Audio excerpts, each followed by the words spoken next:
Entering the 30th year of racing in this cauldron of speed, welcome to Britain's premier kart circuit, PF International, for the first round of this year's Wera Motorsport UK British Kart Championships for Rotax and Honda. It's finals day for the field of over 200 drivers from across the UK and the world. And a year where this part of the world will welcome the FIA Karting World Championship later in the autumn, it's a bumper field full of quality across 5 classes, including current and former British champions, world's best in their fields, new drivers to the national scene, and international representatives from across Europe, Africa and Australia. There's plenty on offer today, starting with the remaining heats in MicroMax, Minimax and Honda Cadet, the Repechages, pre-finals and then the finals, with up to 34 drivers per class looking to qualify through and take victory in the first round of this new season. It's not just the best of British, it's the best of karting for Rotax and Honda for round 1 of the Wera Motorsport UK British Kart Championship, coming to you live from PF International.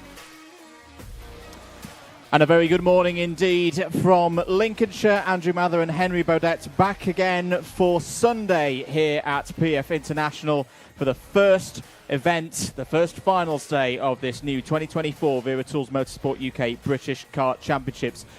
Good conditions here today, similar to what we had yesterday. Dry, little bit windy, as it often is in this part of the world. A good day for racing. Henry, we're here again. Yes. Great day yesterday for the heats, and more to come, I think, here today. It was a very, very competitive day yesterday. The weather is set fair for the day. We've got blue skies, a bit of cloud. It's not warm. It's still British summertime, but it's certainly not summer temperatures. However, the racing yesterday was excellent. We've got 3 heat races. The repechages for junior and senior Rotax are absolutely stacked. They are indeed. The temperatures there on the screen, it does feel very brisk. I mean, the drive into the circuit this morning was lovely, and it has cooled somewhat since we've arrived. The drivers have all done their warm-up sessions, and we'll be getting underway shortly with the start of the 3 remaining heat races. But of course, it's not only you and me. We've got our third member of our broadcasting team, Nicole Sutherland, and Nicole will be bringing you up to date with all the information from the pits and the paddock during the course of the day. Lots of interviews and insight. But Nicole, are you out there at the moment somewhere in the paddock? What's going on? Thanks, Henry. So we are trackside this morning. We'll be bringing you all of the Parc Fermé action and really making sure that we capture everything post-race for the audience at home. Fantastic start for the weekend yesterday. Drivers definitely know how to put a show on, I'd say. Strawberry Racing and Senior Rotax wants to beat most definitely. Callum Bradshaw and Teddy Pritchard-Williams dominating that category. Harry Bartle, also Strawberry driver in the junior Rotax category. He went from 26th in qualifying all the way up to first in intermediate classification, which is great to see. Unfortunately, this weekend we've lost a few drivers in the ranks. So Aidan Mitchell and Lyons has gone back to Northern Ireland. Really wishing that those drivers recover, unfortunately injured. Great conditions today for the Rotax category, nice and cool, so that means that the engines will be running at great temperatures and making it really manageable for the drivers. Definitely looking forward to seeing the progression in the races, and we'll go back to you, Henry and Andrew. Thank you very much, Nicole. Yeah, we do send our best wishes to Aidan Mitchell and Isaac Lyons. We did speak to Aidan yesterday in the Paddock Show. Oh, and, yes. We'll build up to the Paddock Show, because we will yes. have that at the lunch break. Don't go anywhere. Stay with us for the whole day. Plenty of entertainment to come here. But yes, we've had a couple of other drivers out as well. James Anagnostiidis won't take any further part in the round here today, Henry. Yes, unfortunately, the Australian driver, a member of the Mercedes Formula 1 Young Driver Programme, an exclusion from the meeting, trying to reattach his front fairing after the race, which is, as you know, in karting, a big no-no. What have we got for you today? Well, we've got the 3 remaining heats, 2 repechages, and then we will have 5 pre-finals and 5 finals. One thing that we do have to say, the Paddock Show will be going the Paddock Show will be the premiere for the Paddock Show will be at lunch break. You will not want to miss that. But what else? How else are we going to bring you the action? Not necessarily on trackside, but behind the scenes as well. There is the CCTV room. That's David Manchester looking at the circuit cameras. He will be judging any incidents on track in association with the race directors, Dan Ashton, Nigel Edwards, on circuit. We also have our driving standards assistant, Alfie Garford. He's working with the stewards in the Motorsport UK race control centre as well, just to try and make the process of penalising drivers fairer. There are don't mess around with the sponsor banner, the branding. We planned that almost. Look there, but there are some of our Minimax drivers. I think I can see, is it Minimax or MicroMax? Minimax, the first race up. They look like Micros. I was going to say that looks like a Charlie Page coloured crash helmet, if ever there was one, third from the left. But yeah, it's been a fantastic weekend so far. We really, really are grateful for all the support. On the Instagram, on the social media side of things, Team Socials are doing a decent job. If you want to ask myself or Andrew a question, go onto the Instagram page, which is... what? At British Kart Championships. Excellent, there we go. And at British Kart Championships, there's a post on there, Ask the Commentators. Get your questions in there. And Lucy Derrick, head of Team Social for the British Championship, she will be in and we will answer those live on air. Please keep your comments as well coming in on the live chat. Good morning, Motorsport Magpie, David Whitehouse. It is finals day. And no, unfortunately, there aren't two Andrew Mathers. There's only one Andrew Mather, and unfortunately, there's one me as well. There's a look at the grandstand, which is filling up slowly. Now, the Dan Holland Racing team are there on the left-hand side of the screen. You can see Jess Matthews. Jess Matthews there, she is mechanicking for Stephanie Hobika, the Lebanese young lady, the only all-female team in the paddock, driver and mechanic. Lewis Wera is also in there, the leading driver in the FIA karting rankings last year. Yep.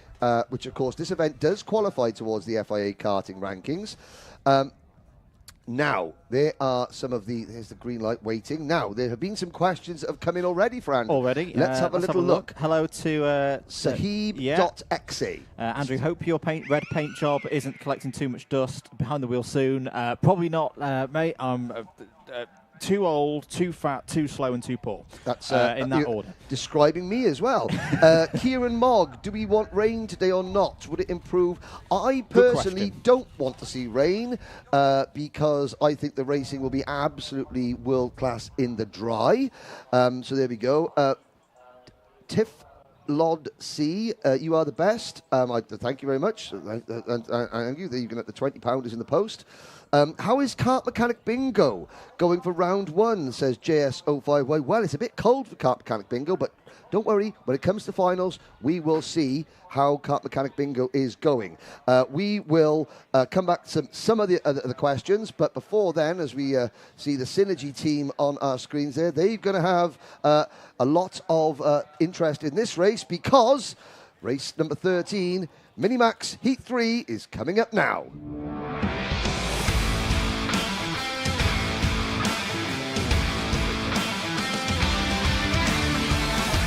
Final heat for Minimax 950. Their grid looks a little bit like this. Albie Friend starts on pole position. Harry Taylor alongside on the front row. Blair Smith and Luca Holmes-Ballack on row 2. Finley Lyons and Adam Turacek on row 3. Edward Haynes and Charlie King go from row 4.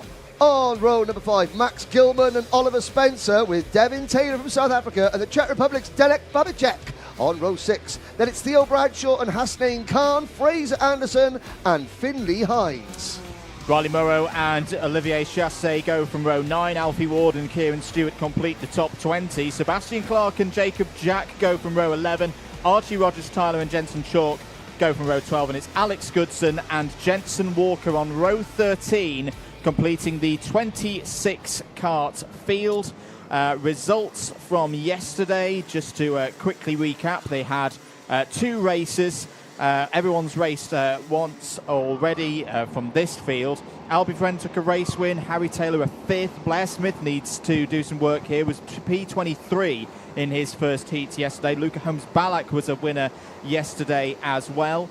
Just for a little bit of housekeeping, this is Groups A and B. So any drivers who were placed in Group C from timed qualifying yesterday, they're done in terms of their heat racing. So they'll be keenly watching this one from the sidelines. This will decide the intermediate classification and those positions on the grid for the pre-finals and the repechage. This is another class that will have a repechage as well. Let's find out what's going to happen in this one, though. 10 minutes plus 1 lap are away and racing once again at PF International. There's one of the karts, I think it's one of the synergies towards the back that was on the grass there. So there's already a little bit of drama before we've even got to the Bruno Ferrari S's. Round the long left-hander onto the bridge for the first time in this one, diving down towards hairpin 1, and once again, Henry, it's Albie Friend with the perfect start at the front of the field. Yes, and after a bit of a disappointing O-plate for Albie Friend, and also then, more disappointment in the opening round of the Euro Trophy at Genk the other weekend, Albie Friend back on form here with the Strawberry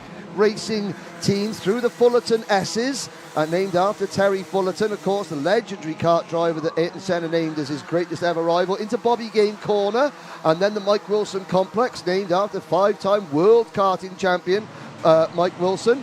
The second place driver, that is Blair Smith for the Synergy Racing team, Stonehouse Smith. We only got one Blair Smith with us this weekend. He's from Stonehouse in Scotland. Then it's Luca Holmes-Balak, Harry Taylor, and the O-plate champion Finley Lines, Charlie King, Adam Turacek, Oliver Spencer, Edward Haynes, and Danek Babacek for the TEPS Racing team. He's running out of the Hunter Motorsport awning, rounding out your top 10. Yeah, really good stuff from Babacek so far. Had a good run yesterday to 7th place. Meanwhile, towards the front of the order, this is a move for 2nd place. That's Luca Holmes-Balak going down the inside of Blair Smith. I've been impressed so far this weekend, Henry, with Luca Holmes-Balak. He's looking really up for it as there's another move. This time, I think that's Harry Taylor coming through is out of the race. That's Max Gilman by the looks of things. Yep, the Thule Motorsport driver. He had a strong run to 6th yesterday. Will still make the pre-final, I think, but that is not the kind of result, not the kind of way he would have wanted to start finals day. Harry Taylor losing positions that time. That's Finley Lines coming through. Another driver who needs a good result, was classified 18th in his first heat yesterday after a time penalty, and is now up to 3rd in this one. Yes, indeed. And Holmes-Balak trying to close in a 1/4 of a second behind our race leader. Now, yesterday, I believe it was Luca Holmes-Balak was against 3 DHR drivers and managed to come out on top. So he'll have a bit of pep in his step, as it were, because he knows that he can, be on his own, have no teammates around him, and still come out on top. He's got a couple of teammates in this one, Blair Smith and Finley Lines, and Lines has passed Smith to move into P3, and closing in. There's a look further down the order. That's the number 142 of Oliver Spencer, chasing Charlie King. Hasnain Khan for the Hunter Motorsport team is behind them. So this is just towards the lower reaches of the top 10, but the leaders are closing up as they cross the line to complete lap number 3, which did 7 minutes to go. You can see that although Holmes-Balak is with Friend, Lines and Smith are gradually easing towards the front runners. They are indeed. I tell you who's on a tear at the moment. Jensen Chalk up 13 places so far in this race in the 118 for Strawberry Racing. A little bit further off the back of this main group, up to 11th place now. Has just made a move on Zdenek Babicek for that position. There's still a good amount of time on the clock. Back at the front of the field though, Friend and Holmes-Balak working together at the moment, Henry, and with good reason, because Finley Lines right there, rejuvenated after a difficult day yesterday. They do not want to allow the O-plate champion to get to the front of the lead, because typically what we've seen so far in 2024 is when Finley Lines hits the front, he disappears. Yes, good night, Irene, is what he says to everybody else. Speaking of Minimax, one of last year's Minimax contenders, Ellis Bell, not with us this year, the tiny Carter, but, Kirsty Hosey from Bonnie, Scotland, wishing us all good luck. It's a shame that Ellis isn't racing, but I know that Ellis has been doing very well in the west of Scotland's kart club up in Lark Hall, which we will be visiting for the next round of the Rotax Championship. But we've got a change. Finley Lines has assumed position, picking up where he left off at Wilton Mill. He takes the lead. Friend down to second. Holmes Ballock is third. Smith is fourth. And Harry Taylor for Dan Holland Racing in P5. We've got a 5-kart breakaway at the front. Yeah, this is going to be interesting to see how Friend, Holmes Ballock, Smith and Taylor deal with this. There's a lot to think about for the Minimax field off the back of the O-plate. It's down the inside there. Lovely move by Luca Holmes Ballock. There was an opportunity there coming off of Bobby Game corner, and a swift move from Luca Holmes Ballock. Now, what does this do to the intermediate classification? Finley Lines confirmed as your new race leader. That move for second place now means if the race was to finish like this, it would be Holmes Ballock on pole position for the pre-final, flanked by Friend on the front row. So that fight for second place is more than just second place right now. It's a potential pole position in the pre-final and also championship points. Yes, indeed. Lines looking over his shoulder. Here comes Taylor to look at the inside of Smith into hairpin number 1. Makes the move nice and cleanly. Now the switchback section into hairpin number 2. And just in front of them, change for second place, side by side. Oh, and a spin. That is one of the Coles Racing karts, possibly Finley Hines. Here comes Friend looking at the inside into Bobby Game corner. Great move there from Albert Friend on Luca Holmes Ballock. Gets shuffled back to 5th. Yeah, and that's a good move from Friend. Also good opportunistic driving from Harry Taylor in the 153 up to 3rd place now. But look at this. This is a repeat of what we saw at Wilton Mill at the end or a few weeks ago at the O-plate. Lines at the front, now cleared by over a second. There's a move there from Luca Holmes Ballock down the inside of Blair Smith once again. It's great entertainment, Henry, but right now this battle for second place is handing victory to Finley Lines. I will just counter that though, because of course, in terms of the IC, Lines is a little bit further back. Oh, bold one down the inside from Holmes Ballock, gets back past Taylor. Smith takes advantage as well. So it's a change of order again as they come out of hairpin number 2. Lines, Friend, Holmes Ballock, then Smith, then Taylor. But at the moment, in the intermediate classifications, Albert Friend would start from pole position for the pre-final. He's got 2 points. Don't forget, it's in the heats. This is heat points, not championship points. Heat points. 0 points for a win, 2 points for second, 3 points for third, and so on and so on. So Albert Friend at the moment has 2 points because he finished second. He won his heat yesterday and he's running second today. Luca Holmes Ballock has got 3 points because he's third in this race and he won his first heat yesterday. Adam Turacek getting a 5-second in-race penalty. Josh Griffin and Jack Collinson would currently start the pre-final from the second row of the grid. Then it would be Harry Taylor and Edward Haynes. Haynes is running 6th in this race. You can see the Thule Motorsport karts gradually edging towards the lead 5. Well, they're not a lead 5 because Finley Lines has pulled out a 1-second lead over Friend, Holmes Ballock, Smith and Taylor, with Haynes, there he is on your screen, being chased by Charlie King, going into the Mike Wilson complex, running in 6th and 7th. Yeah, we saw a great move there from Jensen Chalk, continuing his run up through the field, getting past Oliver Spencer as they ran up onto the bridge there. Driver in the Strawberry Racing entry once again on the Tony kart, with the white helmet with the red and blue details. So keep an eye out for Chalk. I think that's a driver where we'll really see performance shining through in the finals. At the moment, he's just got to have a bit of damage limitation after a weaker qualifying than he would have expected. He'll take those points when he can. Less than a minute and a half to go. There is your driver in second place, Albie Friend, is starting to close in a little bit. The gap is back under a second, but have they got enough time? Have they got enough speed and performance in the tyres and the chassis, etc., to close down Finley Lines? Well, it's in the balance right now. That was a good second sector from Friend. The gap now down to 0.86. It is indeed, and a couple of questions. Now, this is not the entire Minimax field. There are 38 Minimax drivers in total. So Group C, which includes Emerson McAndrew-Uren, they're not in this heat. They've already done, Group C have already done both their heats. So you'll see Emerson McAndrew-Uren, a couple of people on the live chat asking questions about that. Good morning to Cross-Eyed Lion as well. I believe you're tuning in from Germany. Roger Young tuning in from Chinese Taipei and the island of Taiwan, and we've got people tuning in from Australia as well. There is the man that they're all trying to catch, and do you know what, Andrew?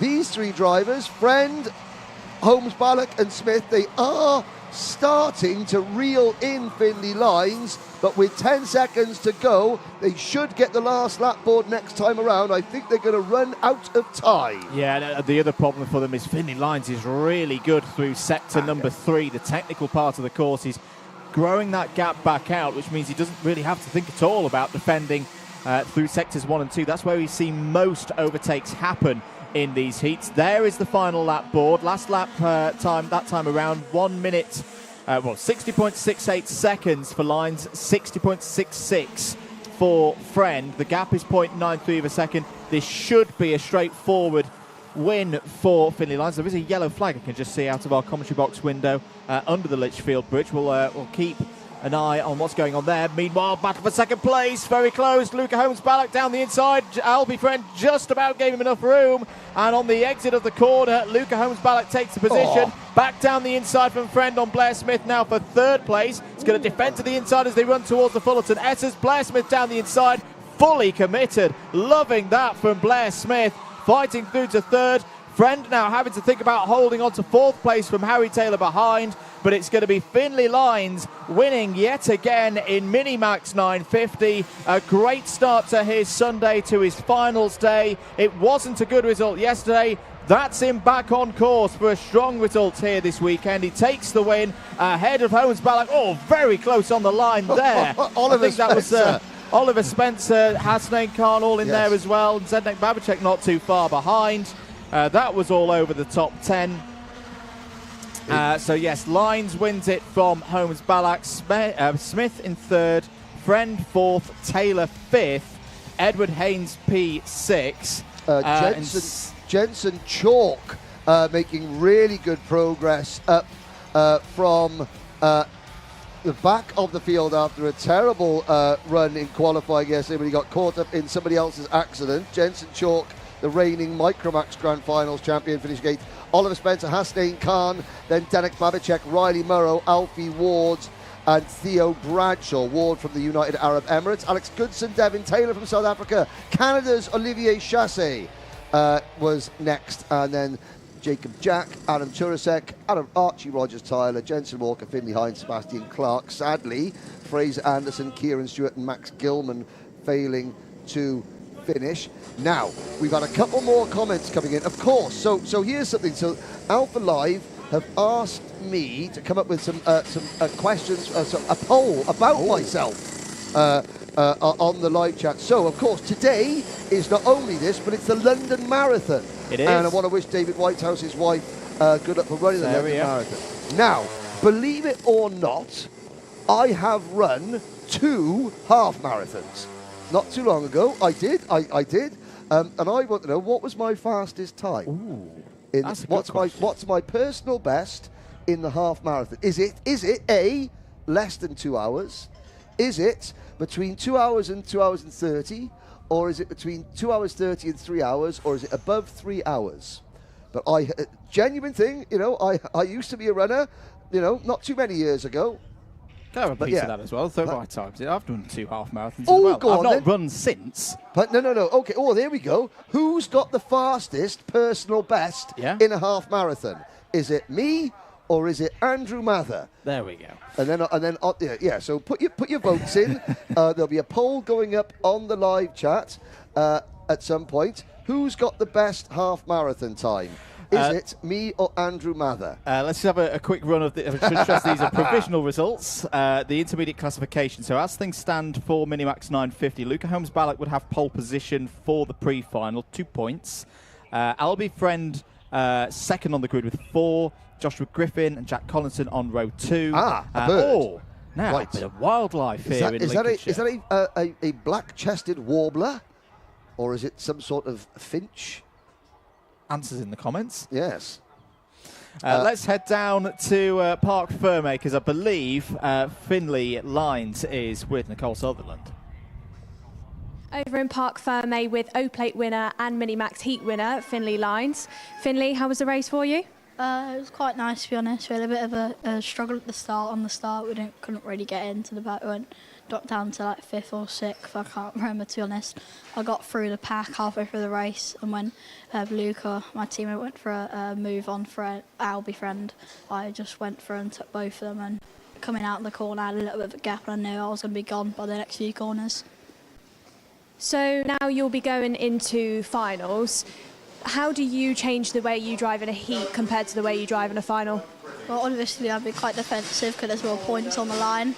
I do need to be more be careful because I did have a bit of a bad race in the heat one, so I need to come through the pack a bit in the pre-final. Hopefully, it's a bit the front for the final, but I think I can do that quite easily. And a big win for you at the O-Plate. We saw how excited you and your mechanic Macaulay were about that. How has that helped you going into this championship? I think when I won the O-Plate, it just gave me a boost of confidence, like thinking that I know I'm better and I know that I can win.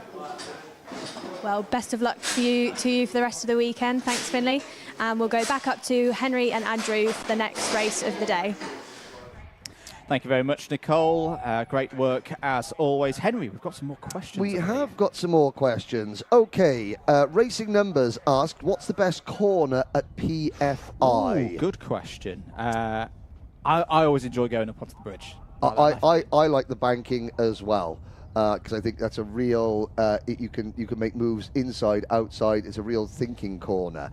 Drivers can set people up for a move. Here's one, D. Whitehouse saying, who's the best driver ever to have the honour of your commentary on their racing? Well, I mean, I've been doing this a long time, so I mean, I've commentated on Max Verstappen, Charles Leclerc, George Russell, Lando Norris, Alex Albon, Rubens Barrichello, Antonio Pizzonia, quite a few of the Formula One grid. They're the best drivers that I've come. I mean, that's my get of jail card free. I'll go with Lando as well with an event a few years ago. There we go. Leon_Fasty. Thoughts on Lachlan Johnson's haircuts? I've got many thoughts on them. None of them are printable at this time of the day. How fast do these karts go, says Ichbats. Well, the MicroMax karts that you're looking at now on your screen, they'll top out at about 55 miles an hour, there or thereabouts. The senior Rotax karts, for the fastest karts that we have here, they'll be doing mile an hour speed. What's the rough speed? Well over 70 miles an hour. Well over. Let's have a look there. That's so far. Thank you for your questions, and keep them coming in on the Instagram page, but also. And also keep them respectful as well. And let's have a look. Name drop Henry. Well, I've been doing it along. Henry, be honest. Do you miss Anthony commentating beside you? Says Ilyas Mufakia. No. How's that then? No, I'm only joking. Love you, Anthony. No, I don't. I'm. Well, he flew the nest, and now Andrew is realising why he flew the nest after spending 2 days with me. He sends his love, though. He does. In his own way, there was a video. He didn't quite say the words "I love you." Well, he did, but there were some other words in there as well. Some other words as well that we can't print. Name drop Henry. I'm sorry. Oh, Motorsport Magpie actually believes that I ran the half marathon quicker than you. Oh, Henry, in 3 hours. Let's come back to that later, because right now, out on circuit, it's MicroMax UK.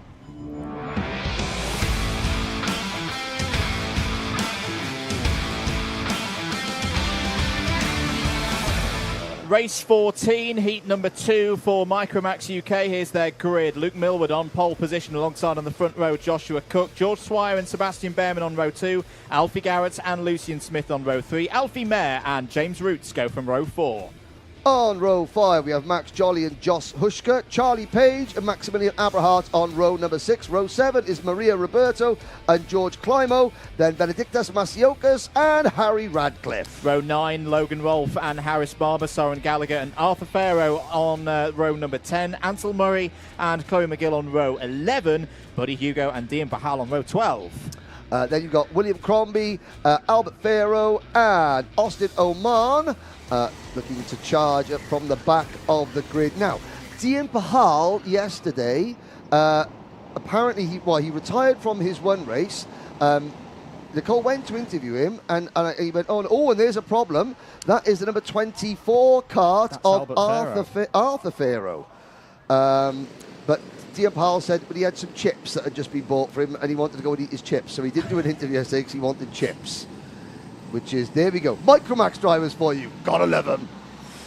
Well, they're all ready to go here. One race so far this weekend for MicroMax UK. Results from that one and the one about to come will decide the grid for the pre-final. Here we go then, 10 minutes plus 1 lap, and we're going to go round again. That was a false start. And I would say if I was Lucian Smith, I would be quite grateful because he was well out of the tram lines there, so that's probably saved his bacon, as it were. Live intermediate classification after one race. Yes. The benefit for all of these drivers is they're guaranteed a spot in the pre-final. No worries about repechages and not making it, of course.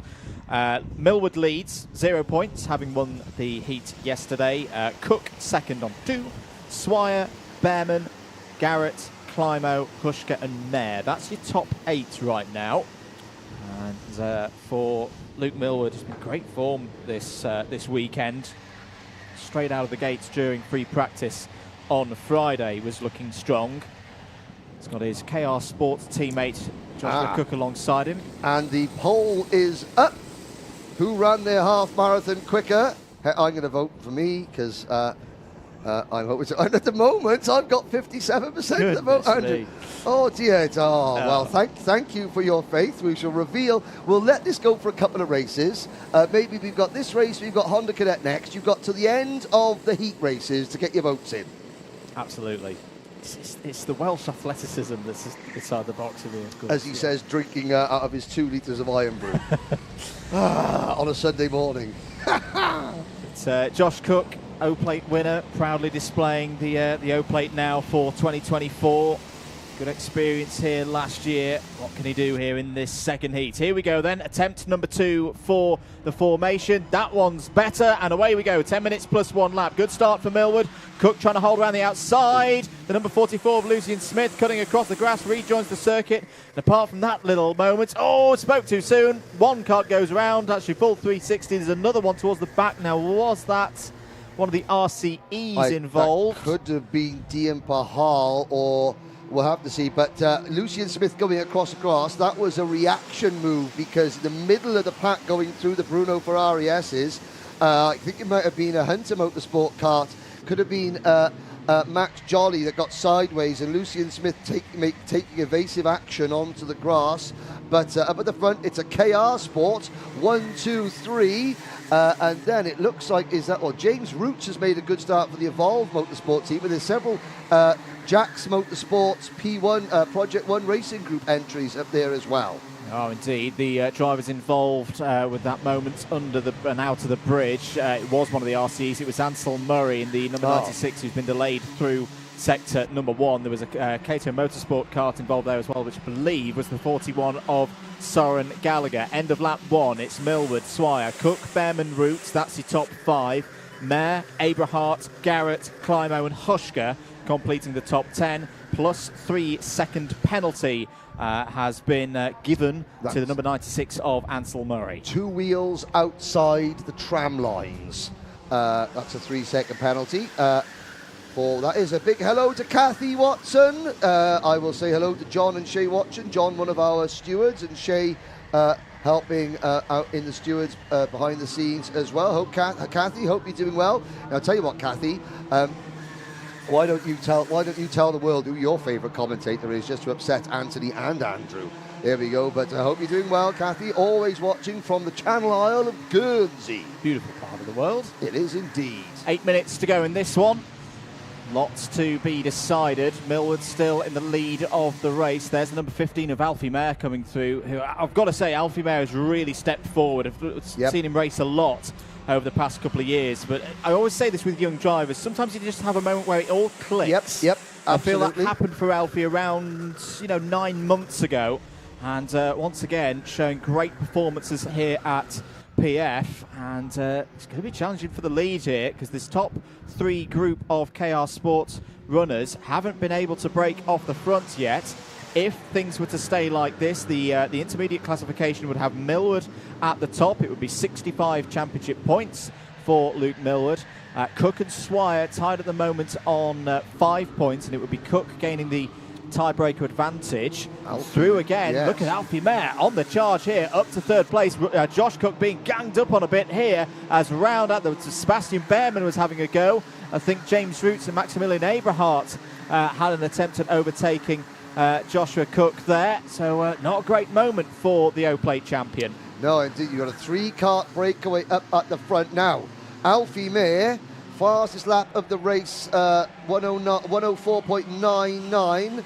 And, well, should we say that maybe Alfie Mayer's motorhome may have featured in the Paddock Show that will premiere during the lunch break? Andrew, very quickly, one word to describe the Paddock Show that will premiere during... Chaos. Absolute chaos. There were many dogs, puppies, commandeering of large vehicles. Stealing a stolen motor, commandeered motorhome, trucks, general chaos, and some driver interviews as well. So it's worth tuning in for that one. 25 minutes of pure, unadulterated karting chaos. Oh dear, that's the number 25 of William Crombie. And that is a NASA panel that is the bottom bracket of said NASA panel has detached itself. That's one that's not factory spec. Not factory spec. As we say. That is less than aerodynamically efficient. Indeed. So, Alfie Mayer to the front of the order. 5 minutes and 35 remaining at the end of lap number 4. Tell you what, this is putting Alfie Mayer really into contention for the intermediate classification. Moves Alfie up to 3rd place ahead of Garrett. George Swire is now up to 2nd place as well. This is how close it is this weekend, as there is William Crombie in the pits now. Repairs being made to the NASA panel of the number 25. Meanwhile, back at the front of the order, here comes Millward down the inside to retake the lead, and does so. Sweet move into hairpin 1. Indeed, it is there now into 2nd hairpin. Cook, the O-Plate winner, has fallen right the way back to 40th now as we head out onto the back straight. Mayer in the number 15 Zip Factory entry, chasing the number 38 of Millward through the Mike Wilson complex. No swearing on the live chat. Someone's mentioned Jake Sanson, so no bad language, please. I'm only joking, Jake. But yeah, no bad language. It upsets me. Under the bridge for the 6th time, Max Jolly, who's got a bit of support online. What age is this class? This is the MicroMax class, aged between 8 and 11 or 8 and 12? 8 and 12. 8 and 12, there we go. 4 minutes remaining down the inside. That's a nice move. That's Arthur Farrow, well, who, of course, on the aborted starts, was stranded at the side of the road momentarily. Yes. And has now been able to work back up into the top 10, a gain of 10 positions so far in this one. So how about that for a stroke of luck that Arthur Farrow has then been able to take advantage of. He's driving really well at the moment. Yeah, Austin Oman has gained 9 places from the back of the grid. And he is now running there. Logan Rolfe up to 15th position. But here come the main pack of karts onto the start-finish straight once on. Alfie Mayer, smart driving. Like you said, everything clicked about 9 months ago, Andrew. And he's being very, very mature. Now he looks to the inside on that banking. makes the move, and he's made the move without sacrificing his own lap, if you know what I mean. He hasn't given George Swire in the number 82 a chance to close back in. Now George Swire will close back in because Millwood and Mayer will slow each other down going to the first hairpin. The crossover, great crossover attempt from Alfie Mayer. Can he get round the outside of hairpin number 2? Not quite. And now we've got a lead pack of 5 because Maximilian Abrahart in the second Zip Factory entry, and James Roots, leading series rookie for the Evolve Motorsport team, is there in 5th. Oh, now it's going to start kicking off. It really is. That's a good work by Alfie Mayer to attack but also defend at the same time. Maximilian Eberhardt has made his way through, started the weekend very quickly indeed, was impressive in free practice, had a tough time in timed qualifying yesterday, but it's showing in this one that the race pace is definitely there in the number 61. 2.25 minutes remaining. Millwood leads, has a comfortable lead at the moment in the intermediate classification as well, an advantage of 7 points over the driver now in 4th place, George Swire. So he doesn't absolutely need to win this race right now, but I don't think that'll be the thought going through his mind. He'll want to take 2 victories out of 2 here in the heats before moving to those pre-finals. Little look there from Eberhardt on Millwood. So the holding station for the moment. Arthur Farrow has continued progress, is up another 2 positions now to 12th, into 8th overall in this one. Should note as well, Austin Oman is gaining positions from the back. Look out for Austin in the longer races, the pre-finals and the finals later on today. He's up to 17th. Still as you were, Mayer, Millwood, Aberhart, Roots, Swire. So that change for the lead at the front goes to the advantage of Alfie Mayer, but that's okay for Luke Millwood. It's still holding on to the IC lead. Yes, indeed, as they cross the line to start. Lap number 9, just over a minute to go. The lead train side by side for second. Abrahart to the inside of Millwood. Millwood runs very wide. That was a committed move from Abrahart. Now, for the first time all race, the 2 lead karts belong to the Zip Factory team. Can they work together? And you've got a great drive. So, talk about James Roots. The Roots is on fire. He certainly is, as he's charging up the leaderboard into P3. This is as high as he's ever been as the leading championship rookie. Josh Cook, meanwhile, has fought back to 10th. But as they come to the Fullerton S's for what will be, is it going to be very, very close for 1 lap to go? They probably will get across the line before the clock strikes 0. We have a lead group of 2, 4, 6, 7. Alfie Mayer still using that local knowledge that he's got here at PF. Aberhart still there in 2nd place. James Roots now up to 3rd, the driver from Wokingham. There's a warning to the number 12, Harris Barber, something that's occurred out there on circuit. So it will be this lap plus 1 more to go then. Can Alfie Mayer take victory here? At the moment, this result would put him into 3rd place in the intermediate classification on the inside of row 2. Not a bad spot to start a pre-final. We see many drivers starting P3 end up P2 once they leave the first couple of corners. Aberhart down the inside. That all got a little bit close. Still a little closer. Roots going round the outside. Lane open for James Roots, who steps on through a little bit deep through hairpin number 2. Alfie Mayer back to the front of the order. Fighting hard there with Aberhart here down the inside. That's the number 37 of Sebastian Behrman. Behrman on the scene. Up to 3rd place. Arthur Farrow's now 4th. Arthur Farrow has gone from being at the side of the road before the race starts, is now sitting 4th, and it could get even better. Here comes the board for the last lap, and Alfie Mayer still leads. Now, Josh Cook was 10th, and at the start of the lap, he made a move for 9th, coming down the hill to hairpin number 1. He won the Oprate a couple of weeks ago with a great last lap moves. How many positions can he gain? Through the banking, onto the bridge. It's still Mayer from Aberhart. Josh Cook, at the moment, he's the 3rd of the KR Sport karts in line, so he's already picked up a few positions. Up the inside. No, that was so Aberhart defending. That's given Alfie Mayer a huge advantage. I think that could be just enough. There's Farrow to P3, but he's losing it 3 wide. Now it's Millwood back into 3rd position. Are they going to get through the Fullerton S's cleanly? Yes, and that's number 14 kart. Where has Max Jolly come from? Max Jolly coming through the field here. Could be on for a top 5, but it's going to be another great result for the Zip Factory team. Alfie Mayer is going to win here at PF International, take heat number 2, bump himself well up the order in the intermediate classification. His teammate Maximilian Eberhardt follows through in second place. Luke Millward third. That will be pole position for Luke Millward in the pre-final. Fourth for Sebastian Behrman, who will be on the second row as well. Arthur Farrow fifth with a gain of 15 in that one. Joshua Cook fights back to sixth. It's not the result he would have wanted, Henry, but crucially it puts him on the front row for the pre-final. Yes, and again, it's another example. 10th with a lap and a half to go.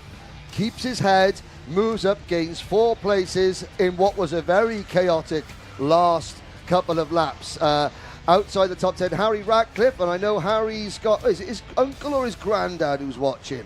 But there we go. Oh, Alfie Mayer, a bit of an investigation you can see on your screen. Not quite sure what it is for, but we will find out, I'm sure. But the rest of the top 11, James Roots down to 11th position, followed by George Climo, Joss Hushka, Austin Oman from 27th to 14th, Lucian Smith, Benedictus Masiokas, Charlie Page, Logan Rolfe, Dian Pahal, and Buddy Hugo, rounding out your top 20 as they go into post-race scrutineering. And that's what you want to see, the two teammates giving each other some high fives and a sporting handshake. Excellent stuff. 50 people have voted. So you have a little look on the... You've got to the end of the next race. Let's have a little look there. At the moment, 78% think I managed to waddle round 13.1 miles faster than you, Andrew. Indeed. Now, we'll reveal all in due course. Yeah, so you did the Birmingham Half Marathon in 2012. And the Sheffield Half Marathon in 2012 as well. 2012. I did the Cardiff Half Marathon in 2017 and 2019. There we go. The second question will be who would do a half marathon quicker if now. we had like to start right now from the commentary box. Yeah. It'd probably be two DNS. Actually, it's okay because on the road out of the circuit, the village next to us, the village next to the circuit, there's an old phone box with a defibrillator in it. Excellent. So if we head right at the end of the circuit, then we'll be okay. We'll be okay. One more heat to come, everybody. Honda Cadet will be out shortly. Do keep your comments and your messages of support for the drivers coming in. Quick recap of the order of today. So we've got one more heat for Honda Cadet coming up. 3 repecharges for Senior Rotax, Junior Rotax, and Minimax 950. We'll go off from 11:15. The first appearance of Senior Rotax today, eagerly anticipated after their the talk of the town final at Wilton Mill for the O-Plates. Senior Rotax will be at 11:15, but we're going to head down to Parc Ferme because Nicole Sutherland, I believe, is with Maximilian Eberhardt. We're in Parc Ferme with Max Eberhardt. Max, 12th to 2nd in that race. Can you tell us a bit about it? It was a very tough race. I mean, on the last couple of laps especially, as we had like 7 people in one group. So, yeah, it was very hard. And you made a fair few overtakes. What would you say for you? How did you manage to do that? I think, like, it was hard because we're against, like, the best drivers in the UK. But it helped me a lot that Alfie was just, like, there with me to guide us through the field. Yeah. Great. Well, best of luck to you for the rest of the weekend and hoping to see you make some similar overtakes. Very exciting. We'll just go through Parc Ferme as well to see if we can catch up with teammate Alfie Mayer of Max. Great performance by them both. However, classic MicroMax, I think he's run off. So we'll probably just head back up to the comms box and hear quickly from one of our partners instead.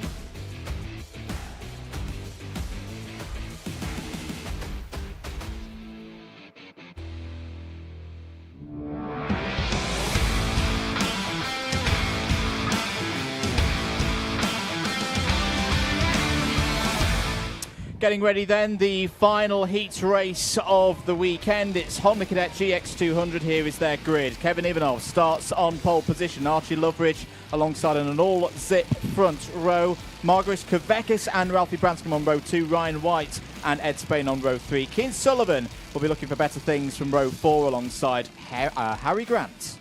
On row number 5, it's Riley Blakemore and Esme Rosie. Then Archie Cannon and Shay Hilton. Jayan Prakash rounds out the field. A big happy birthday to George Hallam. George was a guest up here at Trent Valley Kart Club yesterday with his dad Martin. Dan Ashton showed them around the whole facility, so a big happy birthday to George. 7 years old. Oh, there's going to be one of these karts. There's going to be a Honda Cadet. I feel in his near future. You can start racing this class at the age of 8. By the way, that is now. Yes, Sarah Sullivan hoping for better luck for Kian Sullivan. What can the Ambition Motorsport team do? Ed Spain getting a lot of support as well. Riley Blakemore, there's another Ambition drivers getting plenty of love in the live chat as well. End of this race is when the poll closes. End of this race is where the heats are finished, Andrew. Indeed. The results from yesterday quickly before we start. Ivanov from Loveridge, third place was Branscombe. We're ready to go. Eyes on those lights for the standing start in Honda Cadet GX200. Away we go for 10 minutes plus 1 lap for the last time in a heat race this weekend. Good start for Ivanov. Again, Loveridge tucking in behind that Zip Factory team formation 1-2. All bit wide though there for one of the Zip runners as they go onto the bridge for the first time. Ralphie Branscombe's had a good start there in the pink helmet. The O-plate winner is already up to third. There's the communications between the drivers. Look at Kean Sullivan on the move. Well, this is already a better race for Sullivan than less than 24 hours ago. Well, that's a beautiful move down the inside for fourth. I mean, anything is a better race than yesterday, because at least he started this one. Sadly, Kean Sullivan having to retire literally as he pulled it up to the starting grid with a problem yesterday. But there's Ralphie Branscombe in third position. Now, one thing we did learn is that Ralphie Branscombe is excellent at race management. You know, he's very good at timing things and keeping his cool, so he's a smart driver, is Branscombe. Harry Grant getting plenty of support as well, and you know, we're really enjoying the interaction of this weekend's broadcast. We're trying to bring this sport to a wider audience as possible. For those of you waiting for Senior Rotax, the Senior Rotax Repechage is the next race up. There are some huge names in that race. That race is to decide the final 6 people who will qualify for the pre-final and the final. We'll get you up to date the times of the Senior pre-final and final as well, because that is mandatory viewing.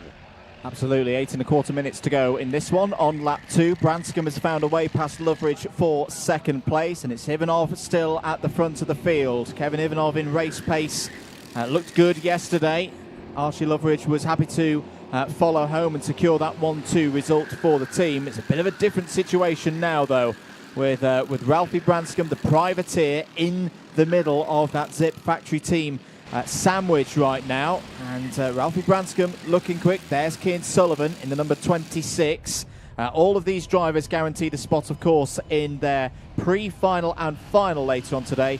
This race result could be very key for deciding where those drivers start and how the early phases of their pre-finals go, Henry. Yes, indeed. Branscombe now up into P2. There's the number 1 play card, that Project 1, famous red, white and green livery of the Project 1 team. Ryan White driving as a privateer, entered as a privateer, but on that Project 1 chassis. Interesting, I know we're going to talk about, well, we'll talk about Rotax during the Rotax races, but the Honda class here, this 4-stroke class, is one of the Ambition karts runs wide. That was, I think, the number 68 of Riley Blakemore, losing a place to Harry Grant. There's Ed Spain, the 72. Now we've got a 5-kart train. Talk about, you know, there was a Kart Masters, I'm trying to think when it was, the 2013 Kart Masters. Mark Kimber won it in Honda. He was 4th.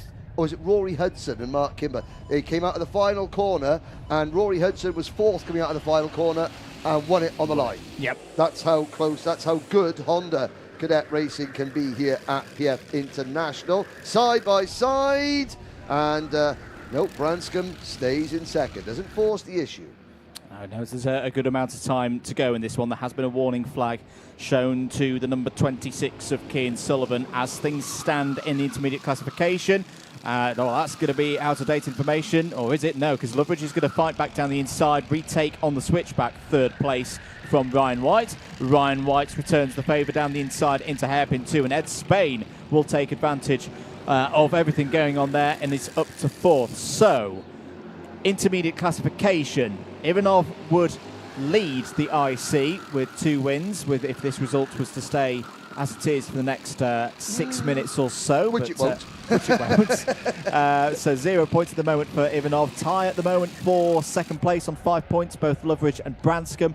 White 4th on 8, Spain 5th on 10, make that 9, virtue of that change that we saw a few corners ago. Kavekis, Blackmore and Grant currently wrapping up the top 8. And, you know, what happens in the event of a tie on points? You go back to the driver that qualified faster in timed qualifying.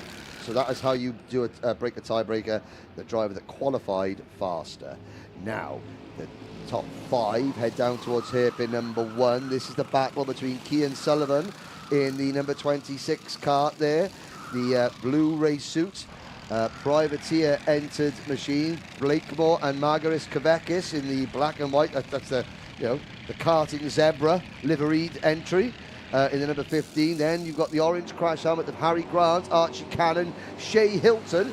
Shea Hilton, he's got like number 888 across the back of his race suit because he's a fan of short oval stock car racing. I said, oh, do your family race? He went, no, I just like it. So he loves the short ovals. Young man that knows what he likes, and yeah, can't fault that. Either that, or he's got a sponsorship from some sort of betting company, but I think that's not allowed. No, that's not allowed. It's short oval stock car racing is his thing.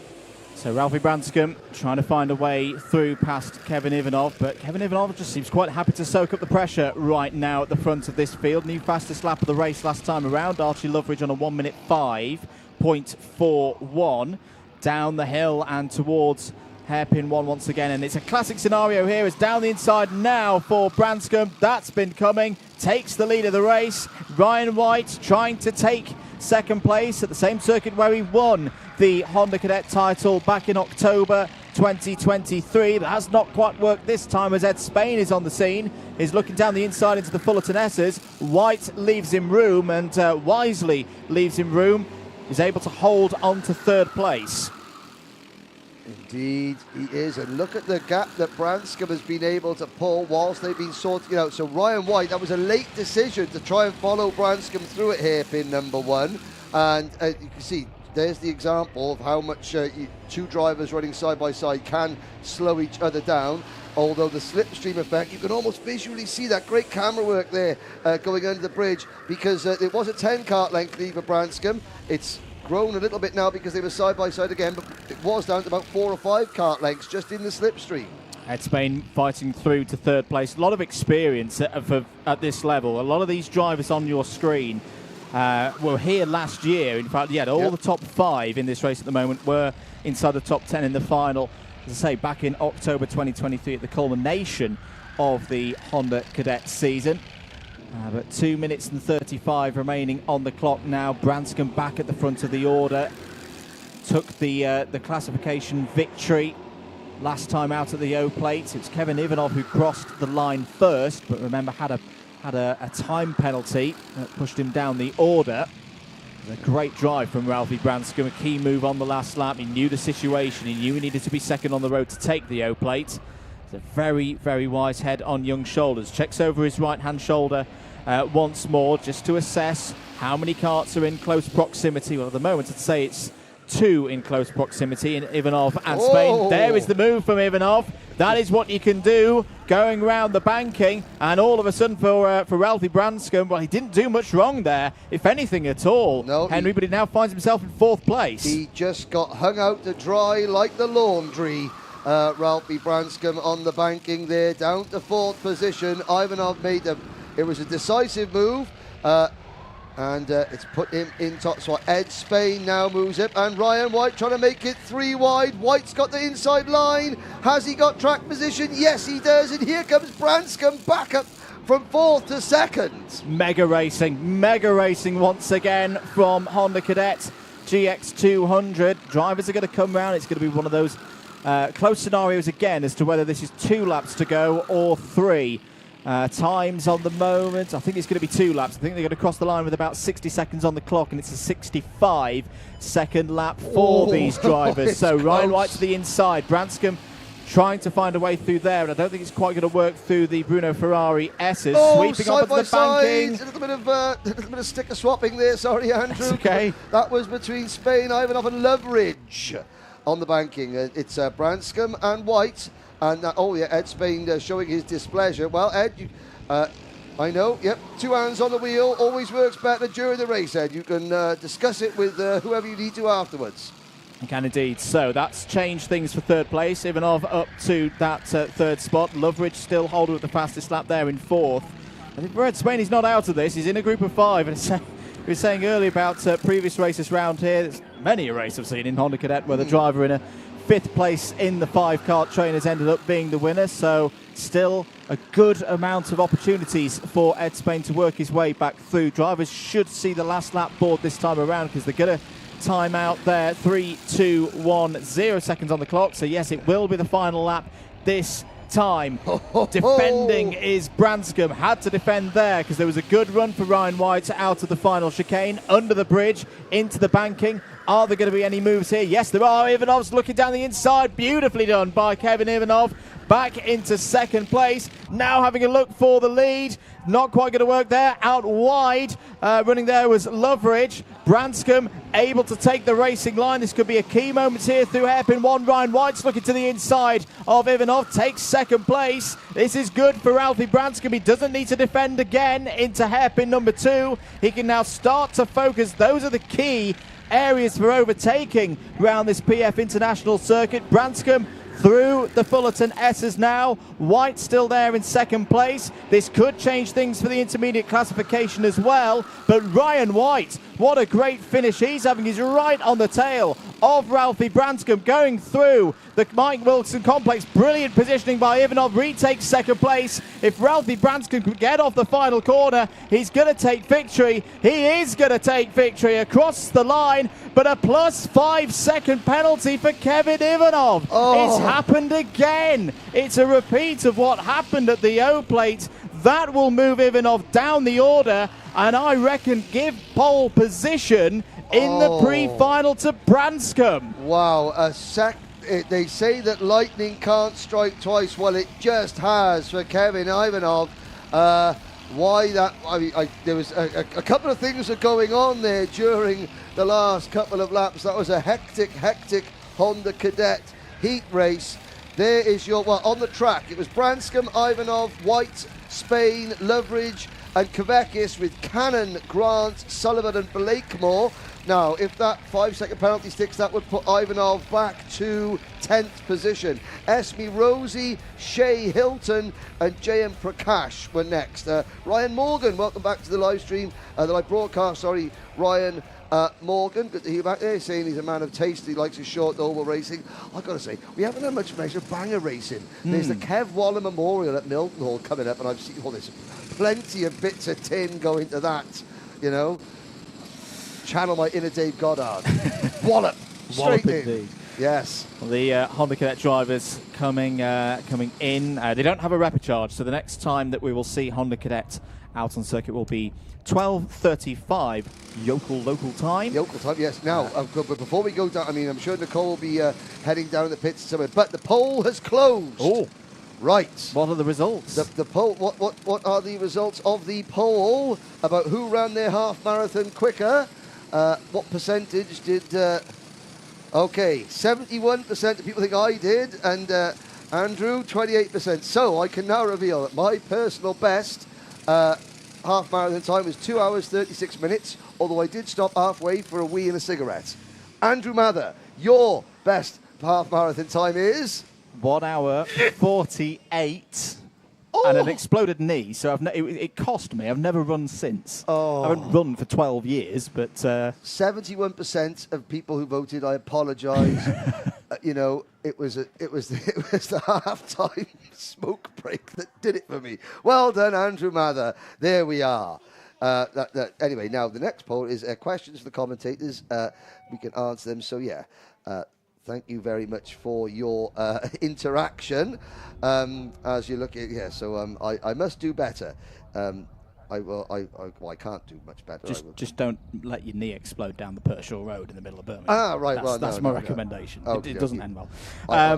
But yes, keep your questions coming in. Thank you for your interactions across the social media platforms, and give the broadcast a like as well. Share it with your family and friends, especially as we've got Senior Rotax coming up very, very soon here at PF International. And if you haven't done so already, on YouTube at Our Karting UK, the Karting UK YouTube channel, new home for karting content here at the Wera Tools Motorsport UK British Kart Championships. Why should you subscribe? Well, there's loads of exclusive content. We tell you to. Yes. And two, loads of extra bits behind the scenes.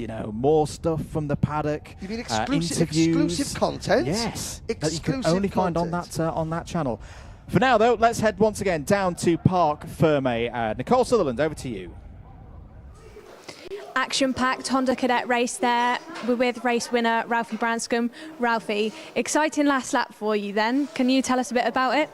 So nobody sent me into the big sweeper under the bridge and onto the top of it. So going down the bridge, I see I've got a gap and they both go to the inside. So I hang it around the outside, and then going into the second hairpin, because they were on the inside, they overshot the corner. So I was able to get the run for the second hairpin. And then coming through the S's on the midway through the track, I ended up getting a bad run, so I defended. And then I came back over and I took the corner, and then I kept getting punted through the last kind of sweeper, and then I got round until like the last corner and then the last one, and then I look back and I see a gap, and then I'm just like, that's it, race win.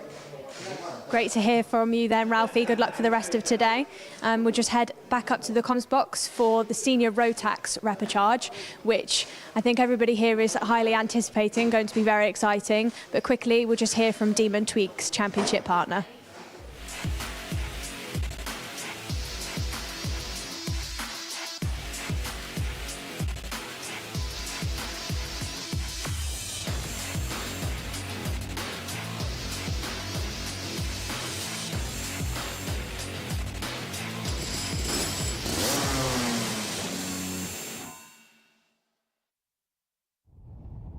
Thank you very much to Demon Tweaks for their continued support of the British Kart Championships here from Motorsport UK and presented by Wera Tools. Getting ready then for the Senior Rotax Repechage, Henry, and we had a little look over this grid last night, didn't we? Because obviously 60 strong field, only 28 could qualify through to directly to the pre-final. So we were always going to have some big names in this one, and that has proven to be the case. It is. We have 31 drivers, with Isaac Lyons having to withdraw. 31 drivers fighting for 6 transfer spots. The first 6 in the final classification after this race, first 6 across the line, as long as there's no penalties, they make up the final 6 positions for the pre-final and the finals as well. Brandon Klein-Nagelvoort and is there third from left.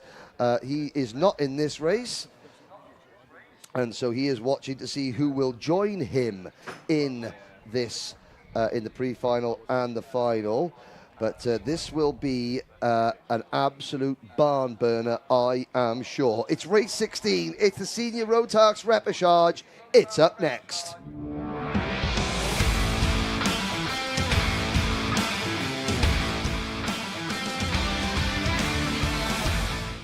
Let's have a look then at the grid for the Senior Rotax Repechage. On pole position, Angus Scrivener alongside on the front row, Tyler Harris, Austin Lee and Stefan Kaczmarczyk on row 2, Morgan Porter and David Algetner on row 3. James Lowther and Luke Bates go from row number 4. Former British champion Morgan Porter. Luca Osmond Price, Teresa Babic-Kova, W Series racer Josh Graham, fastest in practice, and Alex Duncan. Then we've got Ben Southgate, Ollie Goodyear on the leading CRG, Jack Collins and William Pemble. Alex McGee and Stephanie Hobika go from row 9, Ethan Bentley and Jack Gillingham on row 10, Dugas Pavlonis and Louis Weaver on row 11, David Mitchell and Ethan Martin on row 12. Followed by Rachel Robertson, Ethan Critchley, Ralph Youngling, brother of current junior Rotax world champion Timo, Spencer Braum, vice champion in Rotax E20 last year. Then Ben Cook, Liam Thomas, whose brother is watching, and Joshua Rudd. Sadly, Isaac Lyons is out of the race. Now, Alex McGee, the number 79, sponsored by Hella. He's his return to the British Championship for the first time in 13 years. He's got Sean Arnold mechanicking for him. Now, they raced juniors alongside people like George Russell and Lando Norris. But McGee is back, the Hella-sponsored driver. Always used to race the number 92 for Squadron 92. But can McGee, probably the oldest driver in the field, make it into the main event? We will find out. Is Lewis Gilbert in this? No, he just squeezed in to the main event. Who's going to join him? We're going to find out now. Lights are out. We are off and racing. We are indeed. 10 minutes plus 1 lap, and it's already problems in the midfield. I think James Lowther's involved in the middle of that with the Fernando Alonso livery on the number 8, so that could already be one of the favourites for qualifying through to the final. Oh, there's another driver off now. Was that on an entry to the bridge, or was that going up the escape road as we saw from Kai Hunter in one of the heats yesterday? Either way, not good news at all. Who hasn't made it through the first sector? Lowther has mentioned. I think Teresa Babichkova's not made it through. William Pemble, lots of drivers who went all in at the start, and it's not come up red for them at all. At the front of the order, though, it is Scrivener in the 49 and Harris in the 84. Now they've got to work together at this point, Henry. They've got a great lead at this early stage. 6 places available to go through to the pre-final. At the moment, they're quids in for 2 of them. Yep, head down and drive like your backside's on fire. That's the key now. James Lowther, 8th in the championship last year. He's not going to make it. Teresa Babichkova, who won on the road at the grand finals in Bahrain, she's not going to make it. She is out of the race and walking back. Stephanie Hobika, the Lebanese young lady, part of the only all-female team here, she's not going to make it. And there's a driver on his roof at the banking. Looking out of the window, is that a Craft Motorsport Kart upside down? Driver next to the barriers, that's Joshua Rudd from the back of the field. He was up there, so chaos at the start, and we've gone full course yellow. Slow procedure course yellow. Oh my word. There you can see the very top of your screen, 2 drivers talking to another. The driver in the Craft Motorsport just leaning against the fence there. That's Joshua Rudd. The other karts involved. Oh, is that David Mitchell? There's 2 of them. There's 2 Craft Motorsport entries involved. Rudd has mentioned, and David Mitchell are both showing on timing as out of this one. Now, the most important thing is both drivers are on their feet. Yep, and we're able to get away, but that's never a sight that we like to see. You see there, drivers on the left-hand side walking back to the paddock. Yeah, there's one of the Craft Motorsport karts now that you can see there. Well, I mean, that David Mitchell out of the race, that's going to make it interesting. Well, have I got? Would I lie to you? The next episode of that, I'm joking. It's not that David Mitchell, not that David Mitchell. So, reset. Take a breathe. The clock is still ticking, even though on the screen it has stopped. The clock is still ticking. We've got 7 minutes, 13 seconds to go. And that's bad news for Angus Scrivener and Tyler Harris. Really bad news for Scrivener and Harris, because that advantage that they'd built up over the rest of the field has gone. And we go again whenever we go to a green, and it's going to be an even shorter race and probably even more frantic. Yes. 3rd place, David Aulesner, former Rotax Grand Final podium winner. 4th place, Morgan Porter, current British KZ2 Gearbox champion, former British Senior Rotax champion. Austin Lee, top 5 in the International Trophy. Joshua Graham, he's raced for Great Britain as well. And this is just a repechage. It is indeed. Back to green we go then. It's going to be 6 minutes and 30 seconds plus 1 lap.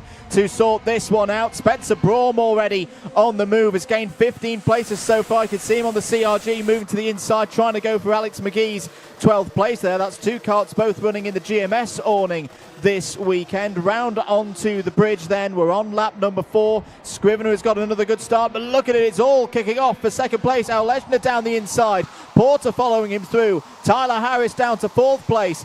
Everybody knows they're back in the game here. There's more opportunities now to gain those spots into the pre-final, because whereas the top 2 had broken off and probably booked their spots in before the slow procedure, all 6 spots are now in doubt. That's another good start. You've got to give it to Angus Scrivener. A lot of pressure on his shoulders. He'd done it once from the start of the race. He's done it again here. He's held onto the lead with 5.5 minutes to go. Already, Tyler Harris has dropped from 2nd to 4th. Aulejna and Porter have pushed the MLC Motorsport driver back into P4. Austin Lee, one of the few remaining craft motorsport cars left in this race, he is there in 5th. Graham for KR Sport is up into 6th. Stefan Kazmarzik, privateer driver in the number 43, is 1 place outside the main event in 7th place. We saw the 27 car of Leon Thomas. He's gained 16 places. I think he's gained another one as well.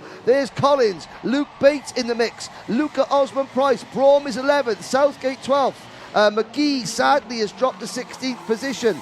I got a feeling McGee might not make it into the final on his return for the first time in 13 years, but the Hella sponsored driver is back, and I'm sure he'll be improving as he gets back up to speed. Penalty for Ethan Bentley, plus 5 seconds. Bentley currently down in 17th place on the road. 4.5 minutes remaining. There's Benjamin Southgate passing through shot.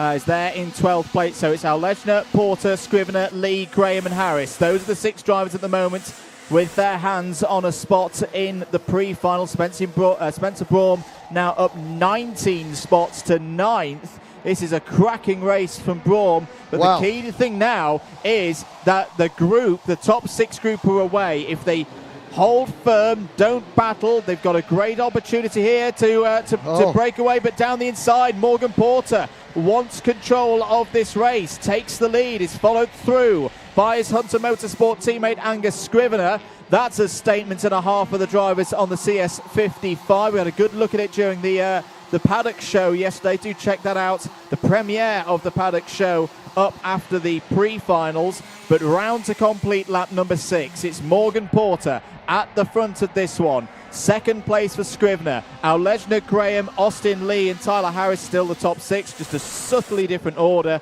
Very high quality. Should have mentioned, of course, Austin Lee was in the top 10 in the final here, October, for the culmination of last year's Senior Rotax Championship. That was a nice move. That was Joshua Graham down the inside of Alejna. Graham up to 3rd. Now the pressure is on Jack Collins. Jack Collins, the number 12 Pro Train racing kart. He runs 7th. He has got, there he is, and he's closing in. Behind Collins is a bit of a gap to Luke Bates for the Jack's Motorsports team, and Spencer Braum is picking him up and putting him down on that CRG. Braum is now ahead of Bates in 8th position. I think the driver that finished 2nd in last year's E20 Rotax Grand Finals is possibly going to run out of time 2 minutes ago. Who knows what's going to happen? Collins is closing in. Tyler Harris nervously looking over his shoulder. I think this is really good news for Braum that Collins is closing in, because that 6 is going to become 7, and it means there's going to be a battle. Yes, there's going to be a move, and that will bring Braum and Kaczmarczyk back into play, and probably Luke Bates as well. So this one's not over. And look, here we go. The drivers are not wanting to be on the bubble. That's Alejna looking to the outside of Scrivener. Austin Lee trying to get through as well. Jack Collins' eyes will light up at the side of this. We spoke to him on Friday, and he said he was aiming for another final, made the final at the O-Plate a few weeks ago. It's breaking off at the front of the order now for Porter and Graham. They should be comfortable. They should be safe with 2 minutes to go. Good move from Kaczmarczyk, is up past Braum for 8th place, but it's all about Jack Collins. Can he get onto the back of this group in that red and white Pro Train entry? He's nearly there, He needs one more good lap, but he's going to be right with him. Here comes Alejna down the inside of Scrivener. That's for 3rd place. There's been a mechanical failure flag for the number 66 of Jack Gillingham. That's the end of Gillingham's weekend. 90 seconds to go.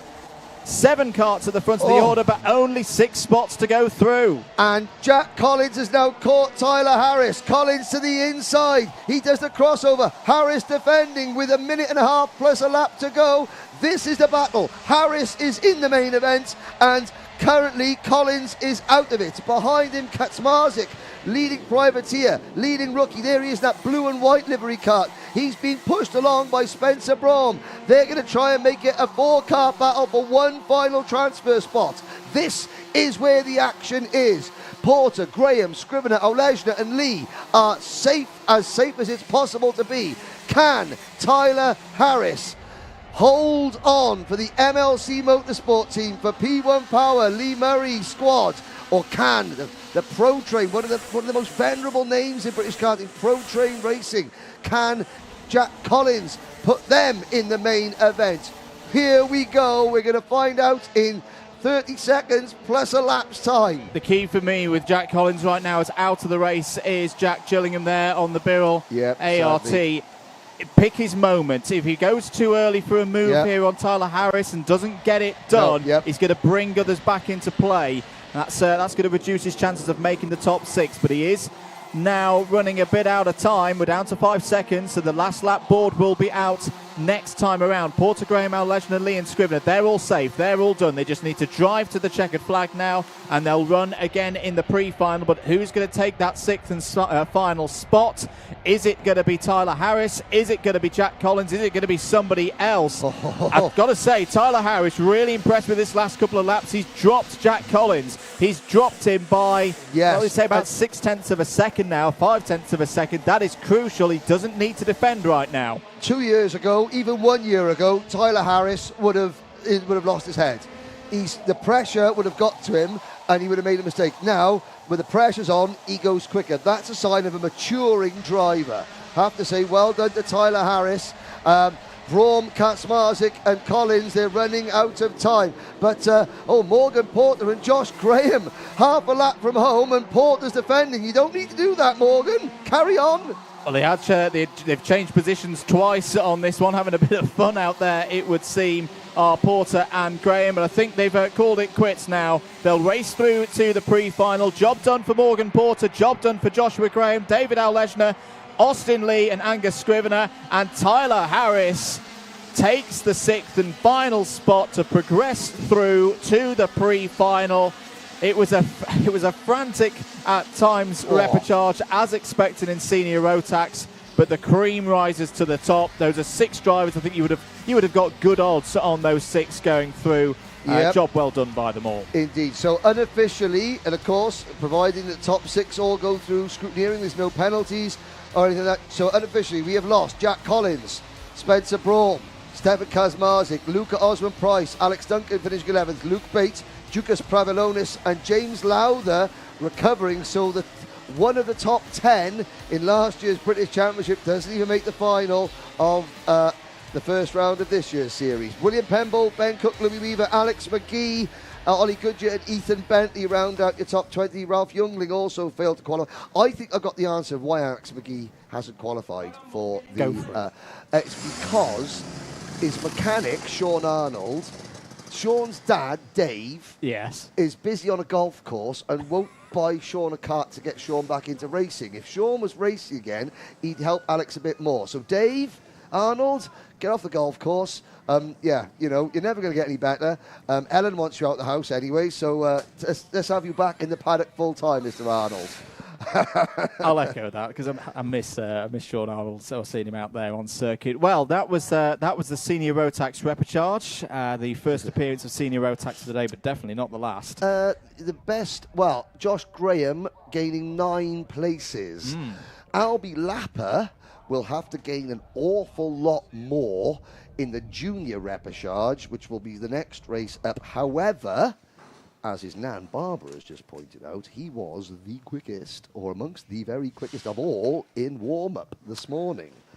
And set fast lap in a race yesterday, even though half his kart was hanging off. Yes. No, he's got some good race pace, and there's always a chance. Always a chance indeed. After all, after there's David Olejna walking out, and there's Chris Walker. Oh, that's I like that that's shot. Art. That's art. Oh, let's just sit there. Art. In the crow's nest. Art. Right, enough of that. Yeah, Barbara Lapper, meanwhile. We'll talk about Nans with this art, and we'll talk about Nans. Yeah, if you want some information about what's going on, ask a Nan. There we are, look at that. So, the scene is set. I'm sure Nicole Sutherland will be getting the latest insight and gossip. There's a lot of wagons being walked back to the paddock after that incident-filled race. So, yeah, Morgan Porter, Joshua Graham, David Olejna, Austin Lee, Angus Scrivener, Tyler Harris. All making it through unofficially, at least. Then we have one more. No, we have how many more repechages have we got? Two more repechages. Oh, right. And, do you know what I'm going to do, Andrew? I'm going to go and find some grids because I've got this grid. Haven't got any more, so I'm going to go. So whilst Nicole speaks to one of our 6 transfer drivers, I'll get some grids, and then it'll be back for Junior Rotax. Take it away, Nicole. We're over in Parc Fermé with repechage finisher David Olejna, 3rd place from 6th. How was the race for you? The race was quite alright. Got to 1st at one point and the whole car was sliding, but at the end got a 3rd, and we're going to make it to the pre-final and just see what we can do. Yeah, and the repechage is one of the races that no driver really wants to be in. At some point, obviously, something in your weekend has gone wrong. Can you tell us about how you've ended up in there? Well, we ended up here because of a DNF. Just had a collision with 2 other drivers, and had to retire because of a mechanical flag. And then going into the finals, have you got any strategy of how you're going to get up through the pack? Just keep the nose cone all right, and just keep going forward. Well, best of luck to you, David, for the rest of your weekend.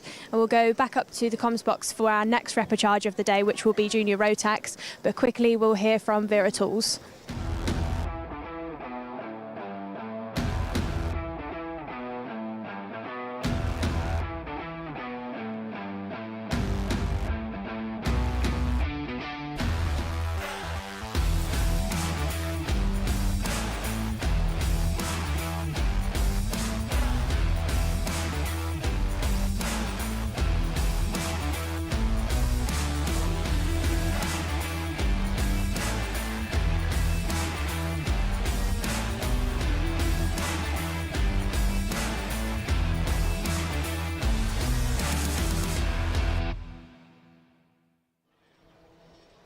Welcome back to live coverage here at PF International in Lincolnshire. It's event 1 of the Wera Tools Motorsport UK British Kart Championships. Andrew Mather and Henry Beaudette on commentary duties for you this morning, and eagerly anticipating the next race, Junior Rotax Repechage. Yes, indeed. On the right-hand side of your screen there, the gentleman obviously who uses window lean as a hair care product, or lack thereof, that's Nathan Rawlings, who runs the Strawberry Racing Junior team. In the green jacket, good to see Richard Marks, the Silver Fox, back in the paddock.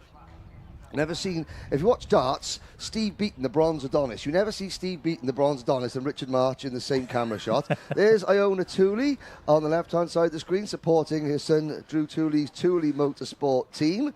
I wonder what flavour. Here's the next question. What flavour tobacco is Richard Marsh puffing on there? No, that's not for the consumption on the live chat. Okay. Here we are. Question. Do you think Callum Bradshaw is going to compete in this year's World Championship? It would be great to see. Well, there's a possibility. Here is a look at and you can see why we're not running Kart Mechanic Bingo today, because all the mechanics have got trousers on. The rules for Kart Mechanic Bingo are very simple. Every kart mechanic worth his salt needs the following items. You need a T-shirt in team livery, obviously. You need shorts, cargo shorts, cut tight just above the knee with team logo on it. Yep. You need your earpiece in with the radio then attached on your bum. On the buckle. On the buckle, Yep. the back buckle. You need a really nice haircut. You need a pair of garishly liveried trainers. The brighter, the better. All right. And then the absolute pinnacle to get bingo is the team apron. Oh, yes. Team with, apron. With a few oil If you get stains down it as well. All with the logo on it. All Yeah. those elements, and you've got Kart Mechanic Bingo. And you can't be an international kart mechanic until you've got those. Here we go. Next race up is race 17, Junior Rotax Repechage.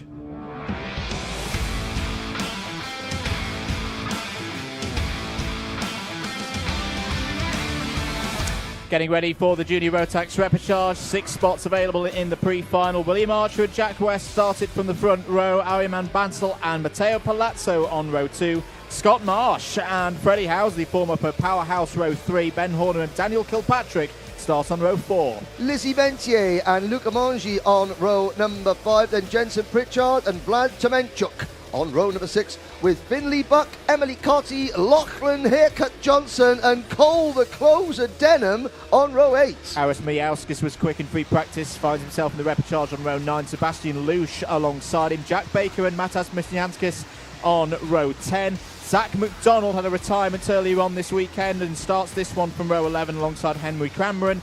Charlie Cox and Isaac Baker start on row 12. And still there are more. Mikey Walker, Marcel Poppercourt, Albie Lapper and Eli Baden, followed by Michael Dalton, Shane Chandaria, John Richardson, and sadly not Aidan Mitchell, who is at home watching and has commented. So, let's have again. Matteo Palazzo started 4th. He was fastest overall in qualifying. Scott Marsh, Junior Rotax Grand Finals champion from 2022. He's in this race. Further back, Albie Lapper, fast in warm-up this morning. He's got the fastest lap of the race weekend so far. Cole Denham, last year's Minimax champion, almost won the Grand Finals in that class. It's stacked. It's 10 minutes. It's go in Junior Repechage, and William Archer manages to get a good start, keeping himself ahead of the field. It's a clean run through the Bruno Ferrari S's. It's a good sight to see everyone still in this one. There's a long way to go for these drivers. They know, and they've got to keep it clean if they want to get those top 6 spots by the end of this 10-minute race. Move immediately for the lead. Jack West going down the inside, wants to take control and does so 3 wide as they go through the second half of the field in hairpin 1. Oh, it's getting all a little bit rough there and someone's off. It's going to be one. It's Sebastian Lusch. It's Sebastian Lusch in the 36 for Sam Pollitt Racing. That'll be the end of Lusch's top weekend. That's off a there. 52 cart. Oh, and there's 2 carts involved there. Jack Baker was one of them in the Evolution Racing. And that was a heavy impact into the bollards there. I think for one of, was that Cole Denham? Cole Denham was around in that same region. It was it was one of the DHRs that's gone. Let's have a little look, Jack. It is. Cole Denham is out. It's been a torrid weekend for Cole Denham, and it ends on lap 1. Well, Cole has been. He did a bit of racing for Birrell in WSK and in the early in OK Junior, and it's not been a good weekend back for the British Championship for the reigning Minimax champion. Up at the front, moves going on. It's now Jack West leading. Matteo Palazzo. We know that Saltire Motorsport car is the only Saltire Motorsport entry here, and he's got to try and hang on. Marsh and Ayman Bansal. So Bansal, the driver from Bangalore in India, he's working with a Callum Bradshaw sort of driver training program, and it seems to be working. Sadly, it's going to be a long drive back up to Bathgate in Scotland for Cole Denham, unfortunately. But other big movers. Let's have a look. Eli Baden up 14 places from 28th to 14th for the Cato Motorsport team. Albie Lapper's gained 6 places. Shane Chandaria, whose kart features in the Paddock Show, let's just say that, he's also gained quite a few places, a Kenyan driver. Has indeed, and we're here on lap number 3. Spread out a bit at the front of the order. Good news if you're in that top 6 right now. Jack West has disappeared and gone. He's more than a second up the road now from Bansal, Archer and the rest. Scott Marsh still there in 4th place. It's a bit of a surprise to see Scott Marsh in the repechage if you've just tuned in with us here, but it was difficulties in timed qualifying yesterday that left him with a lot of work to do. But right now, he is completing and he is getting himself through and back into the pre-final. Mikey Walker, new fastest lap of the race. Mikey currently in 13th place. A good pace there for Jack Tex Racing in the MS Kart chassis. Jack Baker under investigation, currently down in 26th place. Well, that was one of the karts that we saw off in the incident down at the Fullerton Esses with Cole Denham. They just simmered down this one at the moment, Henry. I think everyone's now in the rhythm. Yes, and quite rightly so. You know, these drivers, you know, you'd expect senior Rotax was a little bit tense, shall we say? But there's Ayman Bansal being chased now by Scott Marsh. William Archer battling side by side with Matteo Palazzo. Palazzo with a black and red race suit moves into P4. Actually, the gap between 6th position Daniel Kilpatrick in the Dan Holland Racing number 40, the Northern Irishman, and then the chasing pack, including Luca Mongi, Freddie Housley, and Finley Bumfluff Buck, is closing in on a place in the final. Well, Buck was in the top 10 for one of his heats. It was a disqualification from the other. That's why he's in this repechage, but we've already seen this weekend that the race pace is definitely there this weekend in Lincolnshire. 5.5 minutes remaining. Palazzo, slightly tighter line there into hairpin number 2. This is the fight for 4th place, 5th and downwards, and crucially that cut-off is amongst this group. At the moment, Palazzo has got that spot in 6th place. Luca Mogni and Freddie Housley. Great to see Freddie Housley back in action here again at PF International. And he can smell that opportunity of getting through to the pre-final. He's got to make 2 overtakes across the course in the next 5 minutes plus 1 lap to do so. Yes, here is the battle across the line. The number 40 kart of Daniel Kilpatrick and William Archer. They're 4th and 5th. The driver on the bubble at the moment is that Saltire Motorsport number 86 of Matteo Palasco. Aris Miaskis sets a new fastest lap, but Aris is all the way back in 15th position. Albi Lapper is up into 18th place, but this is the battle. This is Palazzo in 6th. The 3 drivers behind him. 1, 2, 3, there they are. The 37 of Housley, the 31 of Buck, and the 25 of Mongi there on the outside looking in. At the moment, though, it's William Archer slipping back, has lost one of those spots in the top 6, now finds himself in 8th place. Finley Buck is about 1.7 seconds off the back of this group. This is good work between Marsh and Bansal. They know that the team job right now is just to race through. They've got a good gap and a good advantage over those behind. Kilpatrick will start to think about relaxing and getting through because there's a good gap back to Palazzo there in 5th. Fighting on there just behind. Look at this, side by side between the 61 of William Archer and the 37 of Freddie Housley. That's going to be good news for Finley Buck. Here comes Mogni down the inside of Palazzo. Change there, that moves Mogni away from the danger zone of 6th place up to 5th now. What a great job it would be by Matteo Palazzo to make it through. Was fastest in the 2nd group of qualifying. It was a disrupted qualifying session. The ultimate pace was more in session number 1, but Palazzo took advantage, was quickest in that 2nd group, got good grid slots for the heats. Very wide there, my goodness me. Daniel Kilpatrick is pushing in a half, nearly into the wall. That will have caught his attention. That was inches away from absolute disaster. Jack West, meanwhile, he's looking good, you know. Let's go west when the sun's go west in the open. There's a bit of Pet Shop Boys too. That's just get a bit of singing in on a Sunday morning. Scott Marsh is now up at the P2. West, Marsh, Bansal, Kilpatrick, the Italian driver Luca Mongi in 5th, and Palazzo still in 6th position, just in front of William Archer and Freddie Housley. So the pole sitter, William Archer, inches away from qualifying from the final. Now, Finley Buck has dropped back a couple of positions. Mikey Walker for the Jack Dex Racing team has passed Buck, so it's good. I think Buck's chances have gone. It's great to see that, I know.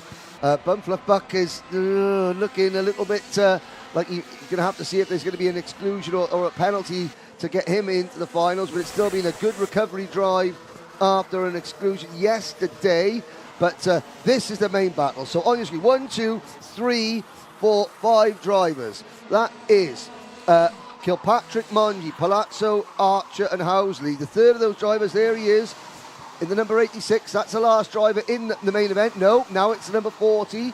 So it's the number 40, the 2nd of the Dan Holland karts. Daniel Kilpatrick is now on the bubble. And is this the point of the weekend where drivers start to feel the wear and tear of the hard racing here at PF International this weekend?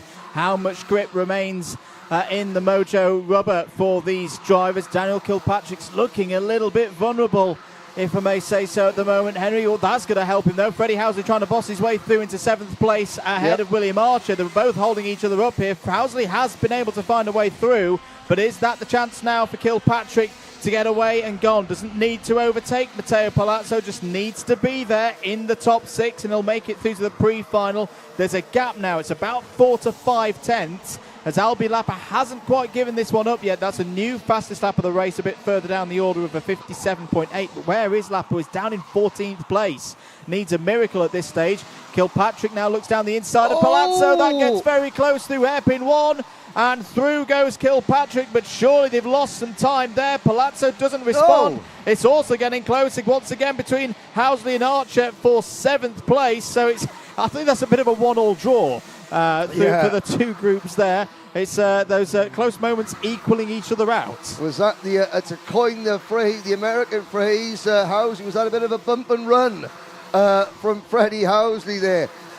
Coming out of the final chicane onto the start-finish straight.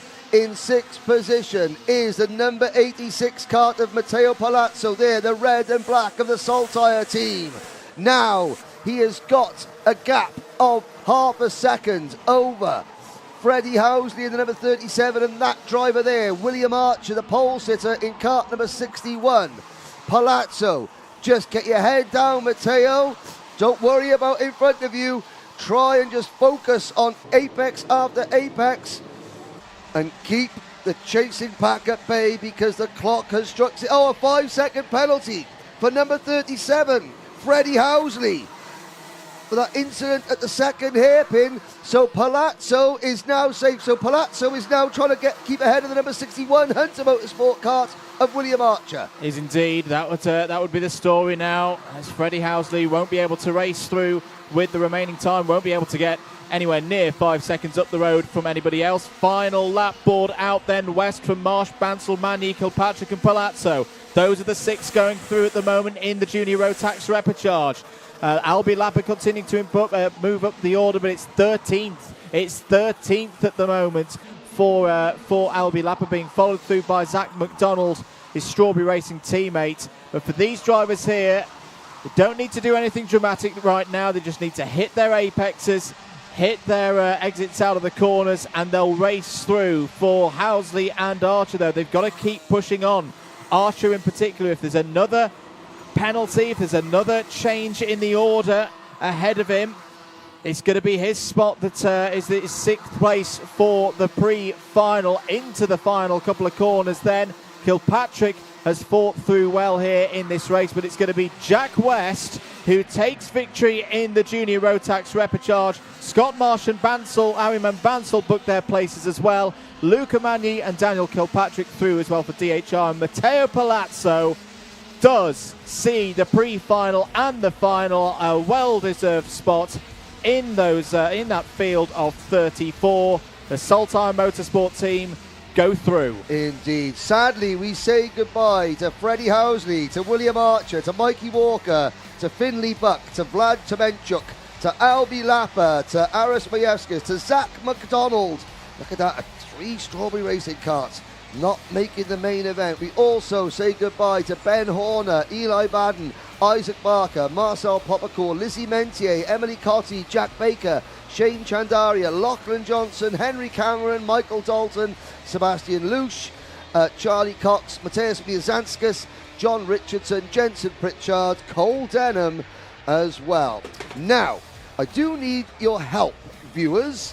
Got me thinking. Now, obviously, the senior Rotax field, and we will see senior Rotax coming up next. It's been the talk of the karting world. There's no question about it. The British Championship grid, the Oak Plate grid, and what British drivers are doing. You've got Formula One, right? If you dropped any of the Formula One drivers into this event today in senior Rotax, no testing, just drop them in with a good team, bang. How would they do against some of our bet? In the comments, keep them coming in. Where do you think, You know, where do you think the current Formula One drivers would do if you just dropped them in to this event this afternoon in senior Rotax? Would they win? With the top 5? Answers in the live chat. I wonder, because I gotta say, you know, Rubens Barrichello, he comes back and races karts now. Now, in the rain, he's untouchable. Mega. But in the dry, he's got his work cut out. Yeah. Same with Antonio Pizzonia, you know, ex-Formula One driver who races karts in the USA. So, have a think in the comments, where would the current grid of Formula One drivers finish if they dropped themselves in to today's senior Rotax final? Answers in there. Top 5 wouldn't win. Top 15, Lando would be top 8, I reckon. Mid-pack, you know, the question is, where would they finish? No, because they wouldn't train for karting. Stroll would crash in the first lap. Well, that's a, you know, done deal. I'd probably take Ricciardo out as well. But no, it's a valid question, you know. Formula One drivers, they come back into karting to keep their, you know, their reaction sharp. But on this level of grid, the British Senior Rotax grid, where would Max finish? Where would George finish? You know, keep the comments coming in. It'll be an interesting one. We'll see as we go on. Bishop will still sneak around the outside of the F1 drivers, says Roger Young. Quite possibly. So coverage continuing. We're getting ready for race number 18, the last of the Repechages. Minimax 950 will be taking to the circuits to once again decide which of the drivers are going to race through, which of them are going to be on the grid of 34 for Minimax. We're going to go down to Parc Ferme though, because I believe Nicole Sutherland is with Zach McDonald. Great junior Rotax repechage there. We're here with Zach McDonald, Strawberry Racing driver, as well as F1 Kids presenter. Zach, this is your first season in the British Kart Championships. How's your weekend been? Unfortunately, you've not made it through, but can you sum it up for us?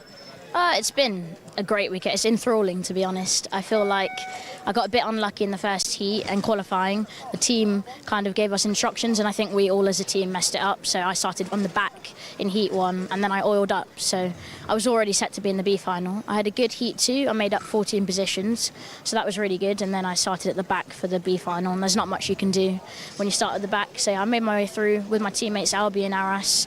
Got up maybe 10, 12 positions, but it just wasn't enough. So yeah, that's my weekend as a story. Well, you're still sounding really positive nonetheless. Are you looking forward to joining us again at the next event? Yeah, I can't wait. Larkhall's a great track. Haven't been there yet. Hopefully I can recreate some of the madness that happened this weekend. Hopefully not the oiling up, but hopefully I can do a bit better. So yeah. Great to hear from you, Zach. We'll see you a bit later on. We'll just head back up to the comms box for the next race of the day.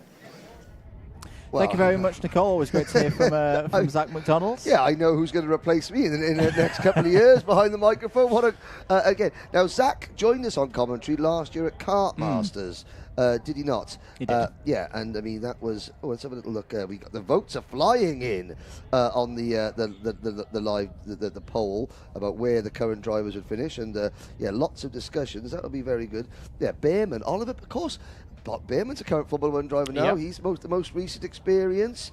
Piastri did some testing here during the off-season. Of course, Lando Norris should have an advantage. He's got a kart named after him. But then again, so's Carlos Sainz. Yep. So Charles Leclerc. So did Lewis Hamilton at one point, but it was rubbish. Anyway, moving swiftly on. Lewis Hamilton can't. Another part of the question, of the current drivers, who do you think would do the best? Ooh, who do I mean... I think that would be a very track-dependent question. Max Verstappen's raced. I mean, obviously, they're all exceptionally talented. Yeah. I would say that Verstappen lived in a car. I think George Russell would also be pretty nigh on him, unbeatable around here. But yeah, no. But then there's another question. Who would cope better? Would Formula One drivers cope better in senior Rotax, or would British touring car drivers cope better in senior Rotax, or TCR, because other touring car championships are available. Hello, Stuart and Nicky Lines. Yeah, the style of racing, is it more akin to touring cars, or is it? No, it's not. But what's a program you use to display the scoreboard on the side? I haven't got a clue. Me neither. But it works. It looks very pretty. Great work as ever by the huge team behind the scenes at Alpha Live, bringing you the broadcast coverage for every Sunday and, of course, every Saturday as well. If you missed any of it, do watch it back on the broadcast platform of choice. Meanwhile, though, let's get ready. Next race, race 18, the Minimax 950 Repechage is next.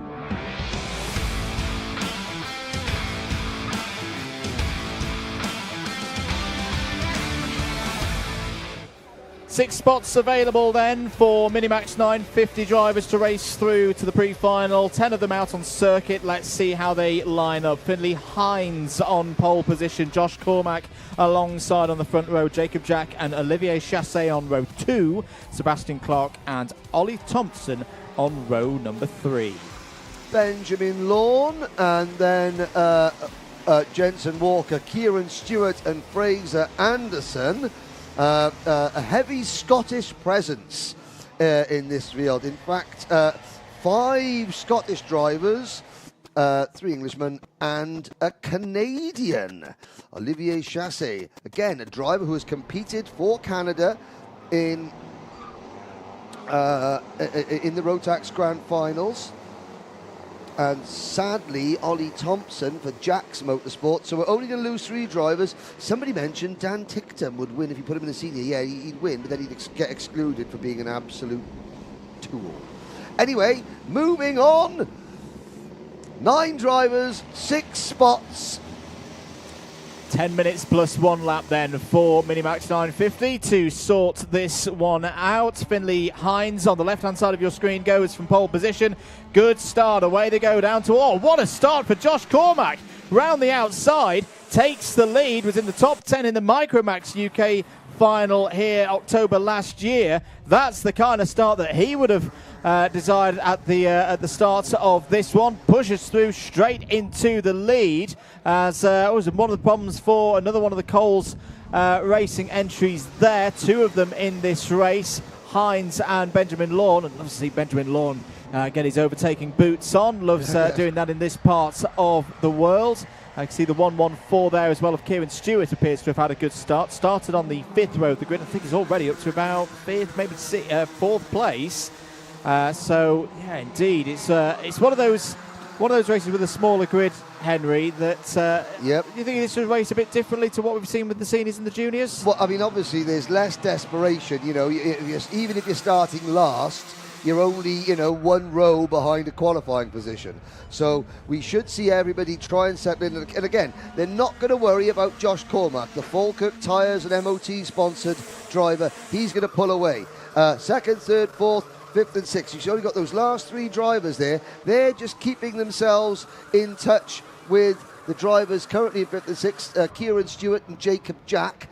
Kieran Stewart recovering after an injury that curtailed his season last year. There's a move from the number 185 Kart, the Coles Racing entry of Benjamin Lawn.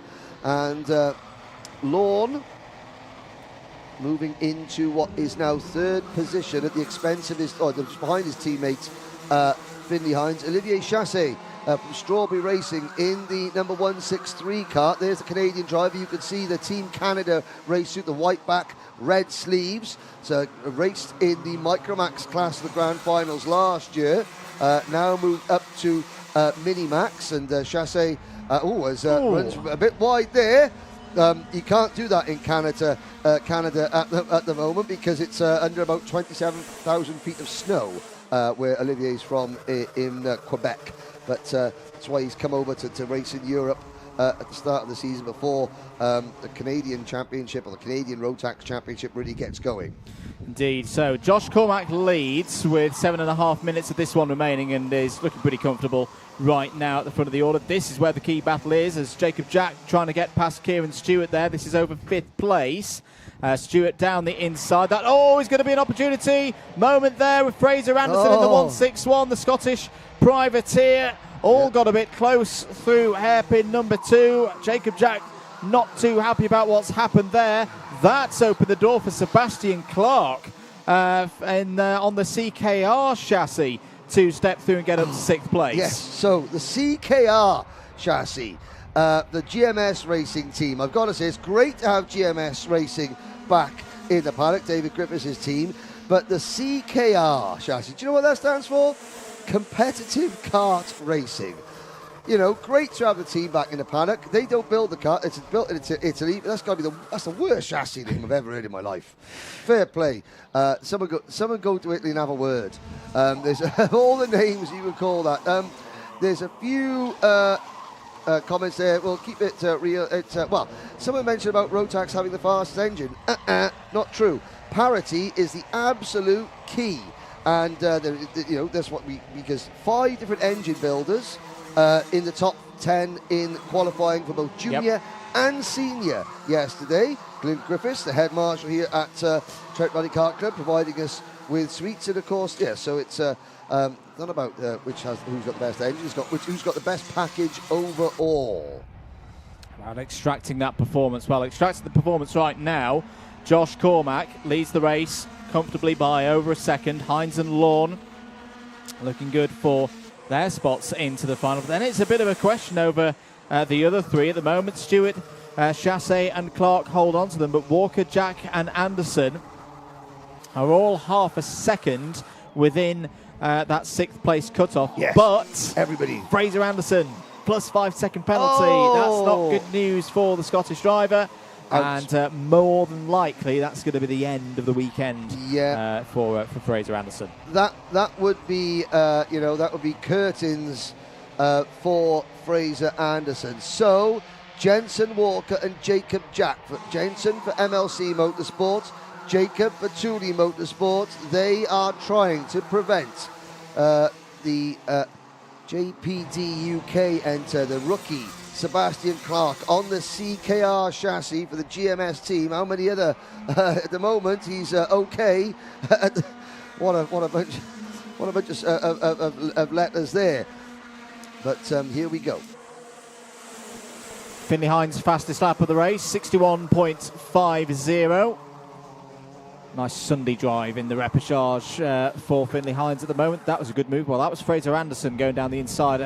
But so what's happened there to Kieran Stewart? Now, was that a technical problem? Because he just seemed to suddenly divert off the circuit. He's got back on now.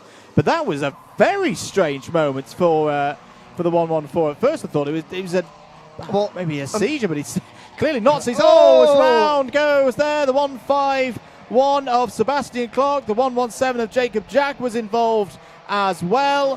4 minutes to go, and and now a plus 5 second penalty you can see coming in for the 114 of Kieran Stewart. So that's 2 drivers in this race now with a plus 5 second penalty overhanging them. But what was happening there with Kieran Stewart going down towards hairpin 1? I almost wondered, was his mum and dad watching at the side there? He sort of looked over to have a little wave at them and almost drove up the track. But certainly something was amiss there.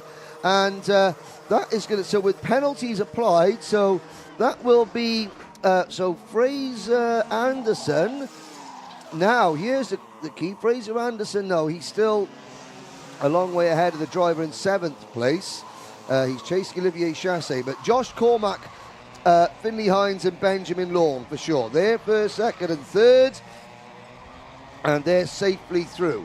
They're already off the screen. Here's the battle. 4th on track. 4th, Olivier Chassé in the number 163, being chased by Fraser Anderson, who's got a 5 second penalty. So was the Kart next to him in line, the 114. That will put the 152 of Jensen Walker and Sebastian Clark. Oh, here we go. So Anderson's got a 5 second penalty. However, Sebastian Clark is 4 seconds. 4 seconds, 3.5 seconds. So let's have a little look back, if we can, at what happened to Kieran Stewart coming off the bridge. And he looks down at he looked down at the engine. So obviously maybe he felt something not quite right. He had a look down and steered off the circuit. Well, this race is effectively becoming like a time trial now, because for Anderson and Stewart, if they can get 5 seconds down the road from the other drivers, then they'll potentially negate their penalties here. So and for Walker, Clark and Jack, it's the same situation. They've got to keep themselves within 5 seconds. So they must not fight right now I'm sure they'll be aware of that. They're very experienced drivers, very knowledgeable. And now there's another one. So plus 5 second penalty for Jacob Jack, the 117. So at the moment that would be So that would be for the incident with Sebastian Clark. So the key is you've got to look at now with 90 seconds to go on the ticker, on the left hand side of your screen, the gap between Fraser Anderson plus 5.546 seconds. You've got to add 5 seconds to that. That would take him to plus 10.46 seconds. Sebastian Clark is plus 8.69 seconds.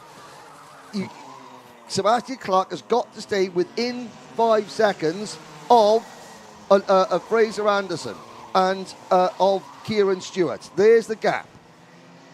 That's what you're racing. So it's not on track. It's literally in the timing room. Fraser Anderson, though, head down, trying to push away, coming through the Fullerton S's. Anderson on a privateer entry, leading Team Canada's Strawberry Racing car of Olivier Chassé. 45 seconds remaining on the clock. Anderson has made the move past Chassé. Obviously felt that he was being held up by Chassé there. 35 seconds to go. There's going to be 2 more laps for this one. Cormac, Hines and Lorna safe. They're good. They're through. They just need to cruise home and take those positions. Anderson now 5.79 off the leader. It's still, with that 5 second penalty, would drop him out of the top 6. And it's the same story, of course, for Kieran Stewart. So right now, Jensen Walker has had a tough time so far this weekend, had problems in timed qualifying, is going to go through here, as is Sebastian Clark. There you see Jensen Walker with the helmet very much the colours of his namesake, 2009 Formula 1 World Champion Jensen Button, as someone's flying in there for obviously for the senior Rotax final later on this afternoon. I have heard there's some very special guests coming in. Time now up. Drivers will complete lap number 10, go on to the final one. Anderson pushing on. What's the pace like? Well, 1 minute 1.85 last time around.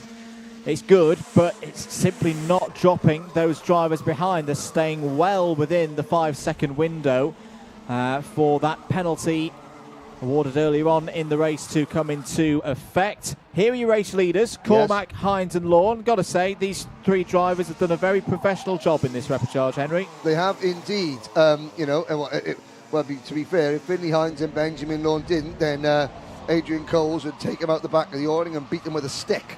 Because there's no reason why they shouldn't be qualifying for the pre-final out of this. There's number 121.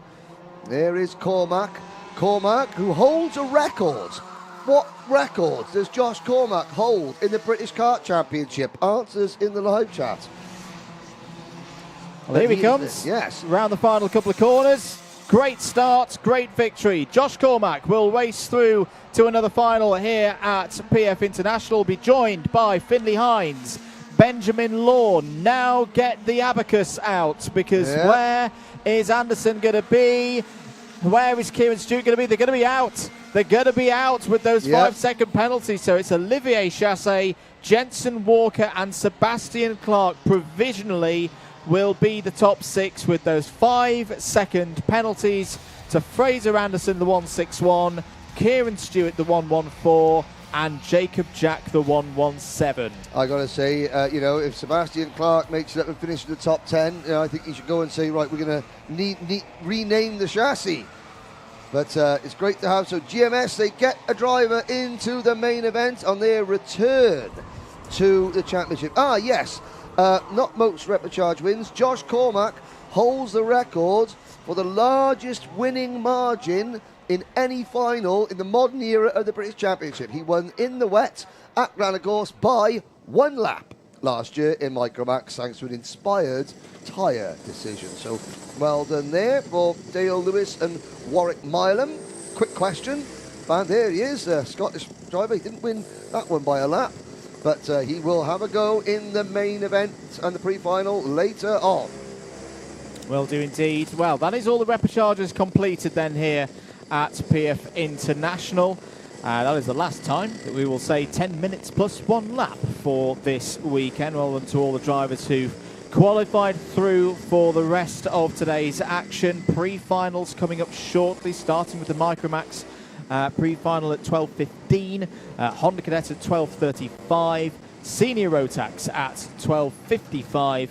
And then Junior Rotax just at a 1:15 before we'll see Minimax again at 13:35, 1:35 local time here in Lincolnshire before the lunch break. And then it's that same order again for the finals, which go off from 2:30 this afternoon. Pre-finals will all be 12 minutes plus 1 lap. That means all of the drivers have got their first haul of championship points for the new season. We'll keep you up to date. Still very early days, of course, to be talking about championships, but well done to all those drivers for securing those points. Points make prizes, and at the end of the season, when there are, when there are, just 1 or 2 points separating drivers for the title, every single point, every single lap matters. Now, did we have a result on the poll of where would our current crop of Formula One drivers finish if they dropped them in? Firstly, where do you... okay, I'm going to stick my hand there. I think that they wouldn't win. I would put money on our karters. I think they would do well. They would be in the top 5, but they would not win.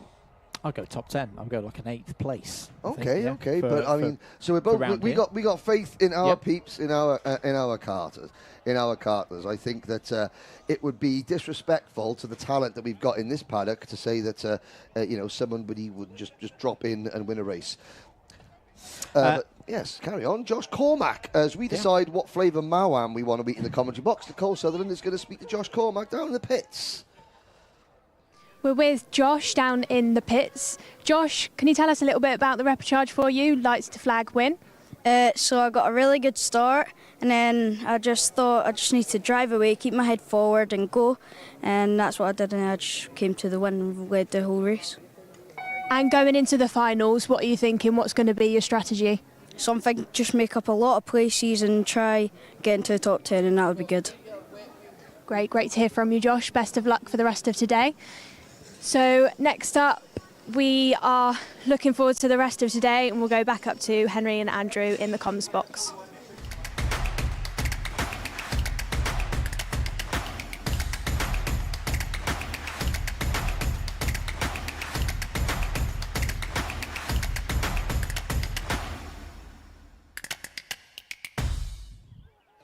Thank you very much to Kart Sim for their continued support of the Wera Tools Motorsport UK British Kart Championships. You're watching live coverage of Event 1 for 2024, Round 1 for both the Honda class and all of the Rotax classes here this weekend. Andrew Mather and Henry Beaudette on commentary duties.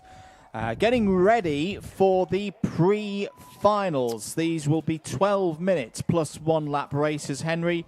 Another haul of championship points available for the drivers in this next set of races, and it's MicroMax that kicks us off first. Yes, indeed. 33% of you think that they would finish, Formula 1 driver finish in the top 10. 29% would believe they finish in the top 5. 21% believe that Formula 1 drivers would finish in the Senior Rotax final below 10th. Only 15% believe they would win. So a lot of faith for our karters. There is a driver that knows a lot about winning. That's Tristan Oman and his son Austin. We look at the field, the number 44 kart. That is Lucian Smith for the Jacks Motorsport and the Project 1 Racing Group. Arthur Farrow. Great drive in his last heat for Arthur. And there's James Roots. Now, Bod Cole was on the live chat saying that a little bit more aggression, and James would have had that one, but he's a newcomer to the championship, a rookie driver. There's a big smiling face. We had an interview with Maximilian Abrahart earlier on. And we look back, see, but no contenders for Kart Mechanic Bingo there. Trousers are all the way. That's there's number 82, George Swire. And, so nice sunglasses, though, over there. There's a couple of drivers leaving the scene there, the couple of mechanics. Sebastian Behrman in the number 36, Jack's Motorsport entry, just having a little look, focusing. Then we look, there's Alfie Garris, the RCE, the Richardson Chassis Engineering team. And then George Climo was there in the number 83 kart, a little bit further back as well. And Yes, the comments in the live chat, we do appreciate them. And again, the vast majority are very, very good comments. A couple of idiots out there, as always, but there we go. Right, MicroMax, the pre-final. It's up next.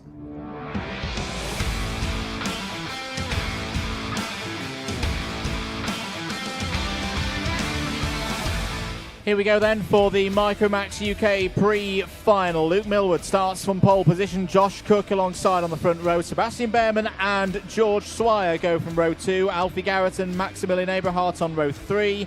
George Climo and James Roots on row 4. Row number 5, Joss Hushka and Arthur Farrow. Row 6, Alfie Mayer and Lucian Smith. Row 7, Max Jolly and Austin Oman. Row 8, Charlie Page and Harry Radcliffe. Benedictas Masiokas and Buddy Hugo go from row 9. Maria Roberto and Harris Barber on row 10. Dean Pahal and Chloe McGill start on row 11. Soren Gallagher and Ansel Murray start on row number 12. Albert Farrow, Logan Rolfe and William Crombie are next. Sadly, it looks as though Soren Gallagher, the Cato Motorsport driver, has not gone out. So we are down to just 26 drivers. But of course, it's over 2 events because there's the National Kart Cup at Clay Pigeon with Rotax classes. Between here and Clay Pigeon, there are over 400 Rotax drivers racing in the UK this weekend. 2 events. And yeah, competitive, clean, parity, all good stuff. Getting ready then. 12 minutes for the first time this weekend, plus 1 lap. Can Luke Millward continue this great form that he's been in since Friday, alongside on that front row with his teammate Joshua Cook, the winner last time out in the O-Plate at Wilton Mill. We're ready to go for the pre-final in MicroMax UK for the first time this season in the Wera Tools British Kart Championship. Oh, close moment straight away. Maximilian Eberhardt popping the front axle up there, getting a bit squeezed in the middle, but apart from that, they're all through.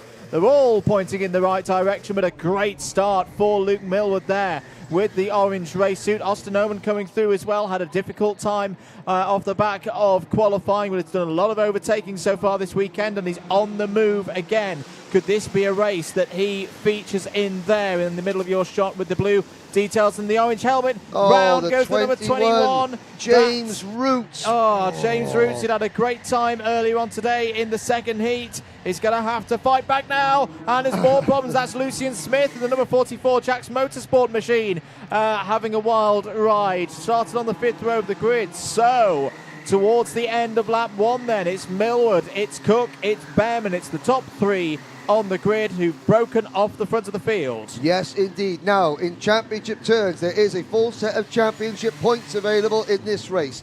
This race the results of this race sets the grid for the final. It's a standalone race. You don't count the heat points as well. It's not a super heat. It's a pre-final. But there are 65 championship points available in this race for the winner. And the top 3 are pulling clear side by side for 5th. Going over the bridge there between George Swire and Arthur Farrow. But you've got that 3-kart breakaway. Millward, Cook and Behrman. Now, Millward, we know Luke Millward, experience. We know Joshua Cook, the O-Plate champion. The Jack's Motorsport Project 1 Racing Group team. This is going to be a great test for Sebastian Behrman. Can he hang on to the 2 teammates who will work together? And can he sort of maybe even think about making a move? There's Abrahart in the number 61 zip entry.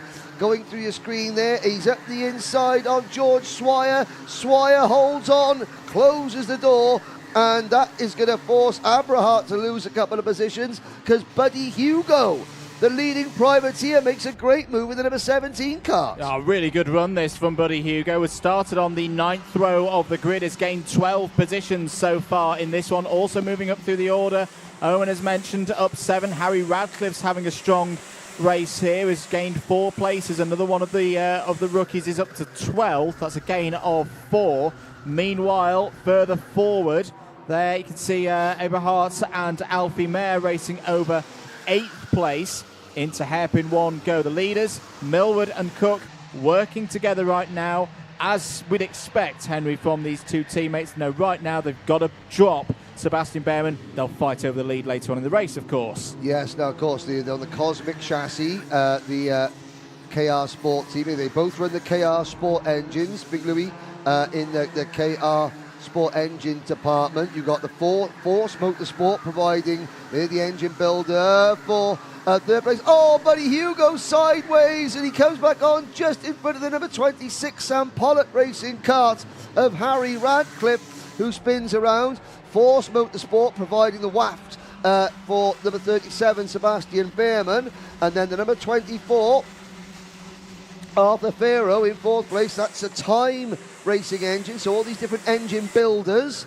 That, you know, with Rotax, you have to be an approved sealer. You can't just take your own engines apart and do things like that. So, you know, ignore some of the comments in the live chat because they're just not true. You've got to be an official engine builder.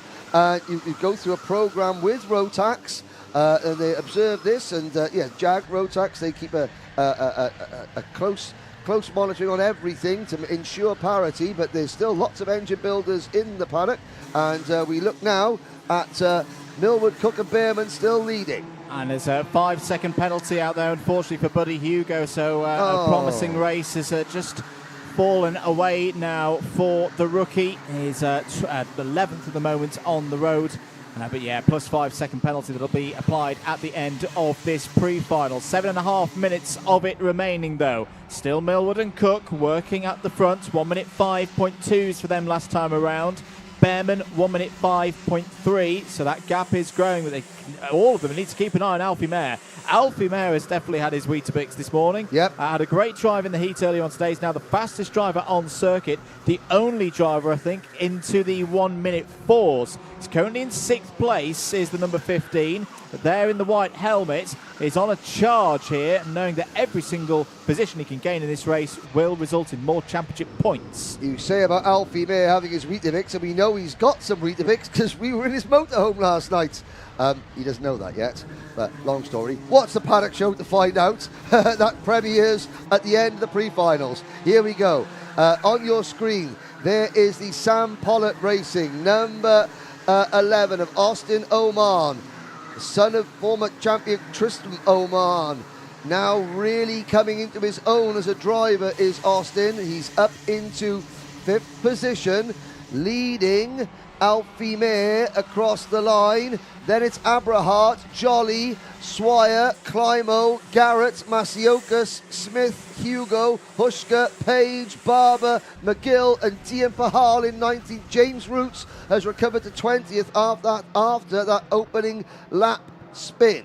He has indeed, and will try and race his way through, knowing that he can still be in play in the final later on this afternoon, that you will be able to watch here live from PF International. There is Maximilian Eberhardt in 7th place right now, trying to close in on his teammate Alfie Mayer. Through, and there is Alfie Mayer. So Alfie Mayer has closed up to Osnoman now there in 5th place. The warning message to the number 23 of Dian Pahal.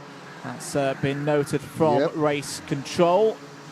It's close still at the front of the order. Sebastian Behrman, this is a really tough period of the race, I think, for a young driver, Henry, because he's fully warranted being there in 3rd place, but he's on his own. He's got the two drivers ahead clearly working together, pulling away. There's not much he can do about that, apart from drive his lines and drive his speed. But he's also got an even bigger group behind him, Farrow, Oman and Mayer. We're going to inevitably start closing now over the next couple of minutes. 5 minutes to go. And of course, Behrman, he's got to start. He can't panic. It's an easy thing for a driver to do. It's inevitable that the 3 karts behind him are going to close in if they work together. He can't go any faster than what he's going because, he can't, because he's on his own. So all he can focus on, Sebastian Behrman, is running his lines, not worrying about, not looking over his shoulder too much, and just allow the race to progress. Because the more he drives cleanly, the longer it's going to take these 3 drivers to close in, which means he's going to have to defend for less time. Virtual Championship scores are live for the first time this season, and unsurprisingly, Luke Millwood is at the top of the table right now in these early stages, virtue of the 2 holes of 130 points. Here's a move. This is Oman on Pharaoh. 2 drivers who know each other very well, of course, having raced up through the younger categories. And that was a clean move from Austin Oman up to 4th place. Alfie Mayer waiting there in 6th. Pharaoh has a little go onto the bridge. Is that an opportunity for Alfie Mayer to strike? Pharaoh runs a bit wide coming down off the bridge. Mayer to the inside, and he's got 5th place even by the time they get down to hairpin 1.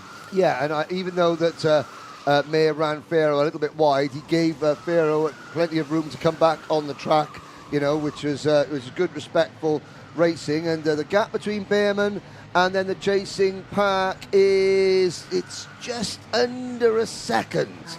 Now, further back, there's Austin Oman. There's Mayer. Max Jolly is there in the number 14 Kart. So we're looking at, Austin Oman in the number 11 has moved into 4th position. The gap about 0.7 of a second to Sebastian Behrman, so they are catching him, but look at that, only 3 minutes to go, and it's now only Austin Oman, so it's not a train of 3 karts, so Behrman might even be able to work with Oman. Let's see Austin Oman's tactics. The gap between the top 2 is 2.5 seconds, so I'm not quite sure if there's going to be enough time for Behrman and Oman to work together and close on the top 2. However, they could work together to pull away from Mayer in 5th and Pharaoh in 6th. Good indeed. Unfortunately, Ansel Murray is out of the race. There is the number 96 that had the mechanical flag in there. I think you can see the reason why there. Lower bracket on the Nassau panel. No longer connected. Some work being done there to try and get the number 96 RCE back out, but it's not going to be the greatest of results. Down the inside, 3rd place. Decisive move from Austin. Yep. Brilliantly done there through Bobby Game Corner. Bobby Game Corner is one of those that on a track map looks very simple, is anything but. It's tight, yep. It's fast, it's a fast entry, a short braking zone. That is perfectly how you negotiate your way through there by Austin Oman. Now up to 3rd, but what do they do now? They've got, it's a 2x2 right now. Oman and Behrman 3rd and 4th, and Mayer and Pharaoh there in 5th and 6th. In fact, scratch that. It's not a 2 and 2 anymore. It's a pack of 4. It is indeed the Sam Pollitt Racing number 11 with the HRS engines. Nigel Horner providing the engine building for Austin Oman. Then you've got Jordan Baines' Force Motorsport outfit providing the power for Sebastian Behrman. You've got Roger Pitchford, the RPM Racing engines, providing the power for Alfie Mayer. And then you've got the Time Racing engine for the Dan Holland number 24. So all 4 teams, 4 different engine builders, 4 different chassis, 4 drivers, all battling for 3rd position, but they're all chasing the 2 KR Sport engines powered drivers. There they are, Millward and Cook, who continue to lead this race. They do, with great speed as well. 1 minute 4.8 for both of them that time around. 1 minute 4.5 for Oman. The fastest lap of the race has just gone in from Arthur Pharaoh there. Oh, as round goes Mayer. Alfie Mayer's gone round on the banking and he's going to lose a stack of positions here. He's got going again. He's on the grass. But that is a big moment for Alfie Mayer in the top 5 and will fall probably all the way down to, I think, around 13th, 14th place. Oh, what a shame, because, of course, that's not just ruined his race here, it's ruined his start position for the main event, for the final later on.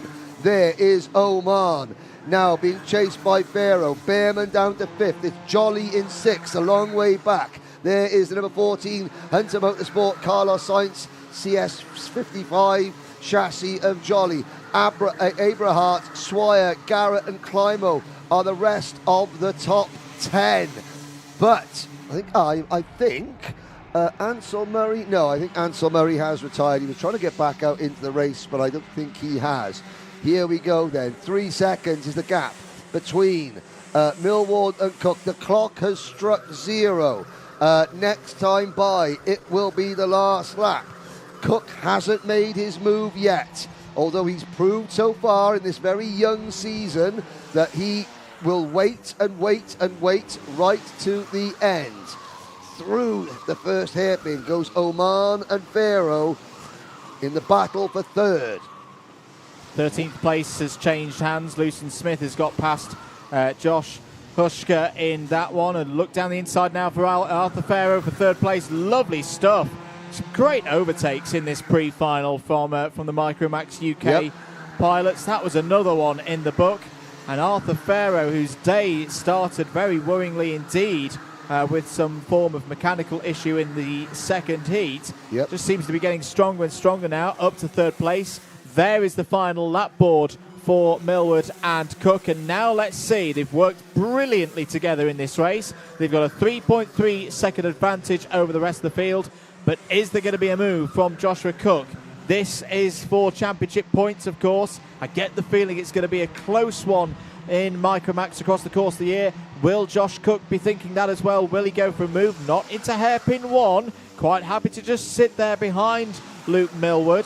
Both of these drivers were first and second in the intermediate classification from the heats. So if the result was to stay like this, it would be a 6-point lead for Millward. But here comes Josh Cook. Josh Cook got a great run out of hairpin 2. Defensive move from Millward. Holds off his teammate there into Bobby Game corner. Millward's going to take the defensive line, control the apex. Very nicely done from Luke Millward. He's ticking off the corners one by one into the Mike Wilson complex. Luke Millward is going to continue this great form here at PF International and win the pre-final. Is he just on the line ahead of Joshua Cook and wins by 0.12 seconds? Takes another haul of 65 championship points. That's Albert Farrow. Yeah.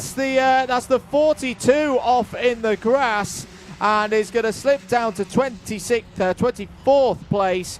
What a shame for Albert Farrow, but it's good news for the other half of the family.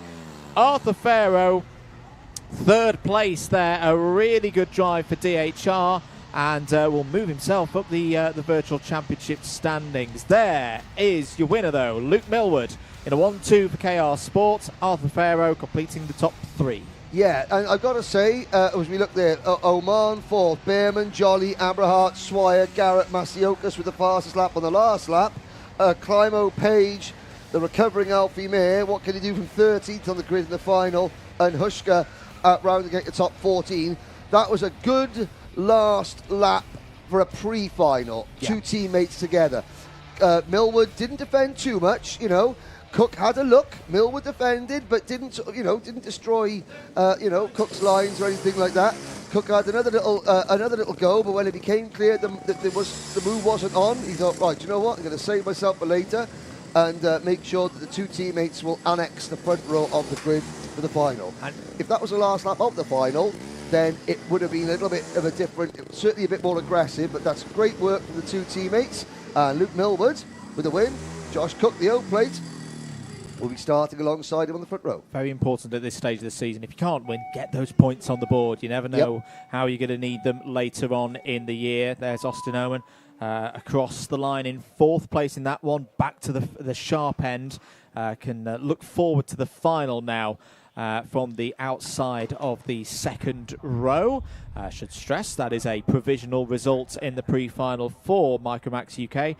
Thank you for your comments. Keep them coming in. Keep your messages of support flowing in here. Hello to Anna Blakemore cheering on Riley. We'll be seeing Riley Blakemore and the rest of the Ambition team shortly later on in the day for the other youngster classes. Hello to Lewis Sumner up supporting Jordan and James, and yes, Jensen Racing 23 as well, correctly predicting that it would be a win for Luke Millward in that last race, but we'll wait to see whether he can repeat it in the final. I hate to burst Jensen Racing 23's bubble, but he did put Cook down and then deleted the comment and put Millward down afterwards. Sorry, busted.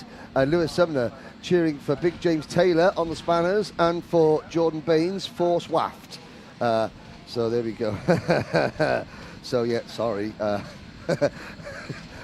Busted. Oh, management is back on the live chat. Oh, are they related to management? Management. I don't know, what does the OH stand for? Send us a private message if you don't want to, reveal yourself. But speaking of, it's down to Nicole Nicole Sutherland in the pits with Luke Millward.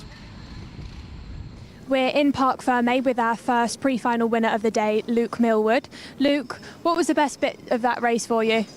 To be fair, it was a start. You have to have trust in your teammates, but I just knew I had to go. And you worked really well with your teammate Josh. Was that tactical, or was he just not fast enough to pass you? It was tactical because if you take each other out, then you're not going to be on the podium, so got to do it for your team. And going into the finals, what are your thoughts? So my thoughts are, I think they're just going to push away and then have a big fight on the last lap, but if not, we have to get scrappy and take it that way.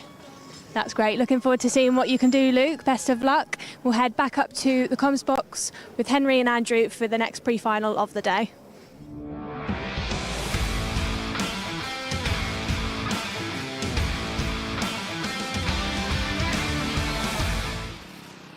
I love that. I said, work together as a team, but if not, then it's going to be a big fight, and we're going to have to get scrappy on the last lap. Here's your starting lineup for the Honda Cadet GX200 Pre-final. Ralphie Branscombe and Archie Leverage on row 1, Ryan White and Ed Spade on row 2. Kevin Ivanov and Margaret Kovekis go from row 3. Harry Grant and Archie Cannon on row 4. Riley Blakemore and Keane Sullivan start on row 5. Esme Rosie and Shay Hilton start on row 6, and then it's Jane Prakash taking us through to the end of the 13 runners here in Honda Cadet GX200. Standing start for the drivers as ever, and 12 minutes to decide this one. Yes, and now of course we were tasked with going down into the paddock and finding Harry Grant a new mechanic, because in his own words, Harry says, "My dad's the worst mechanic in the world." But he's not, because he's got his driver on the fourth row of the grid. They've changed the tyre pressures. Another one of the quotes from Harry was like, "My dad put 80 PSI in them. Dad, what are you doing?" Earlier on in the weekend. It's a family sport that you learn together. Drivers and families learn this sport together. And, there's Dan Ashton, the race director, having a... Now, he's got the orange stripes on there because you've got to have them on there, but that's also for his to keep him safe when he goes shopping with his mum. He does indeed. Here we go then, ready for the pre-final in Honda Cadets GX200. Eyes on those lights. Out they go. Good start for Branscombe. Good start for Loveridge as well, but there's a push coming from behind. Ryan White through into second place. Great use there of the inside line from row number 2, and last year's champion seems to be getting stronger and stronger across the course of this weekend, and that's a bright start here in the pre-final. Off the bridge for the first time, all 13 drivers have taken the start, and all 13 of them are heading down towards hairpin 1 for the first time. There's the number 72 of Ed Spain. A lot of promise at the start of the weekend for Ambition Motorsport. Yep. We're looking forward to see how he's getting on, and that's why beautiful stuff down the inside of Archie Loveridge, taking third place through hairpin number 2. I was going to say, it's so good to see Paul James' team back in the paddock and at the sharp end of the paddock. They've always been a very successful club team. They are still one of the most successful. I'll check my stats book, which will come out for the finals. But in terms of final wins in the modern era of the Honda Cadet British Championship, Ambition Motorsport, with the likes of Jensen Graham, Ewan Charman, are up there with more wins than pretty much than anyone else. So, great to see. Paul James was, I'm not sure if Jason Dredge is still helping out Paul with the team, but Jason was certainly in and around the paddock last year. But as they go across the bridge, there is one of the Ambition karts. That's Riley Blakemore trying to pick up a place there. But as they head down the hill, only at the back there now, Jayan Prakash. I will have a little look, because Jayan Prakash, obviously one of the least experienced drivers in the field. It's his first time in the championship. I'm going to have a little look and just check on his lap times. Yes. So I'll do that, because it's important, even if a driver is at the back of the field, how much they're progressing as the weekend goes along. Absolutely. A bit of a wide moment for Ryan White there, but he was able to hold in ahead of Ed Spain and retain second place after that small moment there. Good lap for Kevin Ivanov, who of course starts a little bit further back in this race. Had a 5-second penalty in the second heat earlier on this morning. but arguably on race pace has been the fastest driver in this category so far this weekend. 9.5 minutes remaining. Branscombe controlling things at the front, doing pretty much what we've seen Kevin Ivanov do so far in the heats. Just sit there at the front, quite happy, not going too defensive into the main overtaking zones, such as here in hairpin number 1. And the others quite happy to follow right now. Spain there in second place, then White, Loveridge and Ivanov.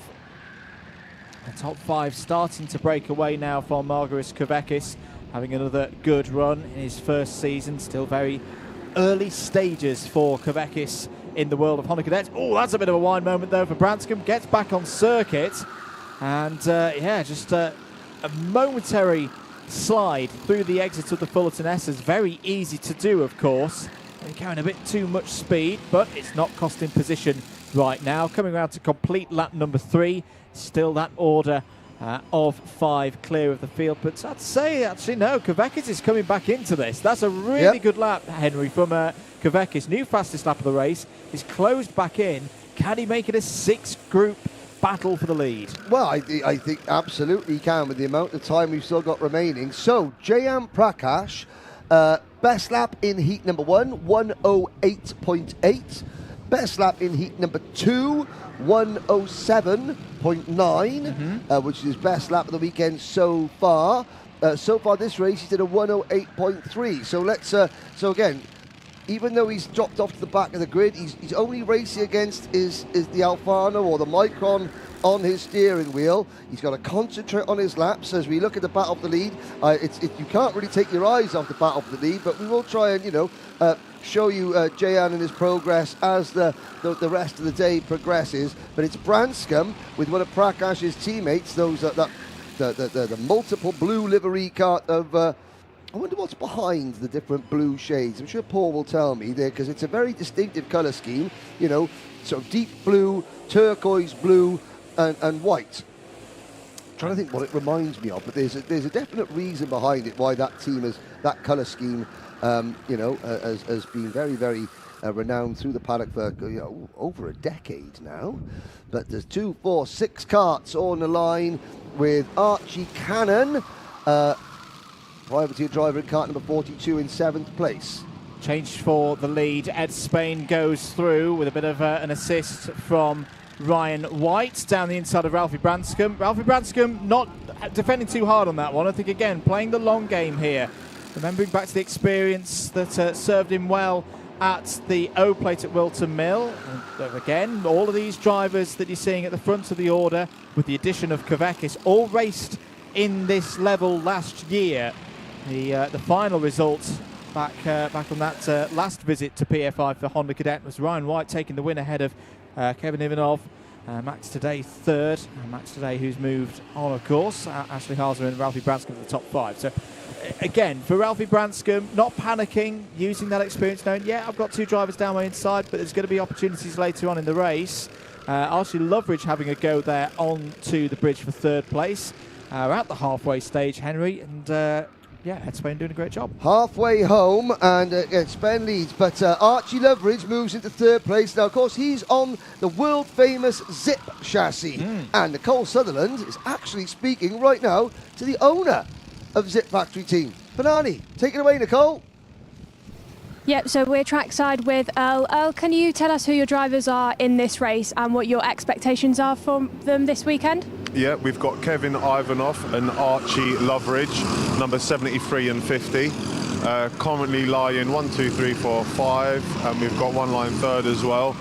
Ideally, they've got the capabilities of a 1-2, so we've got 5 minutes left on the clock, and hopefully we should do it. Honda racing is always great, so 5 minutes on the clock to get the 1-2. Great to speak to you, Earl. Thanks very much. We'll head back over to Henry and Andrew in the box. Always great to hear from Earl the Pearl, and Earl and Tuesday Hines have been instrumental in bringing the Zip name back to the forefront. And again, great having Nicole down in the paddock and having the ability to sort of cut those interviews in without you missing out on any on-track action, because you can't be blink and you miss it in this class. But great stuff. Indeed. So, 4 3/4 minutes to go. Ed Spain still at the front of this one. Ryan White waiting for his moment in second place. Into the Fullerton S's go the race leaders. A second covering the top 6 right now. And see Ralphie Branscombe there in 4th place. Is there going to be another opportunity to move up through the order like we saw a few weekends ago at Wilton Mill? And see out there as well, changes further down the order. Archie Cannon has gained a spot in this race so far, up to 7th place. Keane Sullivan up 2 spots to 8th. Harry Grant and Riley Blakemore currently completing the top 10. This has gone into the classic Honda Cadet rhythm of the drivers almost waiting for those last few laps. So as I say that, down the inside goes Branscombe on Ryan White. Ryan White all of a sudden finding himself shuffled down the order, I think, to 5th place. Yes, and look at this, down the inside. Well, this is a move and a half. I was about to say it's a little bit early to go for it, but Archie Loveridge has taken this race by the scruff of the neck, taking the lead. Here comes Branscombe, and look at that, just in a moment, all of a sudden, a zip 1-2 is on the cards. If Kevin Ivanov can get this one down the inside, no, Branscombe goes around the outside, through the Fullerton S's, back through comes White to 3rd, but what a brave piece of driving there from Archie Loveridge to go, I don't care that it's 3.5 minutes to go. I want the lead, and I'm going to race this one from the front. Yeah, and it's worked for him, because now we'll see. This is going to be a great camera shot now. We'll try and follow this under the bridge. Look at the gap between 1st and 2nd. Branscombe's got drafting help as they go under the bridge from Ryan White. And look how the gap closes. When they get onto the banking there, the gap is closed. It's halved just on that one straight alone. Great camera work there from our crew there, just to show the power of the slipstream in Hondas. And now Loveridge looks over his shoulder, and they're back with him. Branscombe, White, and they brought Spain and Ivanov with him. Now the pressure is on Margaris Kavekis, because he's beginning to slip away a little bit in that the white and black liveried kart. Out of the second hit, but sorry, Andrew. I say for Kavekis, really good on the brakes there into hairpin 1. That could be a feature that he uses well in the latter stages of this race. This is definitely Kavekis' best run so far this weekend. He's growing and learning all the time. It's a long circuit. It's a very tricky circuit to get on top of as a driver because of its length, because it being nearly 1.4 kilometres. A 10-minute, 12-minute session, there's less opportunities, less repetitions of going around each corner to learn those turns and what works and what doesn't. But that's definitely Kavekis now getting on top of this. Is all down the inside. That was Spain going for a move on White, and he's got it done onto the bridge. So Ed Spain for Ambition Motorsport back up to 3rd place. Loveridge head down, trying to break away from the rest of them. It's one of those things in Honda Cadet that's very much easier said than done. Ivanov still waiting for his moment there in 5th place, and Kavekis once more, just over a second covering this top 6 right now. Yes, indeed, into the Fullerton S's. Now you can see there's you can almost see the whites of their eyes. The cameras are up so close with them, and you can barely fit a Rizzler between the rear bumper of Archie Loveridge and the nose cone of Ralphie Branscombe. Then it's White, Spain, and Ivanov. Kavekis now beginning to drop away a little bit as they come on to the start-finish straight. No, Kavekis, in fact, is there. 7th position is Archie Cannon. Then, with the fastest lap of the race, 8th place, Riley Blakemore, Kean Sullivan, Harry Grant, Esme Rosie, Shea Hilton, J.M. Prakash. J.M. Prakash has got his best lap down to a 108.0, to the 10th off his personal best of the whole weekend. 30 seconds to go, 2 laps for Honda Cadet GX200 to sort out this pre-final. Virtual Championship scores. There'll be a tie at the top of them going into the final as things stand. Loveridge and Branscombe both on 127. White not too far behind, but something tells me that that's all going to change in that top 10 order between now and the end of this race, because it's still this group of 6. Still just Kavekis holding on there at the back of it. And for anyone who's watched Honda Cadet racing over the years, they know a lot can change when you go on to the last lap of any race, and they're about to do so now. Out of the final chicane, there is the last lap board. Archie Loveridge has done a great job over these last few laps since taking the lead with 3.5 minutes to go, Henry, but now is the really hard work of holding off a pack of 5 behind him. And there goes Branscombe to the inside of the banking. Ralphie Branscombe takes the lead going into turn number 3. Side by side for second now between Loveridge and White. White runs very wide coming off the bridge. Branscombe looks over his shoulder. He sees he's got a gap. He doesn't defend. It's 4 wide almost into the second hairpin. Oh, side by side between Spain and Ivanov. But it's Ralphie Branscombe. He looked over his shoulder just the perfect time, Andrew, and realised I don't need to defend in hairpin number 1. I'm going to go, go, go. And he's done exactly what he did at the O-Plate a few weeks ago. Timed it to perfection at Wilton Mill. Has he done so again in this pre-final? There's a fight going on between Spain and Ivanov over 4th place, and Kavekis may take advantage of that. To the line then. Ralphie Branscombe, what a season so far. Very good early season form. Ralphie Branscombe takes the pre-final, will start on pole position for the final later on today and extend his championship lead. Second to Ryan White, third to Archie Loveridge. Margaris Kavekis holds it in there for 4th ahead of Ed Spain and Kevin Ivanov. And we'll wait to see on his last lap of the pre-final, can Jayan Prakash beat his personal best lap? He's coming into the Mike Wilson complex now, and he's just working, trying to improve. Here he comes, Jayan Prakash. Can he beat his best time? He does a 1:08.5 on his last lap. So he was a 10th off his best lap of the weekend, but he's still got one race to improve that and get back into the 1:07s. We'll wish Jayan the best of luck in that. Whoa.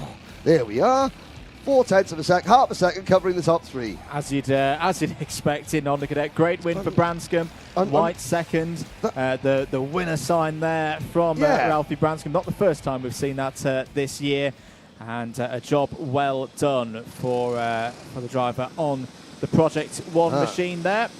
So they're going into the weigh scales now. They pass the the telephone of doom. The iPad of doom, checking the nose cones, and then Mick Street there on the left-hand side of your screen. Once they've gone over the weigh bridge and they're not underweight, he will direct some carts into this area where the scrutineering team and the technical team, led by Paul Klassen and Ernie Salmon, will then decide what bits of the cart they want to take off and check for legality. Everyone else goes back into Parc Fermé. Nobody's allowed to leave Parc Fermé until they've taken their tyres off, and then until the technical commissioners, Mr. Salmon and Mr. Klassen, tell them they can.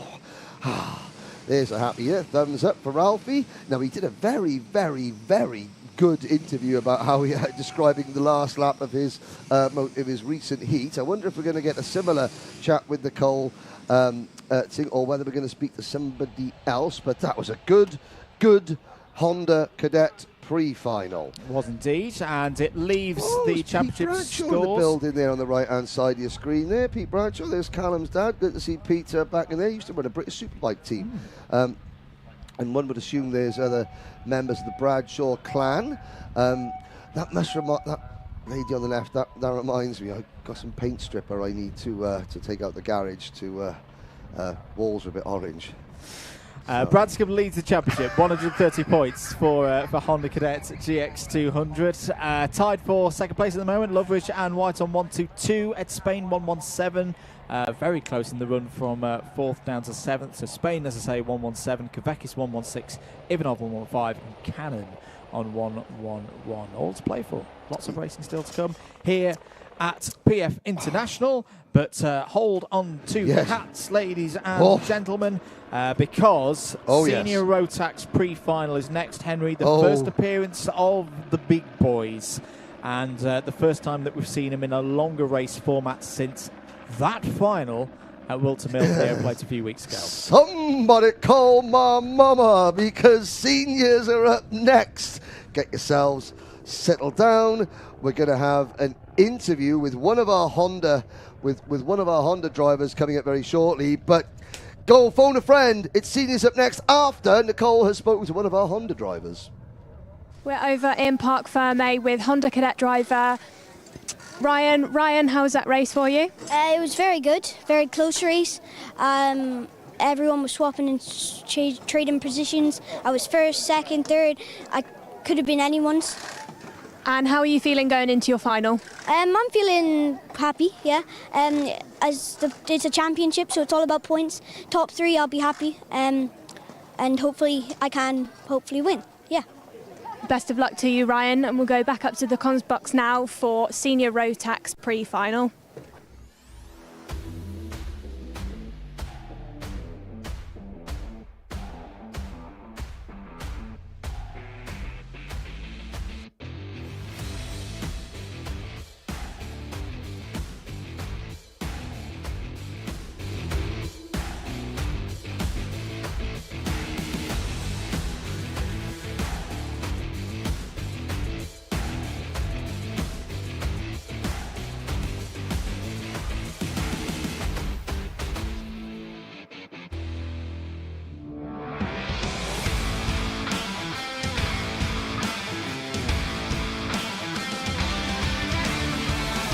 Race 21 on the schedule. It's the Senior Rotax Pre-final. Let's go through the grid. Callum Bradshaw has pole position, is joined by Teddy Pritchard-Williams on the front row of the grid. Ewan Charman and Caden McQueen go from row 2. Macaulay Bishop and Cian Geraghty on row 3. Guy Cunnington and Jamie Perilli on row 4. Big hello to Molly Pritchard-Williams watching her brother Teddy back home. It's Kai Hunter and Brandon Klein-Nagelvort on row 5. Jack Lilly and Tristan Rennie on row 6. Ethan Jeff Hall and Gustav Usakovs row 7. And Archie Walker and Archie Buttle on row 8. Deacon Russell and Neil Clark on row 9. George Donald and Alexander Adams-Acton on row 10. Pearson Bullock Carter and Armand Hamilton on row 11. Matthew Sayer and Alex Moody on row 12. And a problem for Morgan Porter, Reg Hayward, Sam Longley, Lewis Gilbert and Sam Baker. They were the final automatic qualifiers. Porter, the repechage winner, is out. He will be joined by Josh Graham, David O'Leshner, Austin Lee, Angus Scrivener and Tyler Harris. We're down to 33. Yes, there's people with their tea and biscuits, their popcorn, they're ready. I need a stiff drink because here we go. 12 minutes plus 1 lap for Senior Rotax in their pre-final. Into the Bruno Ferrari S's for the first time. Are they all going to make it through the first sector? That's a good start, a clean start for Senior Rotax as they wrap round onto the bridge for the first time. It's a Strawberry Racing 1-2 at the front. The former world champion, Callum Bradshaw, into hairpin 1 first with Teddy Pritchard-Williams behind, moving to Strawberry Racing for this 2024 season. He got his first podium in Senior Rotax here the last time we were here in October for the British Kart Championships. What can he do in this pre-final? Ewan Charman's had a good start as well. One of the only non-OTK chassis runners at the front of this field, has had a super weekend so far, has found the speed on the Birrell ART there. He sits in 3rd. Look at that. You've got Cream Racing engines, KR Sport engines, Aurum Racing engines for Ewan Charman, Time Racing engines, Wright engines for Jamie Perilli. Here comes Macaulay Bishop to the inside of Charman. Charman slams the door shut like Bishop was an unwanted guest at a house party. But Bishop's fought through. He's managed to find his way to 3rd place. Here comes Guy Cunnington, the 2019 champion on the scene, going for Charman's 4th place, but just settles back in to 5th for now. Here comes Caden McQueen down the inside for KR Sport. Takes 5th place away from Cunnington through hairpin number 1. Oh, look at that. Brandon Klein-Nagelvort all over the dirt, running out of hairpin number 1. Change for the lead, potentially, yes. Oh. Through goes Super Ted. Teddy Pritchard-Williams takes the lead away from Callum Bradshaw. Macaulay Bishop follows through into 2nd place. Well, that is quite the statement from the driver who finished 5th in the championship last year. He's gone, no, I want to lead this race at the end of lap 2. Bradshaw's got a problem. He's pointing down at his radiator, and in fact, he was trying to make some sort of adjustment when Bishop and Pritchard-Williams went through. Bishop to the inside. Macaulay Bishop, the O-Plate champion, into the race lead. And now Bradshaw back into his rhythm. Charman is next, then it's McQueen, then it's Kai Hunter. Bishop starting to defend a little bit. Now he will back the pack back up out of this next corner and then get his foot down and go. Look at Guy Cunnington. Jamie Perilli is there for Jack's Motorsport as well. Garrity and Jack Lilly for Sam Pollitt Racing. It's only the pre-final and already the cream is rising to the top. Well, it's Macaulay Bishop versus the world right now. No DHR teammates at the front of this one. Matthew Higgins this weekend doesn't take part here at PF International. He's at Donington Park for GT Cup. But Macaulay Bishop will be backing himself right now. The form that he's been in over the last few weeks, the junior champion from last year. Can he break away? Well, in fact, right now, Bishop and Pritchard Williams are dropping Bradshaw and the rest behind. Not by a lot, but it's a couple of kart lengths there between second and third. Lewis Gilbert's had a bright start, a 56.75 for Lewis Gilbert, who had a retirement in one of his heats earlier on this weekend, has gained 9 places, is up into the top 20. Yeah, there is one of Gilbert's Craft Motorsport teammates there just being passed, and it's now Bishop and Pritchard Williams side by side. Bradshaw slipped back to 4th. McQueen is up into P3 for the number 47 KR Sport team. Through the Fullerton S's, Hunter's watching this unfold in 5th. And then there's a gap back to Perilli in 6th position, who is holding off a whole clump of them. Is indeed. This is what we were expecting before this senior Rotax pre-final. Remember, 65 championship points available to the winner of this race. End of lap number 4. It's Bishop, Pritchard Williams, McQueen, Bradshaw, Hunter, the top 5. Perilli, Charman, Cunnington, Jeff Hall and Garrity also in the top 10. Round onto the bridge once more. Great work from Caden McQueen. He's closed that gap to Teddy Pritchard Williams. Here goes the Welshman down the inside for the lead of the race. He's got it, and through goes McQueen as well. Brilliant stuff from both of them. Bradshaw fights through to 3rd, Hunt to 4th, and all of a sudden Macaulay Bishop is looking at the back of last year's champion. He's down to 5th. The bigger boys have just stuck it to the new kid in the class. Macaulay Bishop goes from 1st down to 5th. And I was going to say, Molly is going to be watching her brother Teddy, Super Ted, doing well, and Super Ted is in the lead. And I know that Molly will be cheering on back home. Mum and Dad are in the paddock. Now McQueen under pressure. Bradshaw back to P2. Well, whatever the problem was for Callum Bradshaw earlier in this race, it seems to have gone now. And McQueen fighting through, or holding on to 3rd place there. Kai Hunter all over the rear of the KR Sport there. Is Hunter going to go for the move? Of course he's going to go for the move. It's Kai Hunter up to 3rd place.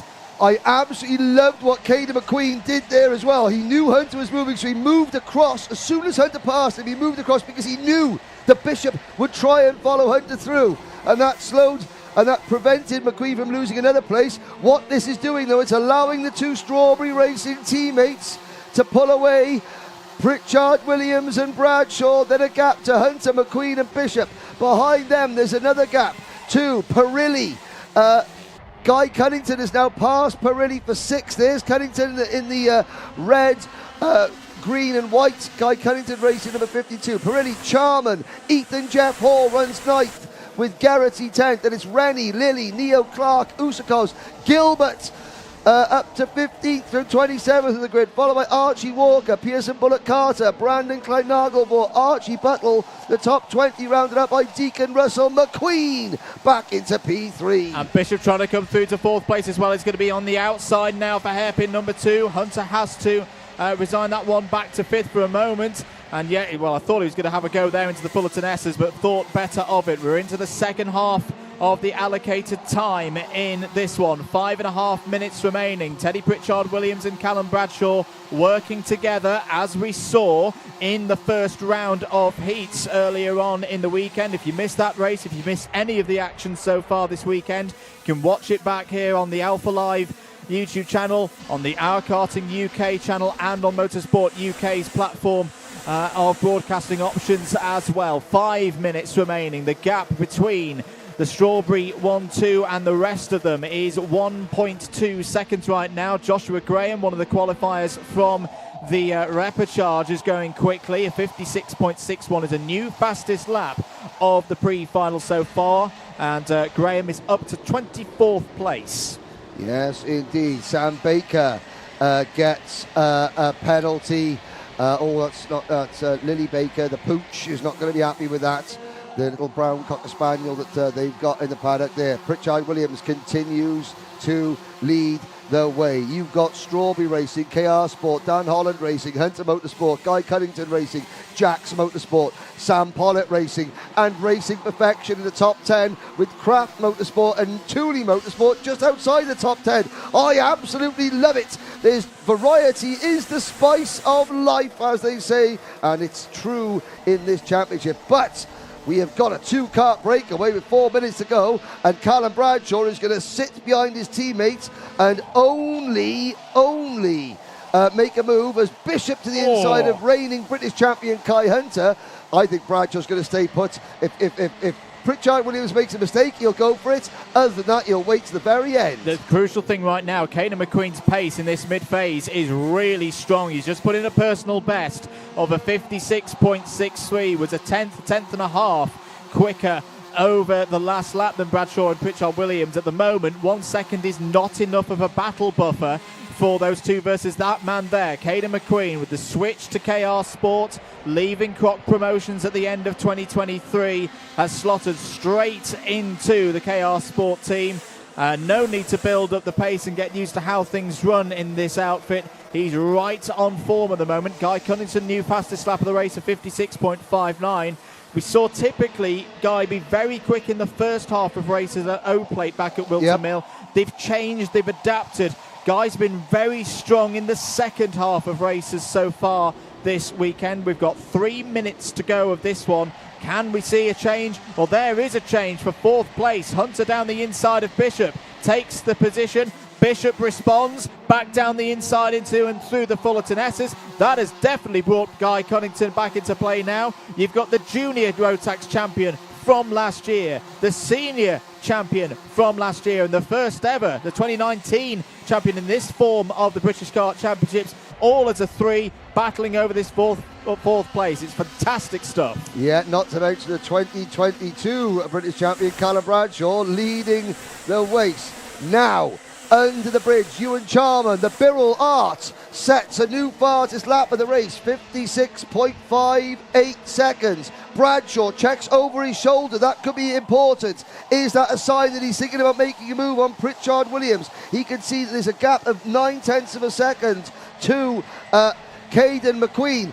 Bishop, Hunter and Cunnington are now, well, Bishop is defending, so that battle is for fourth place. Can anybody catch the two Strawberry Racing teammates? How is it that whenever the dice are stacked against them, the Strawberry Racing team, the Cream Racing engines and their drivers find a way to battle to the front? 1.5 minutes remaining. This would tie up the embryonic championship scores at this stage. Remember, it was Bradshaw who took the haul of 65 from the heats. Can Pritchard Williams respond with his own first haul of 65 here with a few laps to go? Just moving up through the field as well. Track what's happening in the midfield. Lewis Gilbert is your biggest mover in this race, up 14 spots to 13. So another good run for the driver who finished fourth in the championship last year. Also improving, Joshua Graham up 8, and Reg Hayward has gained a few spots in this one. Remember, the finishing positions from this race will set the grid positions for the start of the 15-minute plus 1 lap final later on this afternoon. What are the opportunities going to be here, though, for the drivers in the top 10? There'll be 2 more laps of this one, Henry. Right now, everyone just keeping their powder dry, knowing they've got to go for it on the last lap. Yeah, and none of them want to have an issue where they have an incident and crash out or something like that, because that will destroy their chances of the final. The results of this race decide the starting grid for the final itself. Tyler Harris, who has retired, gets a 5-second penalty for his troubles. We've only lost 3 karts from this race. Harris, Matthew Sayer and Morgan Porter. 31 drivers still running of the repechage qualifiers. Joshua Graham is up 8th place to 22nd. He is the best of the repechage qualifiers. There's the move into the Fullerton S's, up over the curb. Bradshaw takes it. Now can Pritchard Williams fight back? McQueen closing in. The clock has struck 0, and next time around, you're going to see the last lap board. You are indeed, and Caden McQueen's got a chance here, I feel, because surely there's going to be another attack from Teddy Pritchard Williams as they go onto the final lap. McQueen has a little check over to the mechanics on driver's left, knowing this is the situation now. 0.6 of a second covering the top 3 on the final lap of the pre-final, but Bradshaw's going away here. Whatever was affecting him in the early stages, he's going like a rocket on this final lap. Teddy Pritchard Williams, is that the body language saying I've got nothing left at this stage of this race? It's not the final, it'll have another chance later on this afternoon. Do stick around for that, but this is the Callum Bradshaw that people feared would be here this weekend when they saw him on the entry list. This is why he's a former FIA world champion in a year where those world championships come to PF International. In the senior Rotax pre-final, it's Callum Bradshaw again winning for Strawberry Racing. It's a 1-2 for Strawberry Racing, with Teddy Pritchard Williams once again second in one of these pre-finals in senior Rotax. What a drive from Caden McQueen as well to third. Bishop, Hunter and Cunnington in the top 6. Geraghty, Jeff Paul, Uzakovs and Perilli inside the top 10. As you look at the top 14 there and just look at those names and what those drivers have won in their careers, there's nearly 1,000 of you watching right at this moment. If you have ever struggled to try and describe to your non-racing friends what you do in karting or what proper kart racing is about, you've got until 4 o'clock UK time. Go and tell them, even if it is just for one race. Go and tell your friends, if you want to know what I do in karting, if you want to know what proper karting is all about, tune in, send them the link and say at 4 o'clock UK time, that is when the senior Rotax final goes out, and that, I am sure, is going to be the best advert for our sport, for non-racing people, that it's possible to have. Mark it on your calendars. Well, there is Callum Bradshaw. A thumbs up from the 2022 champion. Won here for the round that visited PF International in 2022 as well. Can he add another final win to his illustrious CV? We'll find out later on. Now, let's have a listen in.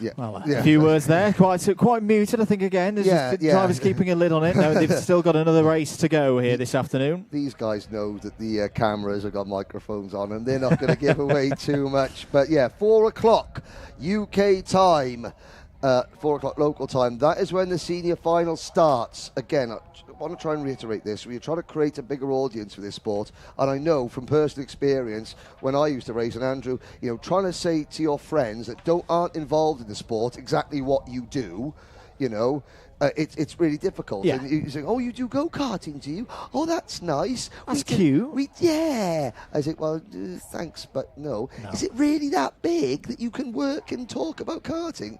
Yes. Why don't you watch this? If you want, like Edward Haynes, he's ready to watch the senior final. 4 o'clock local time, ladies and gentlemen. Plenty more to come before then. Next up, we've got the pre-final for junior Rotax. Another chance for the likes of Harry Bartle and Thomas Minspearing to come to the fore. They've had a great weekend so far. They'll start from pole position. For now, though, we're going to head back down to Parc Fermé and Nicole Sutherland, who's with Caden McQueen. We're over in Parc Fermé with Caden McQueen. Caden, third in that race. How was it for you?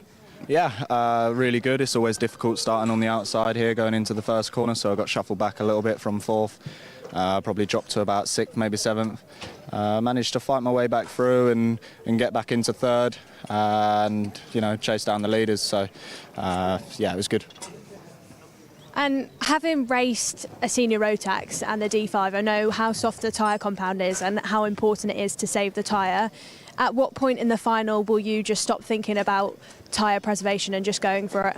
Yeah, I mean, well, in that one, you know, once I got a little bit of a gap from fourth, I did just calm down and try to save as much tyre for the final. I think, you know, the final is more important. So for me, the final bit, I mean, you can't push too early.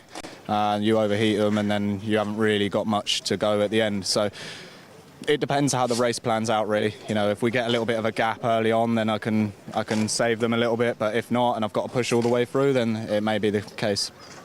That's great. Best of luck for the final, Caden. We'll throw up to the next pre-final of the day, but quickly we'll hear from Demon Tweaks.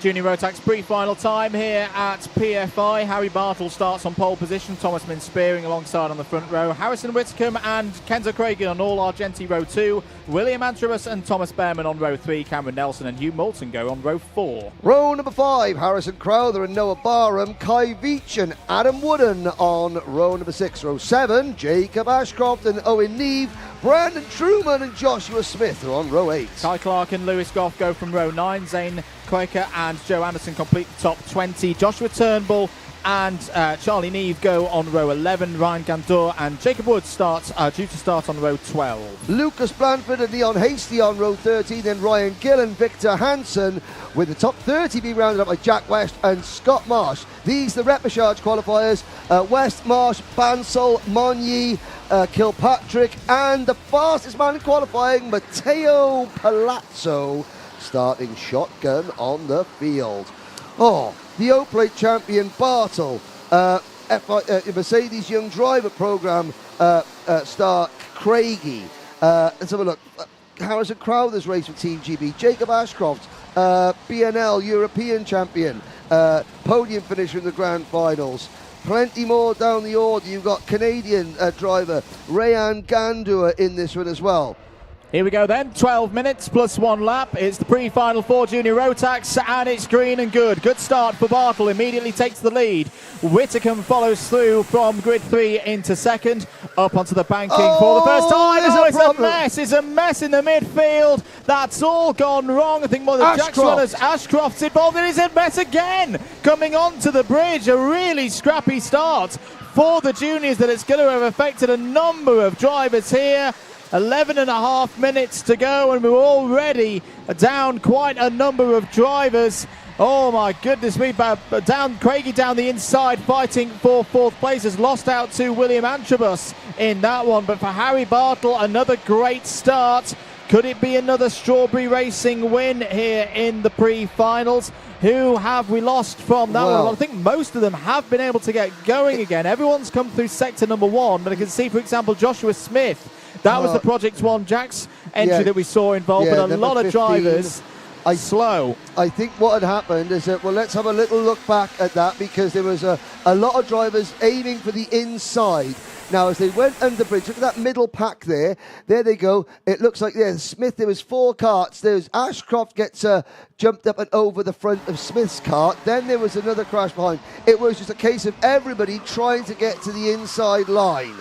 Nobody wanted to go to the outside, and one cart just jackknifes across the other, lifts him up in the air, and then the chain reaction, nobody could slow down fast enough, and the stewards will be looking into that now. So that's what David Manchester is looking at on the graphics there. They're looking back on the left-hand side at the replay at the start. Oh, there's the number 46 cart out of the race, Zane Quacker. So that's what the stewards are looking back at that incident to see if this blame can be apportioned or whether it is just, a racing incident.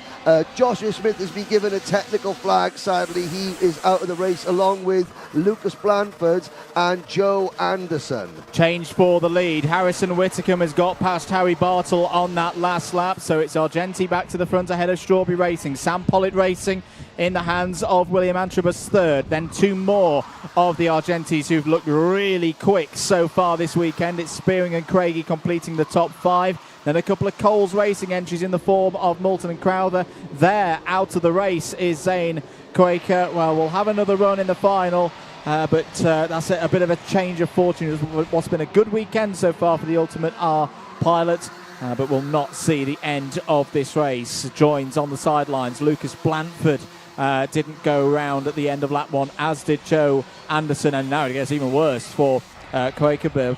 Plus 5 second penalty. Change for second place. Antrobus past Bartle, so Harry Bartle now down to fourth. This is going to be a bit of a battle, you would feel, for the O-Plate champion. New fastest lap of the race, Henry. 10th place on the road for Thomas Behrman, a 58.37.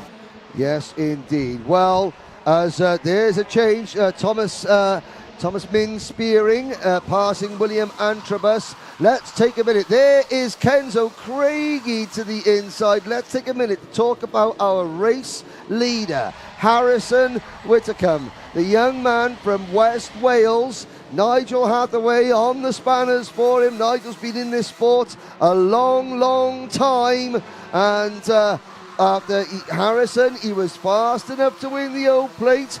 This is redemption, and again, it's only a pre-final, but this is Harrison showing, and of course, you know, it's not Kenzo Craigie's fault, but obviously a lot of the Argenti focus is on Kenzo Craigie, that link with the McLaren, the Mercedes, the Mercedes Formula One team, understandably, you know, but Harrison proving there are more drivers in that awning. It's not automatically, you don't get put into the Mercedes Young Driver Program just because you're with Argenti. No, that's a separate thing altogether.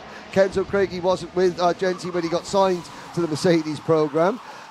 But Harrison Whitcomb showing, hey, there's more than one, and Thomas Min Spearing. They're both showing, look, there's more than one superstar in the awning. Craigie and Behrman.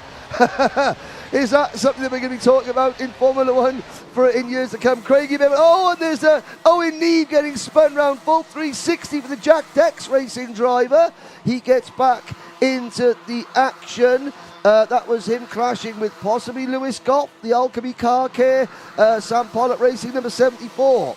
I saw breaking down a little bit in the second half of the top 10 right now. 7 minutes to go. It's an Argenti 1-2 with Whitcomb in the lead. Spearing second. Antrobus and Moulton third and fourth. It's a good run, this, from the Coles Racing entries. Fourth and fifth right now. And Harry Bartle. Oh, this I think is a bit of a surprise, Henry. I wouldn't have predicted this before this one. Down to sixth place now and seemingly struggling for pace right now. Has dropped off the back of the main group. We've been seeing him do a fair amount of defensive driving.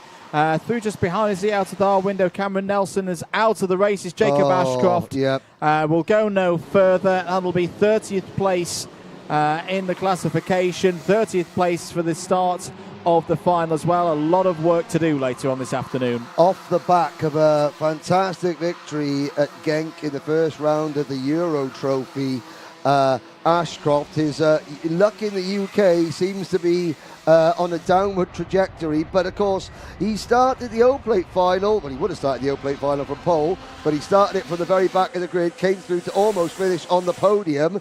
You know, he'll be starting 30th and he'll have some fresher tyres. Now Whitcomb is under a little bit of pressure. There is the battle. Hugh Moulton up into third position for the Coles Racing team.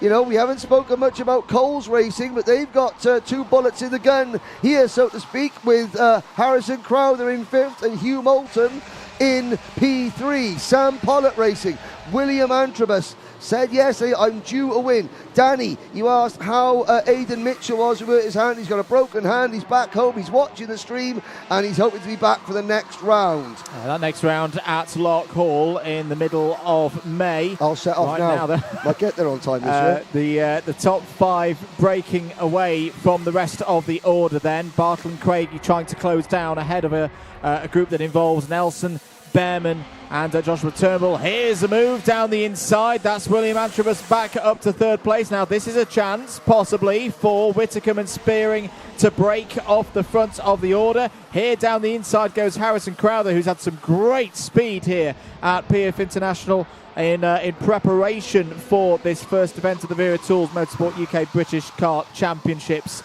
for 2024. He'll like that move, getting past his teammate for P4. Love this. You know, we just seen a senior race with KR Sports, Strawberry Racing, Dan Holland Racing at the front. Now we got a junior race with Sam Pollock Racing, Coles Racing and Argenti Motorsport up at the front. You've got the HRS engines powering Thomas Min Spearing. You've got the Ogden Motorsport engine with Harrison Whitcomb. So two different engine builders, you know, for the two teammates for the Argenti team. Then behind them, you've got HRS engines as well for William Antrobus. The Coles Racing team, Ogden engines for both of them. You've got KR Sport engines and Cream engines and for KR Sport and for Harry Bartle. And you've got another... Is that the number 40 Daniel kart? Kilpatrick, yeah. Daniel Kilpatrick, the Northern Irishman, of the Lando Norris kart with a time racing engine power unit out of the race at the second hairpin, and in a little bit of discomfort already, and the red flags have gone out. Red flags are out. Red flags are out. 3 minutes 39 seconds to go. The red flags have been called. Obviously the marshals and Dan Ashton is with Daniel Kilpatrick, who is sat in his cart. We will await news. However, let's have a little look. So I'm not quite sure what the restart procedure, if there will be one, possibly not. I think that could be race over. We will wait and get confirmation of that before we make a decision. But Harrison Whitcomb, Thomas Min Spearing, William Antrobus, Harrison Crowther and Hugh Moulton, that was the running order at the end of lap number 8, which is the last fully completed lap. Was indeed, and that had been a stable order for a good period of time. Joshua Turnbull had gained 11 places in that one. Up to that point, 10th place. Scott Marsh up P15 as well from 30th on the grid. So red flag procedure for the Junior Rotax Pre-final. The drivers just being held before the start-finish line here by the officials. Thank you for being with us this afternoon at PF International. Coming up after this one, we've got the Minimax 950 pre-final. That'll be race number 23. MicroMax UK will then be the first final, so we will have a break, of course, between the pre-finals and the main finals. So going off from 2:30 this afternoon, MicroMax UK for their final. Then at 3 o'clock, Honda Cadet.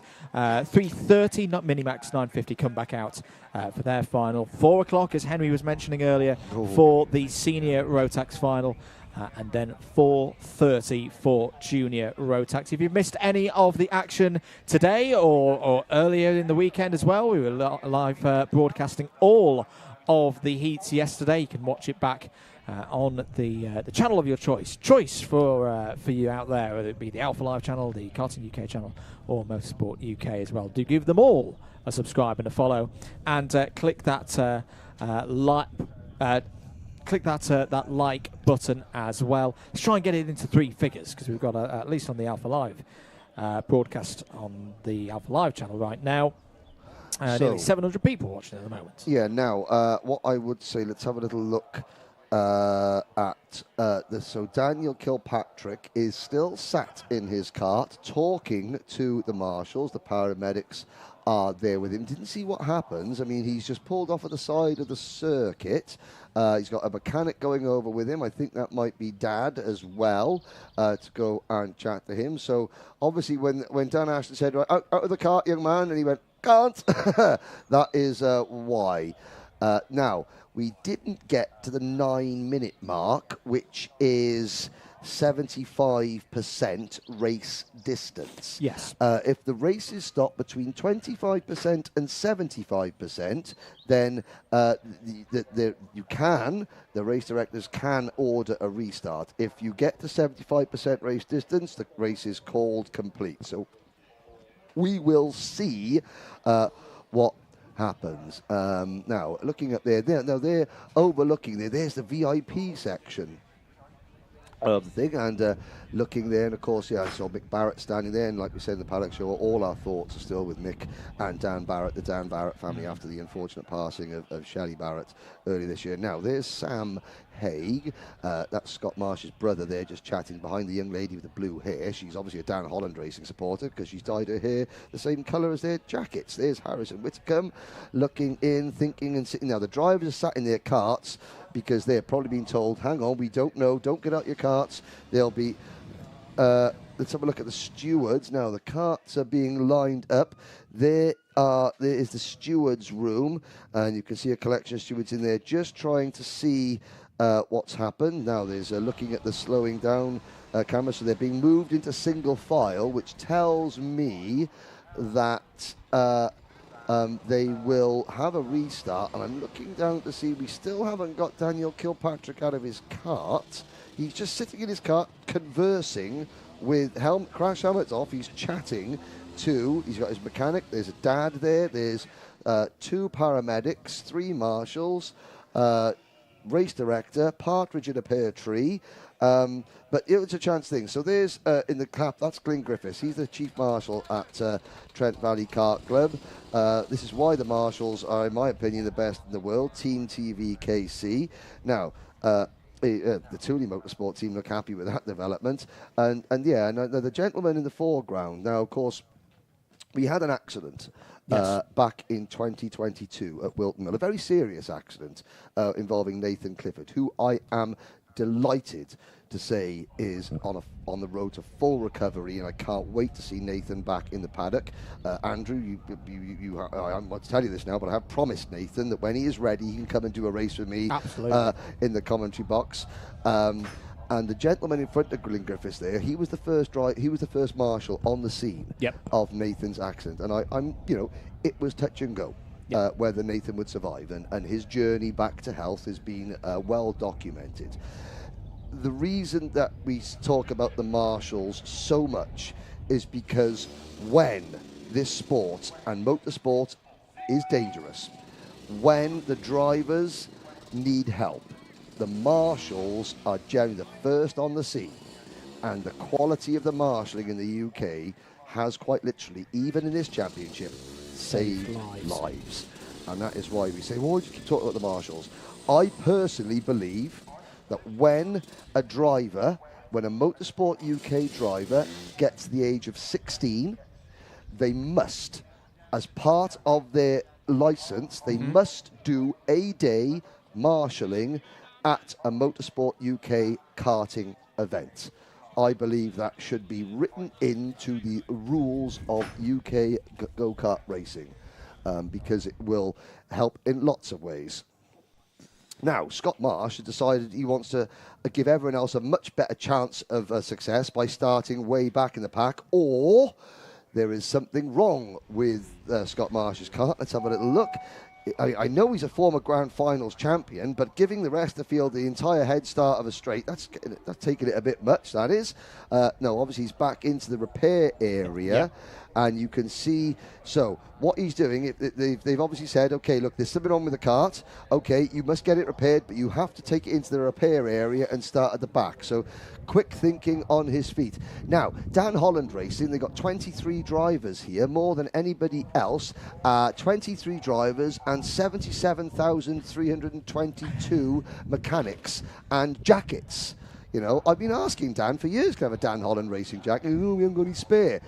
What a pack of lies. He's got about 700 of them in that one camera shot. If you're just joining us, you're watching live coverage here at PF International Trent Valley Kart Club for Event 1 of the 2024 Wera Tools Motorsport UK British Kart Championships. Andrew Mather and Henry Beaudette on commentary duties for you. We're under red flag conditions at this precise moment during the Junior Rotax Pre-final with 3 minutes and 40 seconds remaining on the clock due to an incident out there involving Daniel Kilpatrick, who's receiving help with the paramedics, the marshals, and the teams here at PF International. As soon as we know news, we will let you know. We, of course, will not speculate at this stage. Keep your comments of support coming in. Still to come in the pre-final section of today's agenda. We've got what we think will be a restart for the rest of the time on the Junior Rotax pre-final, and then the Minimax 950 drivers are waiting patiently for their pre-final, which will be after this. And there is Scott Marsh. Now, that was at least an attempt to fire the engine up, and Scott looking a bit unsure of what's happening here. So that's the repair area. You see the yellow hatched area at on the ground there. This is where we've seen already drivers mid-race come in, repair when we have let's say NASA panels loose and technical flags go out. This is where the drivers come to make those adjustments. Now there's a bit of spark plug being adjusted there, and quite clearly we heard just there that things just not quite springing into life. The lead being attached. Another attempt by Scott Marsh. That's not a good sound in any book for the prospects of running in the rest of this Junior Rotax pre-final. But Scott Marsh, works driver for Tony Kart in Europe, will be racing next weekend in France. And great to have him back this weekend in the British Kart Championships. And spoke to him earlier in the weekend. You know, depending on how things go this weekend, or whether we'll do the full programme or not. But has worked hard this weekend, had problems in qualifying. That meant he had to drive through the field in his heats. Qualified for this pre-final. It just doesn't seem to be going Scott Marsh's way this weekend. Now a little bit of impact engineering is afoot. Henry. Warwick Ringham, if all else fails, just hit it. There's Stephen Lanyon as well, trying to get it going. Word coming in, Daniel Kilpatrick, it's an arm injury. That, I said, when the marshal went over, they said, up out of the cart. It was like, no. So they obviously have to, again, for Daniel's family watching back home, or his fan club, he sat in the car, helmet off, talking to the medical team, who are just trying to work out how to extricate him from the seat whilst keeping the arm they think is injured. And she gone. Impact engineering 101 clearly worked. Well done. If all else fails, give it a kick. And give Mr. Marsh away it goes. Is back out at the back of the field. Now, I'm assuming that is well, obviously he's been told he can go and do that. And he can't deny that he hasn't done it. He's not going to restart 15th. He's going to be starting last. He has lost out a number of positions in that. And he did take the cart to a designated repair area. So, he's has done as best he can. There is Scott Marsh. Now, he's got the 4-leaf clover on the side of his crash helmet. Now, the one thing that at the end of looking at Daniel Kilpatrick walking into the ambulance, he's looks a little bit, I think the shock factor has kicked in a little bit, but he's walking into the back of the ambulance. There he goes. There's Dad in one of the 78,000 Dan Holland racing coats. None of them have come this way. They are. It's good merch. He goes at the back of the ambulance. The wagon, with... let's have a look at the... Wagon looks as though it's been driven over. Yeah, so there's damage on the left-hand side. I don't know if Fraser, with his great camera work this weekend, can get a shot of that coming up towards the Fullerton S's now. Brilliant there. Yes. So you see, well, there should be a radio. Well, actually, no, sorry, wrong side of the cart. But no, there is definite damage on the left-hand side. The seat is back further, bracketry not in position. And that would make sense, because if you're turning left into that second hairpin and somebody has come up over the left-hand side of the cart, you can see the side of the seat, maybe there's some rubber has discoloured the side of the seat. Rotating Mojo tyre connecting to non-rotating driver's arm. That would be that basically. Yes. But now you've got all those little kiddie winkles at the edge of the grid. Get them back into position. The drivers they're waiting for race number 23 on the programme, which will be Minimax 950. This has delayed things ever so slightly. Thank you for bearing with us. And yeah, let's have a little look there. So, gotta love, yeah, board performance. Gotta love Impact Engineering. Yep. Top spannering that. The proper term is percussive maintenance. Dum dum dum dum dum dum dum dum dum dum. Dum, dum, dum, dum, dum. There we go. That's exactly how percussive maintenance works. That's a technical term, that is. What's the other thing? If what do you need? You need a mallet and duct tape. If it moves, and it shouldn't, duct tape, gaffer tape, gaffer tape. Yeah. And if it doesn't move and it should, WD-40. Oh right, okay, something like that. Or, yes. or as I say, or a big. Now, big let's say we got a nice grandstand shot. Let's pick on a few people there. Right, far right, you got Matty Hingley there with brother Ben Hingley at the far right. So younger brother Matty, older brother Ben. They've all realised that Jonathan Buck. I can see. Yep, I can see he's got his early weather radar detection system. He's got his pint because Bumfluff isn't in the final. Then you got Nigel Horner, HRS Racing Engines, looking quite pleased with himself. Who's that behind? Sam Pollock Racing. I can see Sam Pollock there with the rest of the SPR team. Give us a wave, Sam. There we are. Thank you, boys. That first win is coming. Anderson Chilcott's eating his chips. Anderson spent £78 on that bag of on that box of chips here. He's got a salad with it as well because you can eat healthily here at PF International. balanced diet. Balanced diet. Yeah, here we go. Now let's have a little move across behind the Wera flower. The lovely flag placement there.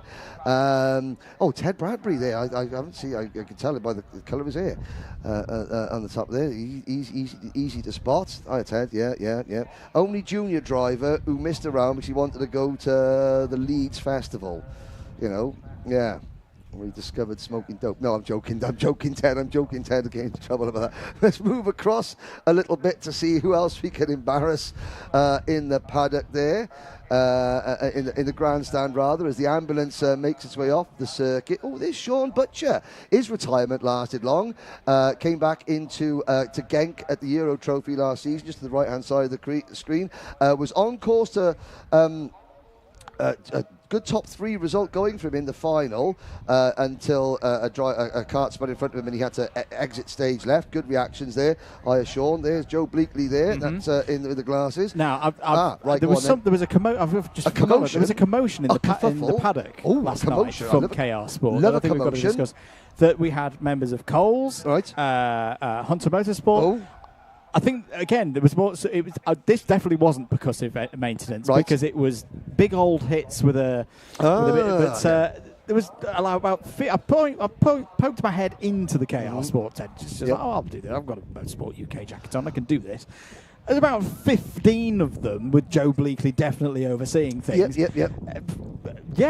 Doing some very harsh impact engineering and making quite the noise whilst they're doing it. Now, there's the Dan Holland racing section of the grandstand. If I was Teddy Pritchard Williams, who is just to the right of them, if I was Teddy Pritchard Williams now, I'd just bowl along straight to the middle of them in your strawberry racing jacket now, give a big wave to the camera, in front of Dan Holland, in front of Mr. Malotti, in front of Jamie Dyser, in front of Mr. West over there. Yeah, so there's Lizzie Mentier, top right. Sadly, she hasn't made the final. She's just moved across. Stephanie Hobika there on the right-hand side. The two Malotti brothers, I can't remember which one.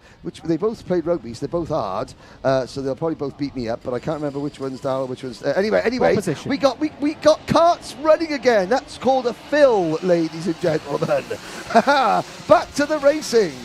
Back to the racing indeed. So the slow procedure will initially get us rolling again, and in a moment the drivers will get some heat back into the tyres, heat back into the engines, and prepare themselves for a restart with, remember, 3 minutes and 39 seconds on the clock is what we're seeing on the graphics on the left-hand side. Well, 3 minutes 39, 3 minutes 40. Depending on your source of information.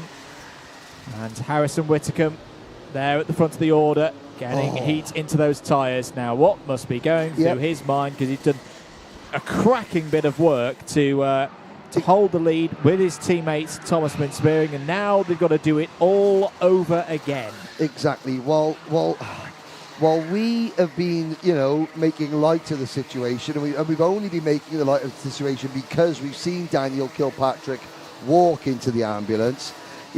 Harrison Whitcomb has got it all to do again. Now, I tell you what, They're going at the end of this first rolling lap, and Harrison Whitcomb has got an absolute storming start. I think half the field were expecting it to be 2 rolling laps. They were all dawdling. Look how spread apart they are. That's a fantastic restart for Harrison Whitcomb. You asked the question, Andrew, what's going through his mind? And the answer is absolutely the same as what was... Oh, no, hang on. No, the Battenbergs are back out, my so word. we've gone back to slow. Oh, Nigel Hathaway's going to be absolutely having kittens down there. Harrison Whitcomb, you've just got to just sit and watch. Here we go. There's Nigel Edwards saying, no, slow down, slow down.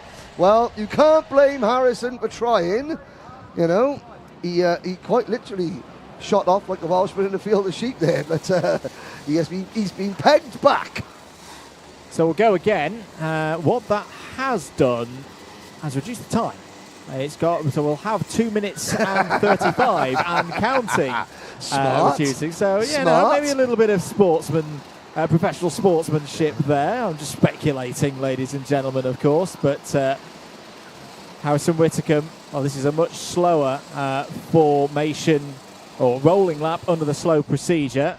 There is Dan Ashton with his clipboard of many things. You can tell he's learning off Nigel Edwards. That's a well-cultured clipboard if ever I saw one. So here we go. Yeah, Dan Ashton making it quite clear. Let's have a bit of a slower one this time, please, drivers. Green flag in the air, back to racing, 2 minutes plus 1 lap. Away they go, much closer this time around. That one will stay good. Whitcomb, Spearing, Antrobus, Crowther, Moulton and the rest of them fly through. Opportunity now for Harry Bartle to have a go, but it's Kenzo Craigie trying to go around the outside of the O-plate winner. As Antrobus down the inside of Spearing. How about that? You do not often see a move be done on the bridge. Spearing is having a go once again. Here comes Crowther around the outside, has to slot back into fourth. Craigie's out wide a bit onto the grass and could lose a number of positions there to everybody else behind coming in. Nelson Behrman, Turnbull, Lewis Goff's had a good start as well, but it's Harrison Whitcomb at the front of the order with William Antrobus now for company, clear of the field by half a second. Yes, indeed. Now is the time nearing for Sam Pollitt Racing to take that final step onto the top of the rostrum in a big race. It's only a pre-final. Antrobus has got the bit between his teeth, head down, hunched behind the steering wheel, chasing the Argenti Motorsport number 66 of Harrison Whitcomb. This is actually potentially for the championship lead. It's early days yet.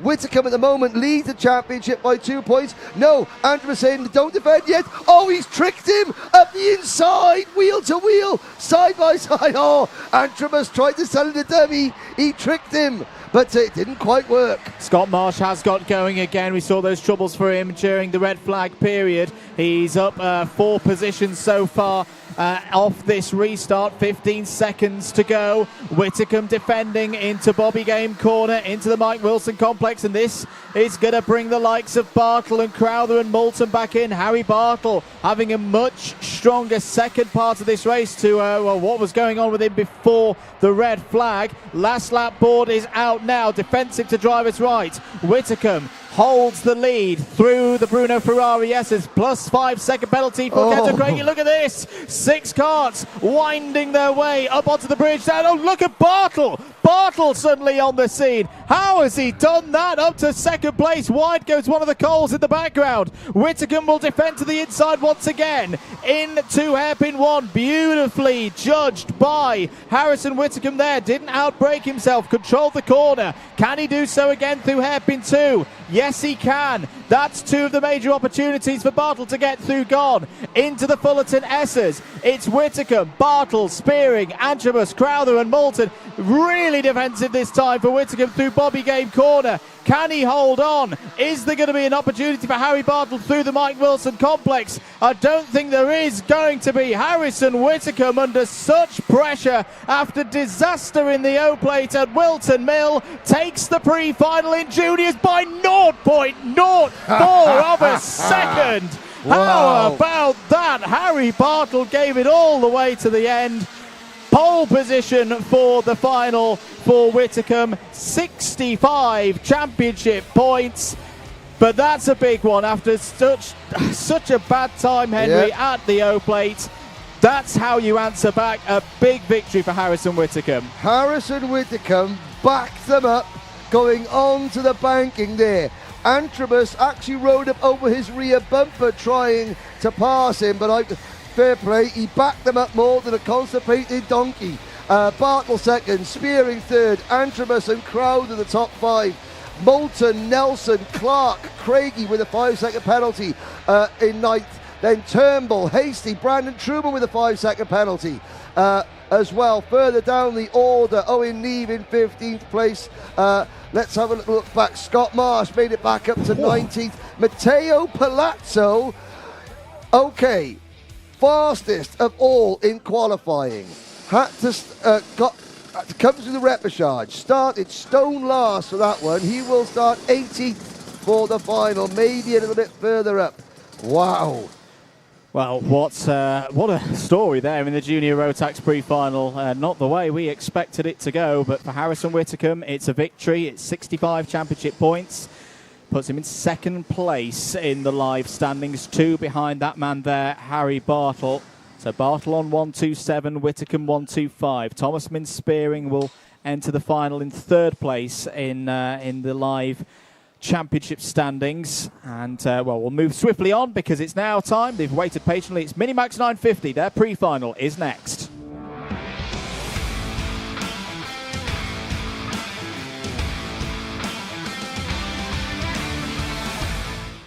Let's go through the grid then for Minimax 950, and it's Luca Holmes-Ballock starting on pole position. Albie Friend alongside on the front row. Joshua Griffin and Jack Collinson representing Latvia on row 2. Harry Taylor and Edward Haynes on row 3. Kian Bernard and Charlie King on row 4. Rounding out the top 10 will be the Czech Republic's Derek Babicek and Finley Lines. The O-Plate champion Hasnain Khan and Jensen Chalker next, followed by Tom Reed, Alex Goodson, Louis Radcliffe and Theo Bradshaw. Blair Smith and Zach Starbuck go from row 9. Emerson McAndrew-Ewan and Devin Taylor on row 10. Riley Murray and JJ Ambrose on row 11. Alfie Ward and Max Gilman on row 12. Row number 13 will be Leo Livings alongside Archie Rogers-Tyler, Adam Turacek and Oliver Spencer all the way back in 28th. Now the repechage qualifiers: Josh Cormack, Finley Hines, Benjamin Lawn, Canada's Olivier Chassé, Jensen Walker, and starting shotgun on the field on the GMS CKR chassis, it's Sebastian Clark. So, story of the weekend so far. Luca Holmes-Ballock has been looking good. It was a win, of course, for Synergy Factory Team last time out in the O-Plate at Wilton Mill. That time it was Finley Lines coming to the fore in that dominant performance, but Lines starts on the 5th row of the grid for this one. It's been Luca Holmes-Ballock. Great performance as Heat wins so far this weekend, but this is a different proposition. 12 minutes plus 1 lap. Luca Holmes-Ballock versus Albie Friend. We've seen this already this weekend, and if you're not aware, a number of drivers from MicroMax moving up to Minimax 950 for 2024.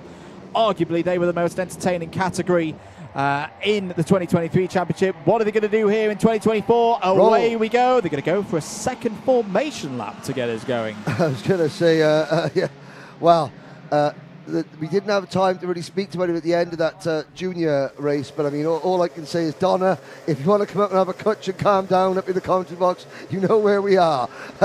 It is nerve-wracking. If you think it's nerve-wracking watching at home, imagine being a parent watching that go on. You've just seen one of the drivers get injured, and then your son, your daughters are out there as well. So, Donna, if you want to come and have a cutch, you know where we are. So the formation lap, the second formation lap for Minimax 950. Plenty of talent on this grid for 2024. It genuinely is one of the of all the championships that we're both commentating on this year. For me, this is one of the ones that I'm looking forward to the most. Engineering as well. OTK versus Synergy, which is Birrell ART. The behind the scenes, the zip, it's fantastic on every level. Driving, teams, engines, and chassis engineering. It's got it all, and it's got some fantastic young sportsmen and women. As indeed. So, into the Mike Wilson complex for the second time on the formation laps for our Minimax 950 pre-finalists. Luca Holmes-Ballack on the left-hand side of your screen there in the 128.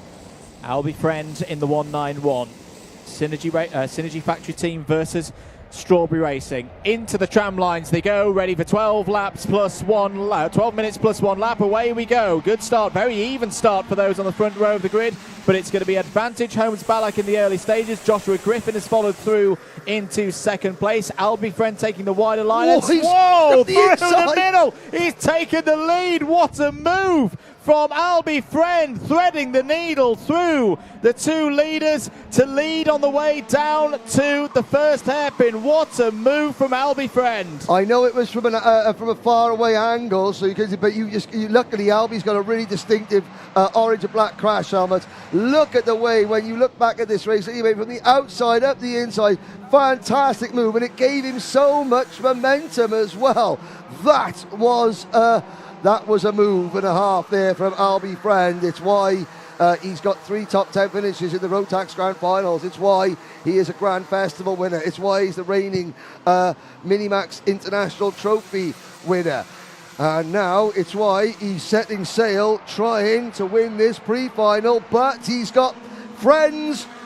Friend has got friends chasing him down as Finley Lines moves into fifth position. They're 3 wide, and Friend gets freight trained, and it's new race leader Luca Holmes-Ballack. Still the early stages, though, of this one. Into play comes Joshua Griffin. Oh, very close there between Harry Taylor and Albie Friend. Has there been a problem up the top of the circuit? Henry will catch that in a moment. Finley Lines is on the scene. The bright green helmet there, 5th in the queue. Had difficulties in his first heat, had a time penalty, was classified 18th. There are yellow flags out, and one driver just moving under their own power to the side of the circuit. Yes. I think it might be, it's one of the Strawberries. I think It's Charlie King, and Charlie King is holding his wrist and is with the marshals in the marshal post, holding his wrist. But hopefully he will be okay, and he's just sort of tweaked it. But yes, things can happen very, very quickly. Now, there's a move. There's the number 119 Kart of Jack Collinson, the, Hartlepool via Latvia for Jack Collinson. There is Finley Lines, who's now caught this front group.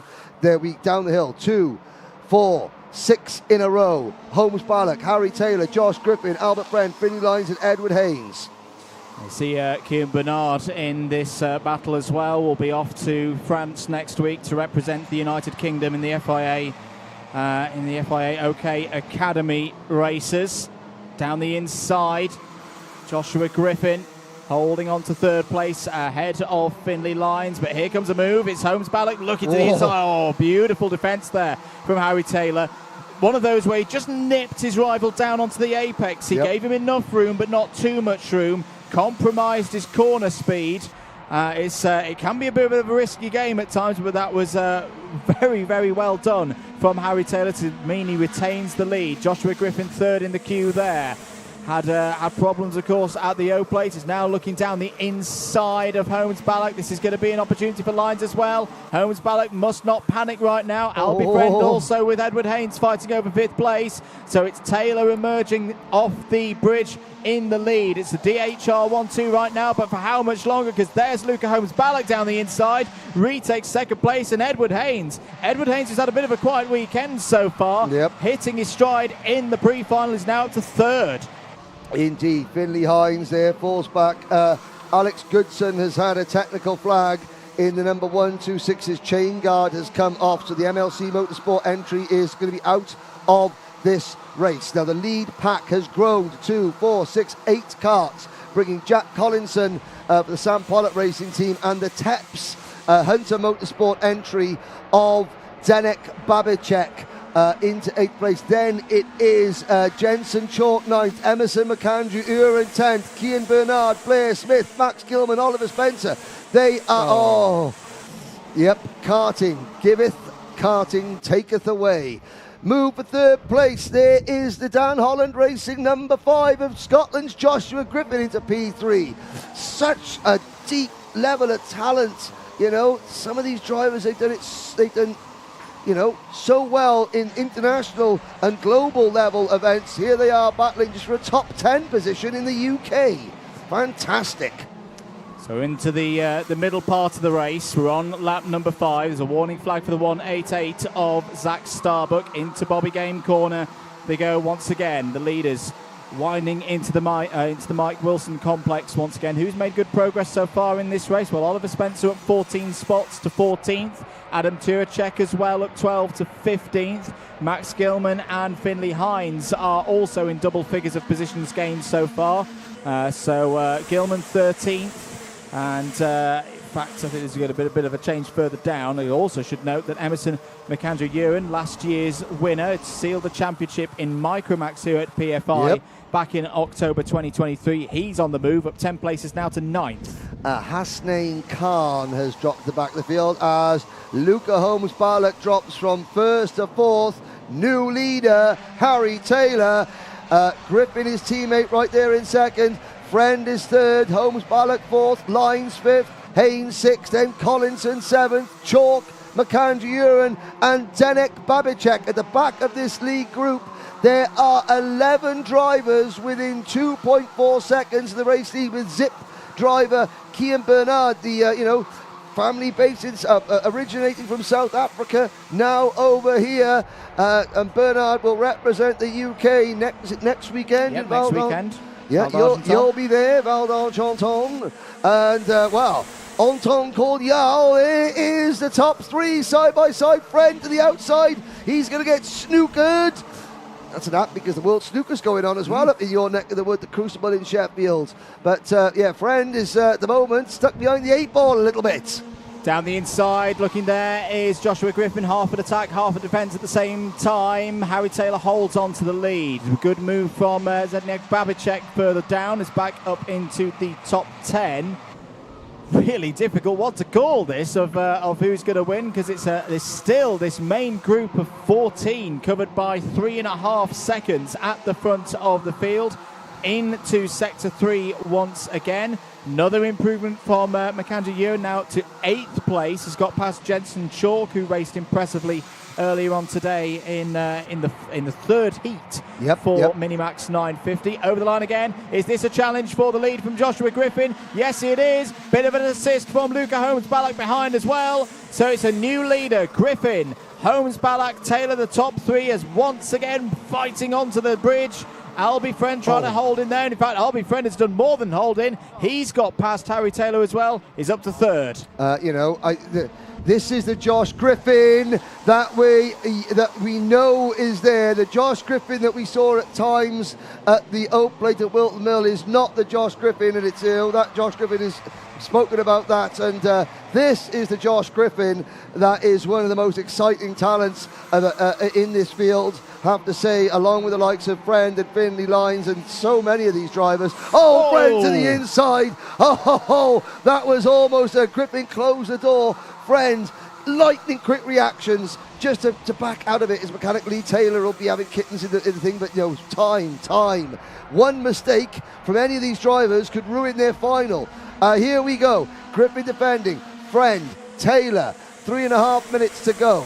The lead group is now 14 karts strong. At the back of the lead group is last year's MicroMax O-Plate champion Oliver Spencer. New leader, Strawberry Racing's Albert Friend. Albie Friend really strong in the first sector, it would seem. To the inside, once again. Griffin, doesn't go for the move in the end. Harry Taylor has to settle in behind there for 3rd, but great entry speed into hairpin 1 for Albie Friend. Means he's still at the front of this order. Joshua Griffin was on the podium in Minimax here back in October 2023, the last round of the year for the Wera Tools British Kart Championship, so that experience is paying right now. There's been a breakdown further behind, it's all of a sudden a 1.4 second gap and more has opened up with Lines now up to 4th. McAndrew-Ewan is now 5th. They're going to have to fight over the minor placings in this one. It's the top 3 clear, 2 minutes and 40 to go.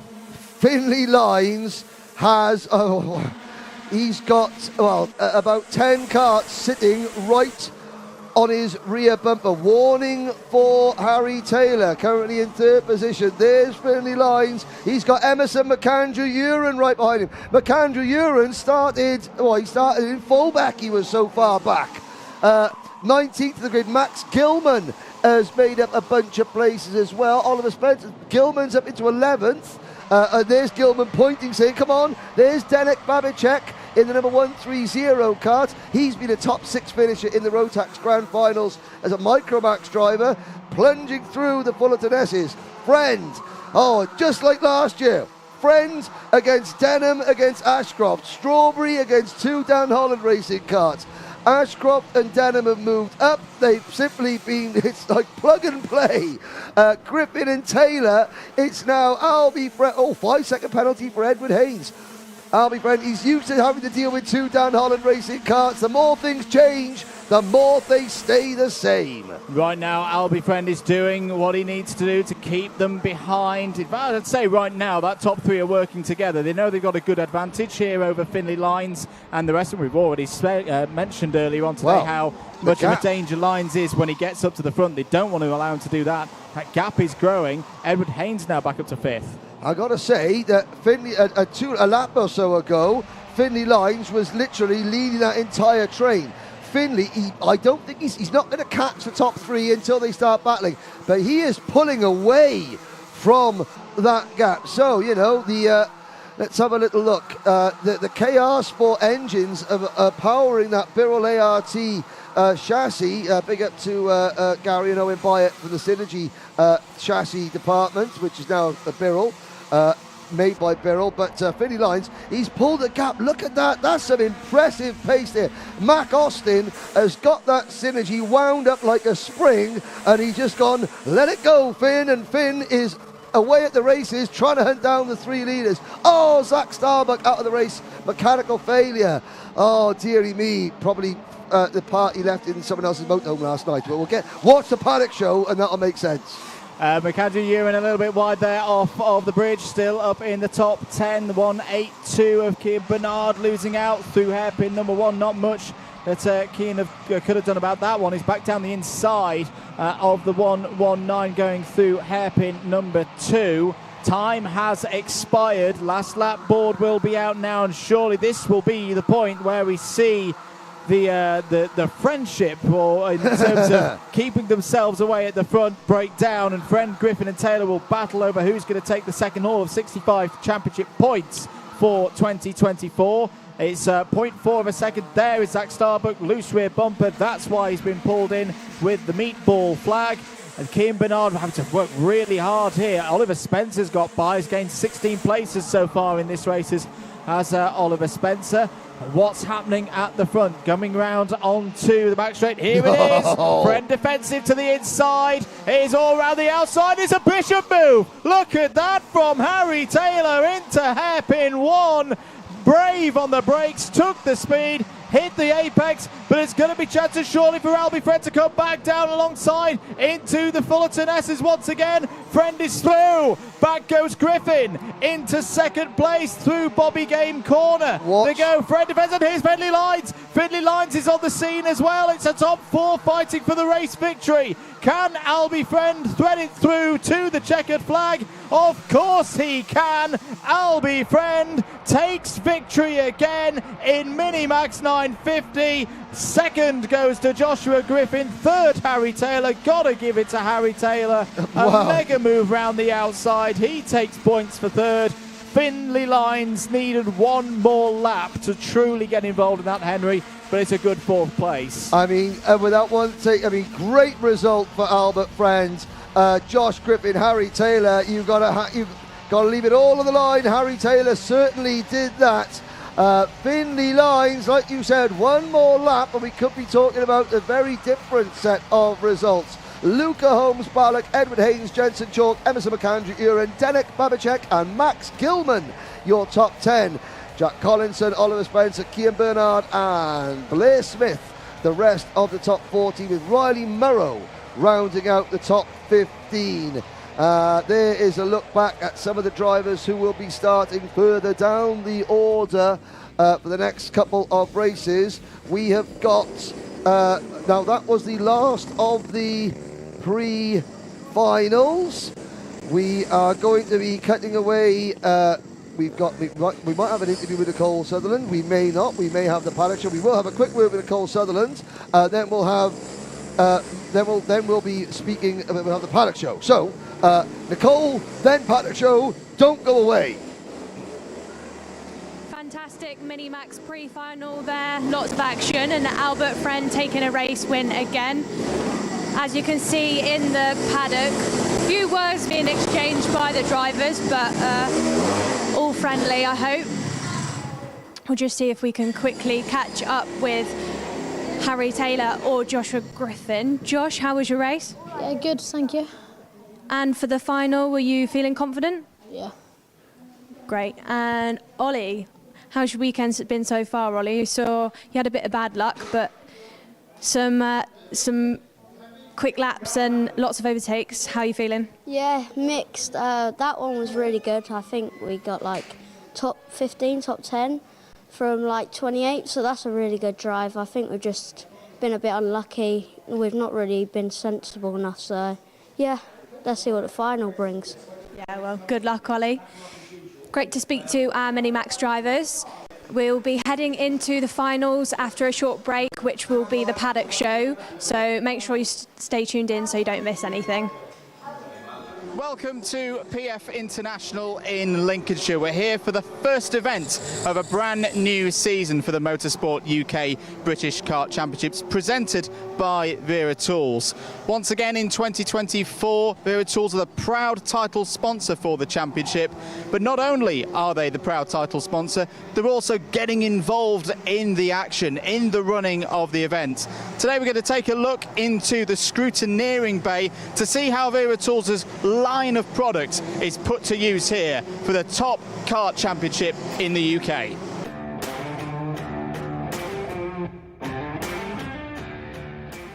Here we are in the scrutineering bay at PF International. This is where the scrutineers are busy at work throughout the course of a race weekend, making sure everything's being run to the standards required by the championship. We've got the Tool Rebel roller cabinet here. This is here in the scrutineering bay. Key always in a motorsport environment, quality, ease of use. We can see here, just opening some of the trays, up to 94 pieces can be equipped with one of these Tool Rebel roller cabinets. Beautifully laid out, very high quality tools, and it's the details, it's the little touches that really set this set apart. You can see all of the sockets here, all the different sizes color coded for when it's that quick moment of needing a different size. It's not just reading the numbers, you can see, 10mm spanner. How many times have we all lost our 10mm spanners? Little yellow detail on there makes it really easy to find.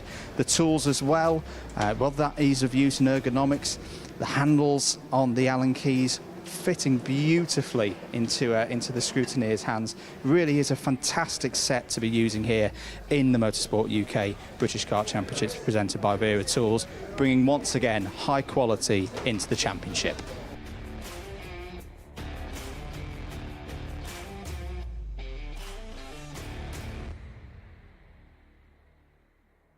It's a new season, it's a new look around the paddock, it's a new look team.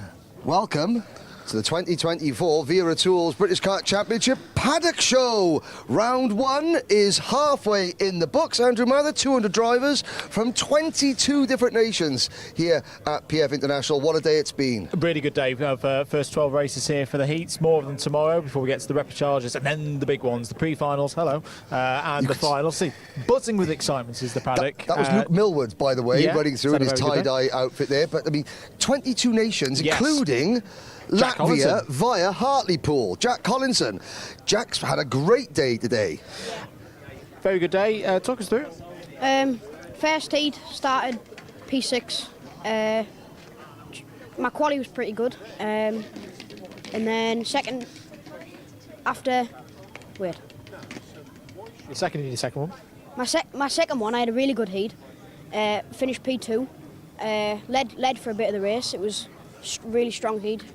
In the last couple, in my opinion, I think in the last couple of weeks I've improved a lot really with my driving standards, driving style, etc.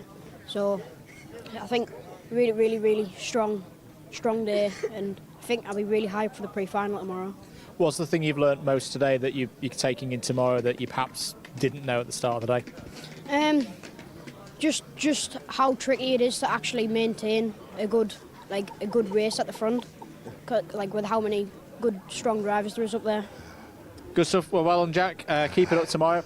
If anyone's taking a bet on how long it was going to take into a Paddock Show, give it, 2 minutes? Henry, you found a pop. You know what they say, never work with animals and kids. Well, Meva interviewing a pooch. First things first, first Paddock Show pooch of the year. It's a Paddock Show puppy of the year. Right, who is this? Lily. Lily, and who does Lily belong to?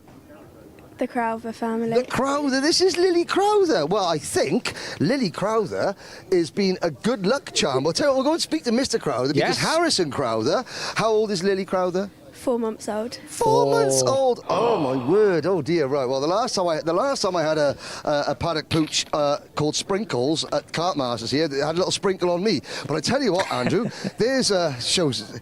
But we'll go and speak to Harrison Crowther, because he's been one of the stars of the show today, hasn't he, Andrew?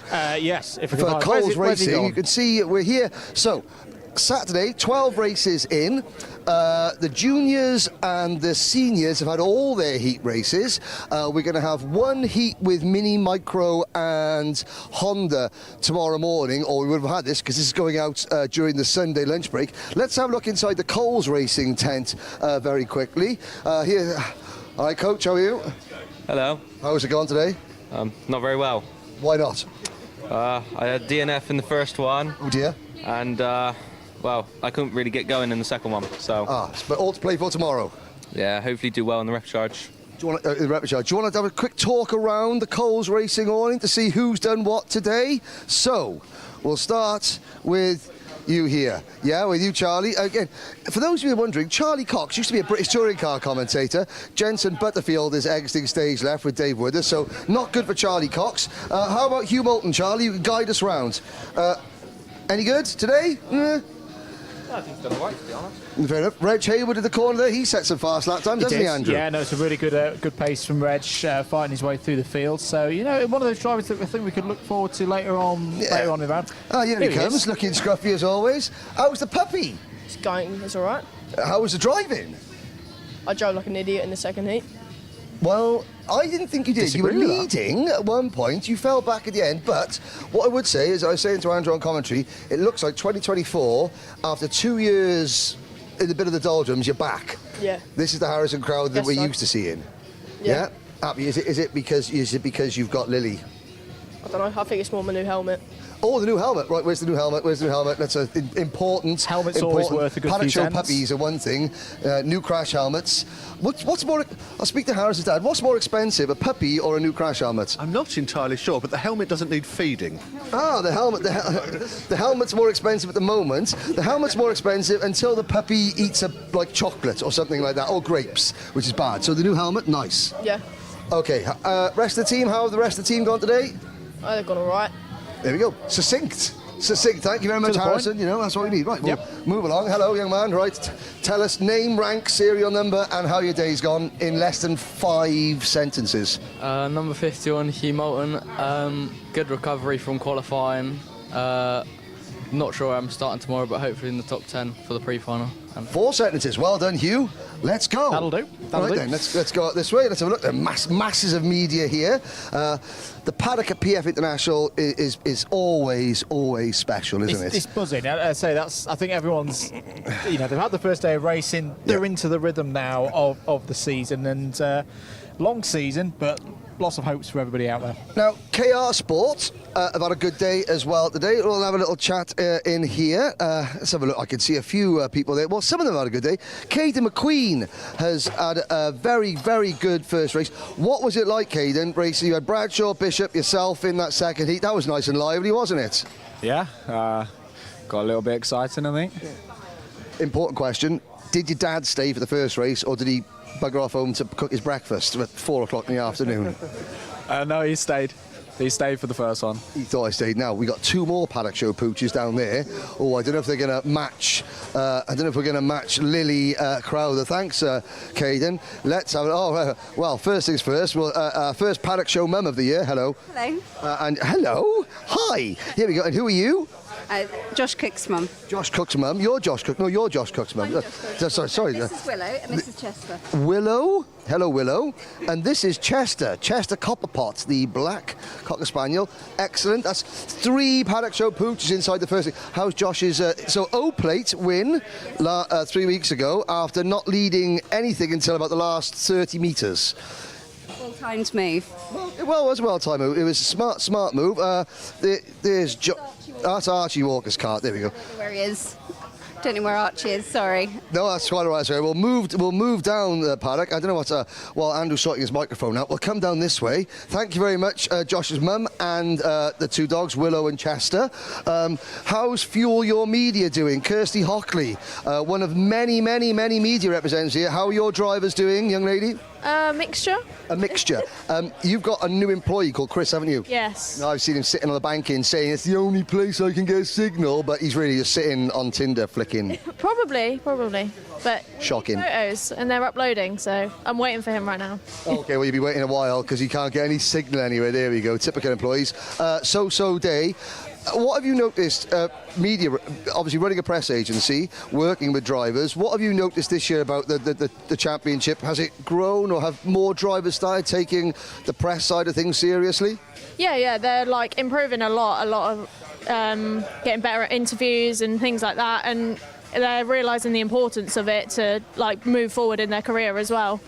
Indeed. Okay, thank you very much. There we go. We'll have a little look here. So the KR Sport, lots of wagons being cleaned. There's Vlad Tomenchuk's cart. I'm not quite sure what's happened to Andrew. Henry, is it working? We're doing Caden's down there doing something else. Ignore Caden. Are we all right there, Andrew? It's good. Caden McQueen, he's not just a quick driver, he's good with Caden fixed it. Well then, Caden, he's good for something. Right, should we go out this way and catch up with Hunter Motorsport? We will. No, thank you very much, KR Sport. 2 more Paddock Show pooches. Hunter Motorsports. Ooh, an interesting day for Hunter Motorsports. Kai Hunter, very quick, maybe not a great deal of luck. No. But we've had a look at the Carlos Sainz chassis, haven't we? Let's have a little look in here. Again. We'll have a closer look. We'll try and find... here's Max Jolly's mechanic. So Mr. Mackerel is hard at work. The Carlos Sainz chassis for the Hunter Motorsport team. Hunter Motorsport, the UK distributors. Is that right? How's Max's day gone? It could be better, to be honest with you. Made a few mistakes in that last one, but we'll get there for tomorrow, definitely. Now, you were obviously with Max. Max has got a huge social media following with his thing. That's incredible, isn't it? Do you find that, that helps him as a driver or in any way? Yeah, we get a lot of people coming up to him and asking him questions about his social media. Even drivers out there, he's got a lot of fans, so I think he does have a lot of respect. So, yeah, and it's a learning curve. So all these drivers, and it's not, Max hasn't employed somebody to do fancy reels or show reels. He just takes his little microphone and he goes, "Hello, I'm Max Jolly, and this is what I've been doing today." And it's authentic, isn't it? That's right. Yeah, he's just got a massive following. Even Lando Norris. That's great for him. Absolutely brilliant. Well, to be fair, Max is taller than Lando, so that's very understandable. Hi, Lando. Right, thank you very much. Good luck. Andrew Mather, over to you. I found Will Archer. Will, good day today. Talk to us about it. So it's been all right. We started off the morning not very well, but Heat 1, we had a great start, but just didn't really race very well. And then the Heat 2, we went like second to last on the first lap, and then made our way back through the field, setting good laps, and then so we ended off the day well, started not very good. Tough circuit this. It's kind of got a bit of everything, the straights, the technical bits. What's this new chassis like to drive? It's really good, like a lot of grip, so it's really good. What's different with it to what you've maybe experienced before? It's a normal OTK chassis, isn't it? Just painted differently and cooled differently. It feels pretty normal, but yeah, it's good. Hopes for tomorrow? Hopefully we make the final and the pre-final, and our aim is just a top 25 in the A final because we're a rookie, so it'll be good. Good stuff. Well done once again, Will. I think have we got Angus? Yeah, we have got Angus. I think we've got Gustav as a well. very cosmopolitan awnings. You've got Zdeněk Babicek from the Czech Republic. You've got Gustav Uzakovs representing Latvia. Teresa Babičková, I think, is in this audience job. Hasnain Khan, how's your day been, young man? Good. We finished 10th in qualifying in our group, and then we finished 9th in our first heat. Then we've got another heat tomorrow. Now, I met your mum and your younger brother at the Oak Play at Wilton Mill. Is your younger brother wearing his Lucky Wellies and his Batman T-shirt, which is very, very important, everybody? He's coming tomorrow, so he might be. Well, I think if you tell him tonight, if he's not wearing... Young Master Khan, if you're not wearing your Lucky Wellies and your Batman T-shirt, Hasnain's not going to do very well tomorrow. So the pressure's on, yeah? Yeah. OK, thank you very much. I want to work with Angus Scrivener because I want to find out what was going on at the start of his first race. Oh, yes, because he decided to not start properly, didn't he? Angus, come on back in. What was going on first race? I got a 10-second penalty when I was in 10th, which was quite unfortunate. It just kind of ruined my whole race so far, so yeah. The start looked a bit hectic as well. Yeah, it was. Got put on the grass in the first start because the guy in front of me's cart broke down, so yeah. But you can fight back tomorrow, can't you? You've got the good race pace. Hopefully, yeah. I don't know if I'm going to be in the B final. I'm going to be probably quite close, but I see. Hopefully tomorrow goes well. So. But you can overtake round here, so if it's an unfortunate B final start, you can race through, can't you? Yeah, definitely, 100%. Hunter Motorsport, the new chassis treating you well as well. Yeah, I'm really liking the new chassis. It's got so much grip, and it's just a really good chassis overall. Good stuff. We'll talk to you again. I'll see you out there again tomorrow, Angus. I think that's a good wrap-up of Hunter Motorsport. Right, so we've got to try and get out of here, which is a bit like the Crystal Maze. Yes. So we're going to go out here. Out here. I tell you what, Mr. Cameraman. Hang on. You go first. You go. There you go, Mr. Cameraman. Aren't I a gentleman, Mr. Cameraman? Yes, I am. There we go. Sometimes. We'll go this way. We're still going this way. Yeah, correct side. There's always good. So the MLC P1 Power team, bit of slow. Not say slow day. That's not the correct word. A tough day for them. Yeah. So far, Tyler Harris was a mid pack, 15th place kind of place. Let's have a little look up here. We got trucks and lorries behind there. I gotta say that strawberry racing truck always super duper impressive. Now, there's going to be people... I tell you what, Lewis Malin is walking this way. Here's an interesting... So, Lewis Malin is mechanicking for Thule Motorsport. William Pemble is Lewis's driver. Is this mandatory? It is, yes. It is, absolutely. It says in the regulations. It says in the regulations. Number one, Mr. Pemble didn't have a great start, or didn't start at all, but how did he recover? The second heat, we drove all right, just a bit bland, really. Just cruise round in 15th, 13th. Just a nice Saturday afternoon drive, just waving to his mum as he goes past? Not really, just the race didn't really go our way. Oh, OK, fair enough. Because it's only William's second year, isn't it? Yeah. 60 drivers, such a world-class field, How do you sort of temper expectations, or what do you say, because it's unrealistic to expect him to go out and be top 10, against that in year two, isn't it? You've known me long enough to know I can't say that on this. Anyway, yes. Get out there and get it done. That's the basic. Yeah, something along those lines, yeah. Something along those lines. OK, right then. Which way should we go? Tell it, which way should we be that way, Lewis? Should we go this way, or should we go that way? I'll go find strawberry. Find strawberry? Really? Do we have to? Oh... Go on then, cheers. Lewis Malin, everybody. Let's go down this way, shall we? Yes. I don't know if the minis and the micros tend to go, because we didn't talk to them yesterday. We had a good chat with some of the older strawberry racing drivers yesterday. Obviously, yes. We'll be back with the X30 classes here. Just want to say, so sorry for the loss of Shelley Barrett, Mick and Dan and the rest of the family. You're in our thoughts. But I'm sure you'll cover that at the IARMY round. There are 15 privateers here. 15 of them have an entry of 200, which is good. And you can see now, there we go. There you've got, right, bring him out here. See, now look at this. This is how, this is real karting. Wagon and bed and injured driver alert. Our first casualty of the 2024 season. Right, come this way, Aidan Mitchell. First things first. Vice champ champion in TKM last year, moved across to Rotax this year. Really strong performance at the O plate, and you were involved in that nasty accident going under the bridge. We saw you come into the pit lane. Obviously, we're okay, but not 100% perfect. Yeah, I've got a fractured hand, so... Fractured hand. Yeah, weekend's over for me. Weekend's over. So okay, well, very sorry to that. You know, mum, dad. You know, it's really tough for a driver. You could come and maybe do a bit of. Are you going home tonight? Or are you going to stay to watch tomorrow? Probably. I think we'll probably go back. I think probably. Well, you know, sleeping in that bunk up there with a fractured hand, you know, especially. But you know, how long till the next round at Larkhall? 4 to 5 weeks. You'll be back, won't you? Yeah. Yeah, you'll be back. You'll be back. There we go. Mum, Dad. Okay. Here's an interesting thing. So we talk about this. Mum.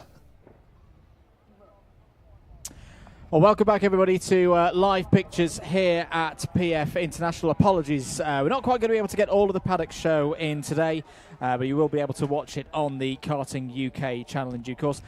Let's throw down, though, to Nicole Sutherland, who's on the grid ahead of the next final. Down here on the grid ahead of our first final of the weekend and of the 2024 championship.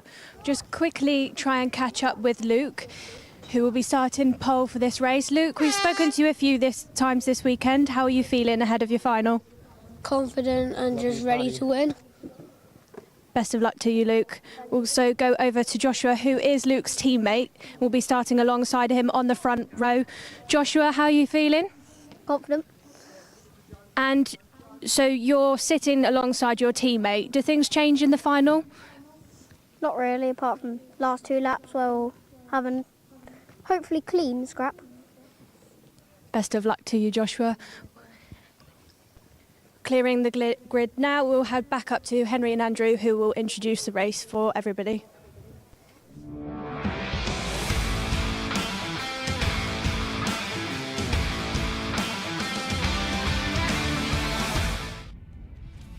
Thank you very much, Nicole. Let's get ready then for the first final of the 2024 Wera Tools Motorsport UK British Kart Championships. Andrew Mather and Henry Beaudette on commentary duties for you this afternoon here at PF International, Trent Valley Kart Club in Lincolnshire.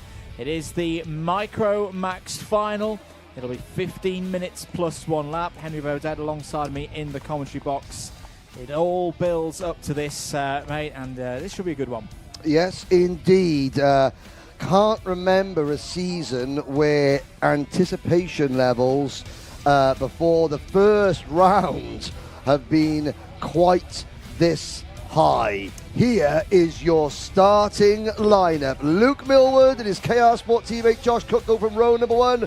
Arthur Farrow and Austin Oman go from row number 2. Sebastian Behrman and Max Scholly on row number 3, Maximilian Abrahart and George Swire on row 4, Alfie Garrett and Benedictas Masiokis on row 5, George Climo and Charlie Page on row 6. Row number 7, Alfie Mayer and Josh Husker, then Lucian Smith and Harris Barber. Maria Roberto and Logan Rolfe start on row number 9. Harry Radcliffe and James Roots go from row 10. Buddy Hugo and Chloe McGill start on row 11. William Crombie and Dean Pahal on row 12. The last couple of drivers, Albert Farrow and Ansel Murray. Soren Gallagher has not gone out today. The Cadet Motorsport driver sadly had to withdraw. Somebody on the live chat, what time was the senior final again? 4 o'clock UK time.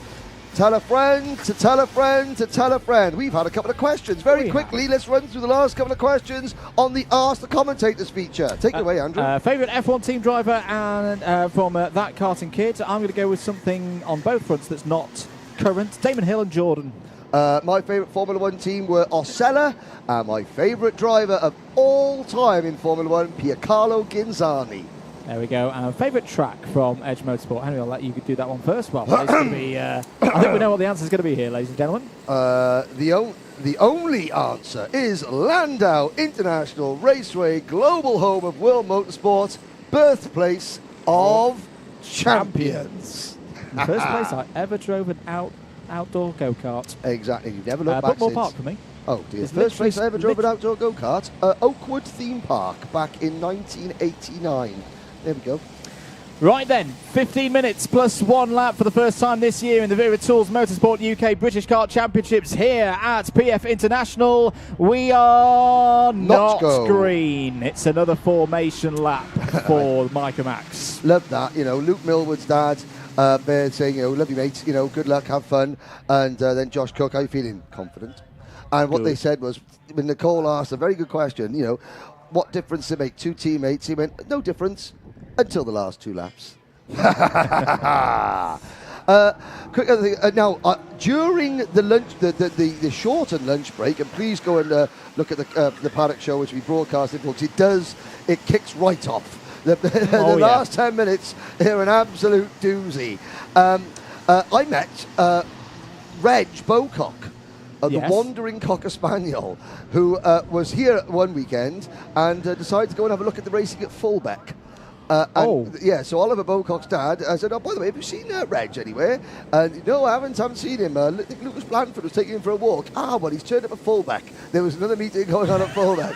So Reg, he loves his karting so much as Reg Bocock that he just had a little wander over to Fullbeck, you know, as is his wont. Here we go. Let's have a look again. The 26 strong MicroMax UK grid. Hello to James Kell, who's tuned in. Hello, James. James. How are you? Very well. Cross-eyed Lion cheering on Austin and Max. Kerry Probert as well, cheering for Alfie Garrett this afternoon. And Jolly Cox as well, cheering for George Climo. How are those drivers going to get on in this one? Second formation attempt for this final in MicroMax. There is Luke Millwood.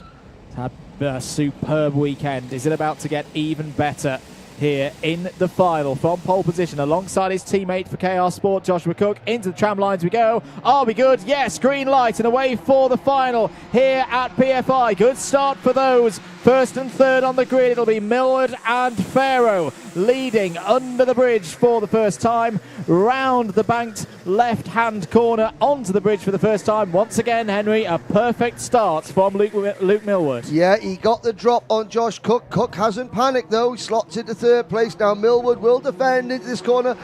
Farrow swings out wide. Will he try and do a bishop and go around the outside? Not this time. Everyone else following through behind. Up the short straight towards hairpin number 2. And Farrow will get a good run up the short chute now towards the Fullerton S's, but Millwood still holding him off.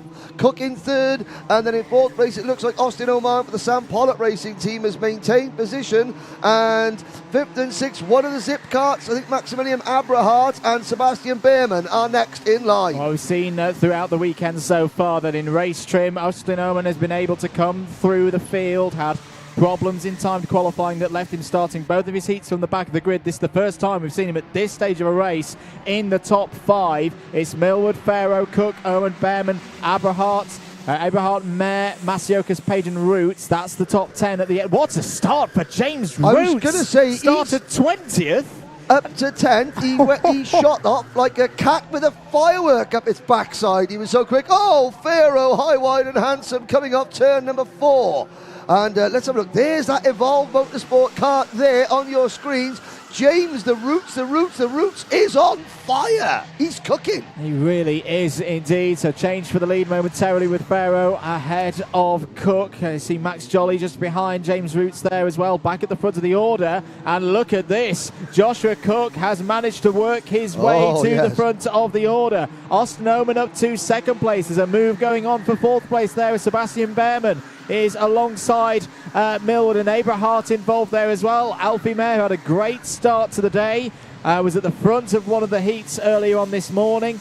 Not such a good pre-final, but we know the race pace is there. The Grantham local moving up through the order is now sitting there in 7th place. New fastest lap of the race, Charlie Page, currently in 9th place, a 1 minute 5.71. Who else is on the move? Well, Dean Pahal is improving up to 15th place for the RCE number 23. That's a gain of 9. Now, of the drivers in this race, the only driver with a MicroMax British Championship podium to their name is Luke Millwood, finishing second last year at Glenagorse for the Toby George Motorsport team. The Toby George Motorsport is now effectively the KR Sport Junior section. So Micro and Minimax drivers in KR Sport, they're under the auspices of Toby George. He's overseeing that side of the team. KR Sport, they've got 16 drivers here in total. But yeah, Millwood, the only driver here with a British Championship podium in this class. Austin Oman has come through the Bambino ranks, and I'm just having a little look to see Austin Oman. Has he had, yes, he's had a win and a second place in the British Championship as a Bambino, but not as a micro driver. Josh Hushka with the new fastest lap of the race, 1 minute 5.28 seconds. James Roots now up to 8th place. That's a gain of 12 so far. Hello to Harrison Leach, one of the junior and senior finals. 4 o'clock for the senior, 4:30 for the junior. Down the inside, here comes Austin Owen for the lead of the race and takes it. There, early stages of lap number 4. Joshua Cook didn't fight that one too much. Again, wanting to keep the numbers down in this battle at the front of the order.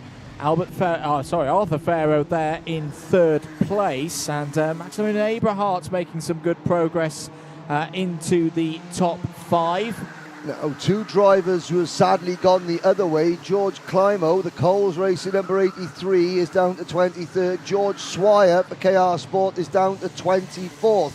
Going the other way, Dian Pahal up 8 places to 16th, and James Roots up 12 places to 8th. Harry Radcliffe also gaining positions, another one of the top rookies. 3rd of the rookies at the moment, has gained 4 places so far for Sam Pollitt Racing, is up to 15th. Wow, that's some good pace from Charlie Page. 1 minute 4.93. Charlie Page, you'll see with the green and red details in the number 33. Very, very distinctive crash helmet design, and there is Charlie Page. So, yeah, he sticks out like a sore thumb, which is great for us commentators, especially for the commentators like myself that are getting slightly older and whose eyesight is maybe not quite what it was. Well, good sights at the moment for Austin Oman at the front of this field. Oman and Cook working together right now and doing well. There's a bit of a gap growing back to Arthur Farrow there. Arthur Farrow's just got to stay calm, stay smooth at the wheel of the number 24. They get some help from others behind. Long way to go in this race. 9.5 minutes, nearly the full length of a heat race, of course. It's a different proposition, these finals, Henry, with the 15 minutes, particularly at the end of a long weekend. Yes, indeed. As Max Jolly sets the fastest lap of the race, Joshua Cook had a little look at the inside going around the banking on race leader Austin Oman, but Oman held on. Now, the Xspirit chassis for Sam Pollitt Racing. Sam Pollitt, they've had so many podiums in the British Championship, and I'm looking to see if they've got a win. And I'm just having a little look in the modern era of the British Championship. Sam Pollitt Racing, no, they've got a 2nd and 3 thirds. They have not had a win in the modern era of the British Championship. 8.5 minutes. Can Austin Oman change that statistic? Oh, he's definitely got a good chance here. Arthur Farrow holding in very nicely right now. He said he just needed to keep it calm. I think he's actually closed in a little bit. Well, by 1/100th of a second. There's Charlie Page down the inside of Alfie Mayer, side by side through the Bruno Ferrari. Yes, it's good racing between Mayer and Page there. Mayer holds on to 7th place. We've got to keep an eye out for Max Jolly, because Max Jolly's now the fastest driver out there on circuit. Sat there in 9th place. We spoke to him earlier on in the weekend for a feature that you can see on the Karting UK's problems there. Chloe McGill on her debut in the Wera Tools Motorsport UK British Kart Championships. A lot of learning, I feel, to be done for Chloe this year, but there's a lot of promise there in the young Scottish driver. But unfortunately, her first final in the British Championships ends on lap 5. Now, we'll turn our attention to the chasing pack. There are your top 3. Then there is a gap of 9/10 of a second. In fact, it's grown to 1.2 seconds. Back to fourth place driver Maximilian Abrahart. There he is, leading Luke Millward, Sebastian Behrman, Charlie Page, Alfie Mayer, Max Jolly, James Roots. And behind Roots is Benedictus Masiokas and Josh Husker. Harris Barber and Maria Roberto also tagging on to that chasing pack. Side by side, oh, that's Millward getting run wide there, 4 wide going onto the bridge. They somehow sort themselves out. Charlie Page in the 33 picks up a couple of positions. Abrahart looking over his shoulder to try and see, come on, let's work together. They've still got 7 minutes plus a lap to go. Yeah, they've got to get themselves organised fairly sharpish though, otherwise that gap will be too big to pull back in the latter stages. That's Charlie Page down the inside of Luke Millward, and for Luke Millward, this is all going wrong at the moment. The championship leader down to 8th place now, and meanwhile his teammate up front, Joshua Cook, could be on the live championship points taking the lead. On this particular lap, as going through there was that Sebastian Behrman going for an overtake. Yes, it was. Behrman in the 37, now getting repassed side by side to the final chicane. Abrahart back in the fourth. That's not going to help them, as Charlie Page, new chapter for Page, and he moves up a position as well. Yes, nicely done by Charlie Page. He's building into this race. It has indeed changed the situation.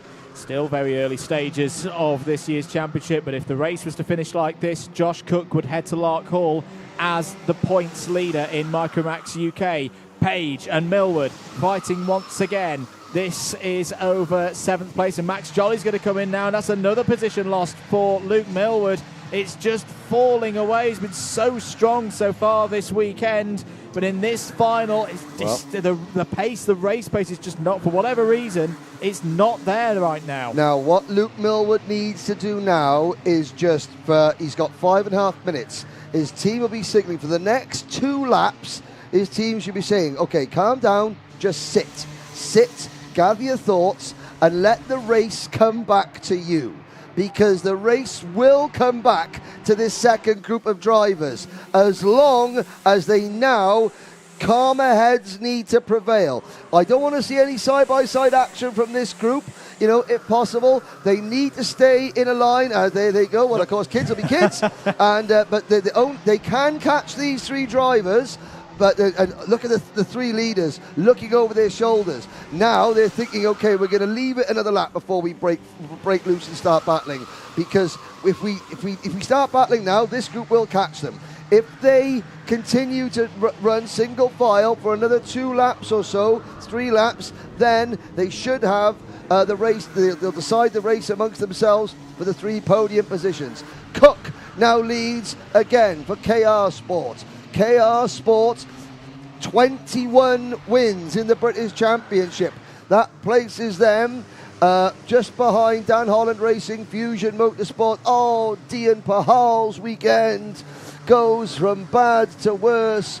And the number 23 RCE Kart sadly out of the race. Now they've got themselves sorted out. The gap, 3 seconds between the top 3 and the 4th placing. Update on London Marathon. David Whitehouse has hit his wife. No, sorry. David Whitehouse's wife has hit the half distance of the marathon in 3 hours 10 minutes. I just thought, David, I thought you hit your wife. No. She's still running the London Marathon. This is a marathon, but as the time ticks down, it's going to turn itself into a sprint. Millward down the inside of Behrman takes another position. That's Millward back up to 4th place. Meanwhile, back with the leading trio, Cook, Oman and Pharaoh, 1, 2, 3. In the pace at the moment, well, the second group is not closing in right now. There's parity between the group of 3 and the group of 6 or 7 behind. Through the Mike Wilson complex once again. We're here on lap number 11. Joshua Cook one last time out at Wilton Mill in the O-plates. That's why he's got that O-plates on the front of his cart for the rest of 2024. Another lap ticks on by, 0.18 covering the top 3. They're actually starting to pull away now. 1 minute 4.8 says down the inside. There goes Pharaoh. Out of the race is the number 26 of Harry Radcliffe. What a shame, Harry Radcliffe. I think there's a loose bumper at the back there. That's going to be the end of Harry Radcliffe's race for Sam Pollitt Racing. But Pharaoh's taken the lead. as we're having a look here at the Abrahart, Mayer, Millward, Behrman, Page, Jolly group, and Benediktas Masiokas is now a big part of this as well. Look out for the Lithuanian there in the Zip Factory team number 16. But a change at the front of the order to report on here that Pharaoh has found a way ahead of Cook and Oman. And what a story is this? Oh, Charlie Page all over the curb on the entry to the Fullerton S's there. Kept it going in the correct direction. But I think this is the point where you start to get a bit of a panic going on, Henry, in this group, as they know that catching those top three is a bit beyond them, I think, today. It does look like that now. Behind the second group that we're watching now, there's a 5-second gap back to Logan Rolfe in 15th and Alfie Garrett. Then it's George Swire, Buddy Hugo, Ansel Murray, George Climo, Lucian Smith, William Crombie, Albert Farrow. They're the only other drivers running. 23 still left in the race. We've lost Harry Ratcliffe, Deep Hall, Chloe McGill, and Soren Gallagher didn't take the start. Now it's game on. Now it's 3 wide. Oman to the inside. Put the Sam Pollock racing number 11 into the race lead. For how long? We don't know, because Cook is on the outside. Farrow back up the inside into P2. Oman on point once again. This is going to be one of those races that's all about timing for these three. Farrow down the inside once again, retakes the lead through the Fullerton S's.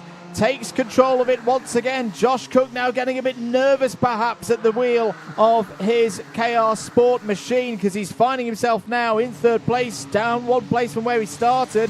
He would be losing the championship lead as things stand. Over the line, there's going to be 48 seconds remaining. It'll be this lap plus one more. Time will expire side by side between Oman and Cook, through and under the bridge, but it's still Pharaoh, Oman, Cook, 1, 2, 3. The chasing group are now quicker, but only by about half a second a lap. There's simply not enough time remaining for that 3.5 second gap to fully close. Oman to the outside now into hairpin number 1. Pharaoh holding on side by side between Oman and Cook as they run towards hairpin number 2.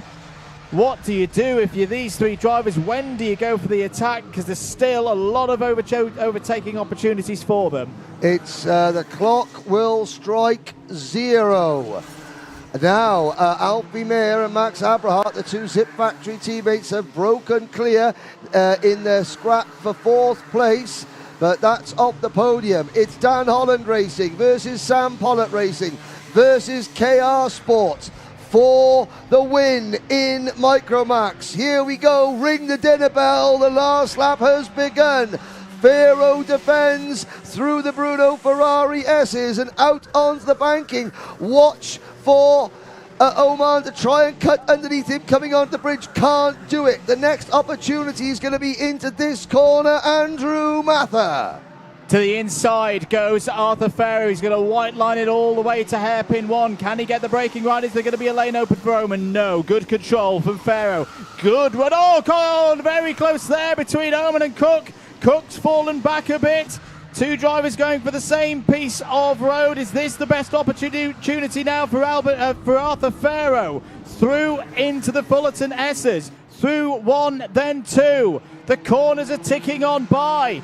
Arthur Pharaoh, who started the day at the side of the road, got a reprieve in the heat, has taken the opportunity with both hands, comes through the final couple of corners and wins at PF International in MicroMax. It's going to be close on the line by 0.01. Pharaoh holds on ahead of Oman and Cook and takes victory for Dan Holland Racing, but nearly celebrated too soon. There we go. Unofficially, Arthur Pharaoh steps onto a British Championship podium for the first time. It's the 55th win for Dan Holland Racing in the modern era. Austin Oman equals Sam Pollock Racing's best result in the British Championship. Josh Cook finishes 3rd, but behind him the story, Alfie Mayer and Maximilian Abrahart, Charlie Page and Luke Millward. Millward unofficially, although he'll be disappointed with 7th, he takes the championship lead by 2 points over his teammate Cook, as we look down at the rest of the finishing order, there comes Austin Oman. He passes the nose cone check. He passes the weighing scales. He'll go in to the scrutineering and technical area. He will park very nicely in front of the 1, 2, 3 boards. There's your winner, Arthur Farrow, and how much will this mean to the Farrow family? Good sportsmanship between the top two there. So the championship scores, Millward 186, Cook 184. Let's throw down there with 2 Parc Ferme. Let's get the thoughts of Nicole Sutherland. What a way to kick off today's finals. We'll quickly catch up with race winner Arthur. Arthur, this is your first British Kart Championships win. How are you feeling? Good. I had a bad quali and I didn't think I would do any good at the end of it, but now I'll go home with a win, so I'll take that. And have you got anybody to thank for this weekend? My mum, my dad, my granddad, Time, DHR and Gary. Congratulations, Arthur. We'll also catch up with second place, which is Austin Oman. Austin, how was your race? I think we did pretty well, yeah. You definitely did. Second place is fantastic result, especially when this is such a long championship. And going into the rest of the rounds, are you feeling confident? Yeah. And Henry, over the commentary, was saying how second place is one of Sam Pollitt's best results in this championship. Do you think he'll be happy with this? Yeah. Very well done, Austin. Good luck for the rest of the championship. We'll just go back up to the comms box, who will introduce the next final of our race before we'll see some highlights from the first final. Thank you very much, Nicole. Indeed, let's have a look at some of the highlights from that first final of the day, first final of the season for MicroMax UK. Good start for those on the pole side of the grid. Henry, straight away, Millward into the lead with Farrow following there in second place. Yeah, and it just goes to show how fortunes can ebb and flow, and timing is key, because Millward led early on, but then he got shuffled back in the space of one corner. Millward was shuffled back to about fifth or sixth position, and then you can see here Farrow in third place. Oh, Art. Lovely. Art. Now back to the action, there we go. You can see Farrow. Farrow had a bit of work to do to close in, and he was helped in by Oman and Cook swapping positions, and this just helped Farrow. Farrow took the race lead, and then this is the key moment, I think, coming out of this next corner. Oman had a look for the race lead, or is it a lap later, but then him and Cook managed to sort of connect and slow each other down a little bit, but it's so close. It was indeed. Joshua Cook having a go there under the bridge, trying to get into P2. Some great defence from Arthur Farrow as they went through. This was a key moment. Very close there was between the move. Yeah, Oman and Josh Cook. And just both of them side by side. And all it left was for Farrow to walk like an Egyptian. To the bangles, to the checkered flag, yes. See what I did there, Farrow, Egyptian, bangles?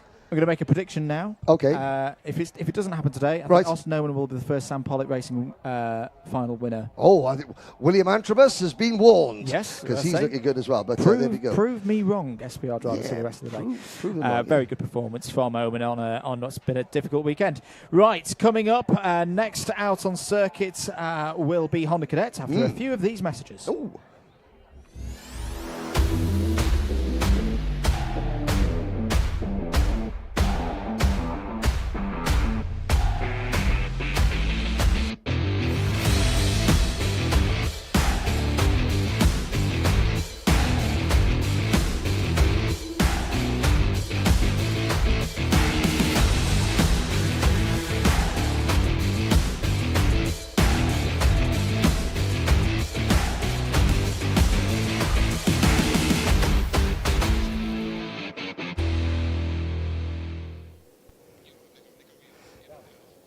Back on the grid ahead of our Honda Cadet final, we'll quickly catch up with Oak Plate winner and pole sitter, Ralphie. Ralphie, how are you feeling ahead of this race? I'm feeling very nervous and just hope I can do it. And who would you say, in your opinion, is your biggest competition ahead of this race? Well, you got Kevin, Ryan, Ed, and Archie Loveridge is all just pushing us down the straight. Best of luck to you, Ralphie. We'll head up back to the comms box to introduce the race.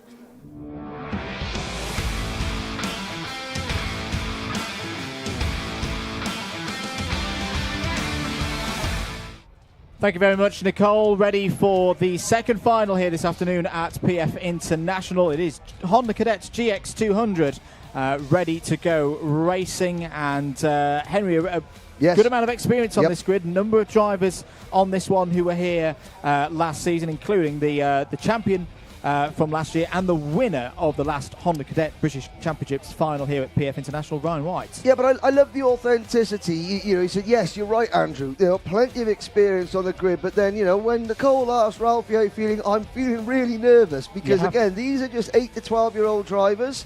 How many other sports in the world do you get an 8-year-old speaking to a global audience seconds before they go out for a national level final? Kelly White saying lots of love to Ryan White from Mam, from Casey and all the rest of the family watching at home. Ambition Motorsport, hashtag Blue Army.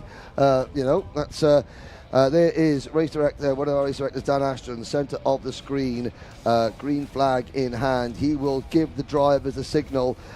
We will still have a rolling lap, I believe. And then they will stop and they will, and it'll be a standing start. Only 13 drivers, but I got a feeling this could be a very, very special race indeed. Now, here's the last question. We've had one final out of 5 decided by 100th of a second. How many other finals, we got 4 including this with the go, is going to be decided by less than 1 second? I don't reckon we're going to have a final decided by more than 1 second all day. There's my prediction. 5 finals out of 5, all decided by less than a second. Your thoughts, Andrew, and then your thoughts, viewers, on the live chat, please. I'm going to say hello to Maz, cheering on Margaret Kvekis. Here is your grid. Ralphie Branscombe starts on pole position. Can he repeat the win that he had last time out at the O Plate at Wilton Mill? He's joined on the front row of the grid by the reigning Honda Cadet GX200 champion, Ryan White. Archie Loveridge starts on row 2 alongside Margaret Kvekis in his first final in the British Kart Championships. Ed Spain and Kevin Ivanov on row 3. Archie Cannon and Riley Blakemore on row 4. Harry Grant, worst mechanic in the world and all, on the Project 1, starts 9th alongside Esme Rosie, Shay Hilton and Kian Sullivan on the British racing karts, the BRK chassis, and Jayan Prakash. So, 1 minute 7.91 for Jayan Prakash. Can the youngster, the least experienced driver in the field, he's been running at the back, can he improve on his personal best lap time in this last race? Gemma Crosby saying good luck Archie Cannon from teammate Luke McGaw and family. Andrew Pierce, keep pushing Harry Grant. 0.2 is what we're going to get this race decided by. David Whitehouse saying one final decided by more than a second, and it's going to be Senior Rotax. Ooh, that's a different choice. Have you been drinking, Dave? Have you been watching the Senior Rotax racing, David? Come on now. You could do, in the words of Chris Sutton on Radio 5 Live, you could do better than that. So this is race 25 on the schedule for this weekend at PF International. Andrew Mather and Henry Beaudette on commentary duties for you this weekend. Honda Cadet GX200, always great fun commentating on these races. Henry, the drivers coming into their starting positions now. Yes. Branscombe versus White, Loveridge versus Kvekis. See, I feel like we've had so many stories with this group of drivers already, and we're only at round 1 of 4. They are indeed. It is Branscombe, pink crash helmet, left-hand side of your screen, just adjusting his visor, making sure that the vents on the front of his crash helmet are open clearly. On the outside, Ryan White, visor down, reflecting in the sunshine, which has covered this corner of Lincolnshire this afternoon. And Dan Ashton. We will wait. There is the green flag. Attention now turns to the starting gantry. Red lights are on. Red lights are out. We're off and racing. Branscombe gets a decent start, but Ryan White from the outside of row 1 gets the whole shot. Really good start there from Ryan White. Immediately takes the lead. Branscombe into second place. Good start as well for Margus Kavekis is up to third place. They run up onto the bridge then for the first time. It's 15 minutes plus 1 lap once again for the Honda Cadet field. But immediately after that great start by Ryan White is being reeled in. This is what we come to expect in Honda Cadet. This early stage all about these drivers just getting into a nice rhythm and keeping themselves as part of the discussion. Yeah, this race is going to look like a multicoloured 4-stroke slinky. They're going to expand and then they're going to contract. They're going to expand and then they're going to contract. As White leads into the Fullerton S's. There's the leader of the Blue Army, Ed Spain, as Branscombe runs a little bit wide onto the grass blocks as they head down the back straight into Bobby Game corner. And now the Mike Wilson complex. And here we go, out of the Mike Wilson complex. Oh, Branscombe runs a little bit wide, but that's going to give him a good run through the final chicane onto the start-finish straight. Let's see if Branscombe can tow up. You can see the gap there as they cross the start-finish line. Look at the slipstream. By the time he gets to the first corner, he's literally touching the rear bumper of Ryan White. Well, Branscombe's had the full haul of points so far this weekend. 65 from his performance in the heat, 65 from the pre-final earlier on. So doesn't necessarily need to win this race to lead the championship, but I don't think he's going to be thinking of that right now. He wants the race win this afternoon. Here comes Kevin Ivanov, who took the checkered flag first of the drivers at the O-Plate, but had that 5-second penalty, which handed the title of O-Plate winner to Ralphie Branscombe, who had that opportunistic move for second on the road on that last lap. I still think, for me, Henry, that number 50 in race trim is the fastest kart. Was the fastest package here this weekend. Good to see him up to third. I think you could be right, and what Kevin Ivanov has got to try, he's got to tame the package. You know, he's got a very, very quick package underneath him, but it's then making those right decisions and not overdoing things and pushing the envelope when it doesn't need to. And sometimes, you know, instead of trying to go and force the issue, you know, let the engine do the work for you. And there he goes, up into P2, clean as a whistle. Branscombe back to third. White still leads. Well, he's up to second place now. That's where Ivanov finished the race last year in the 2023 edition of the Vera Tools Motorsport UK British Kart Championships. Their last visit here to Lincolnshire. 12 minutes and 10 seconds to go, though. Still a lot of time to run. Change further back in the order. Harry Grant has got past Shea Hilton for 11th place. Bright start as well for Keane Sullivan to report. Has gained 3 positions so far. He's up to 9th. Good work there. A difficult start this weekend. Yes. Having a retirement. Well, effectively, it did not start in the first round of heats. Yes, and it just goes to show, even in a small grid like this, if you have one bad result, it does take time to work your way back up into a prominent position. There is the, you know, that graphics kit, the Sharp International Transport, the Jamie and Joe Sharp's team company that have been in karting for a long, long time. And of course, Jamie, a Walter Hayes Trophy. No, not Walter Hayes, a Brands Hatch Formula Ford Festival winner. Jamie Sharp, that kart looks like it's Jamie, JM Prakash.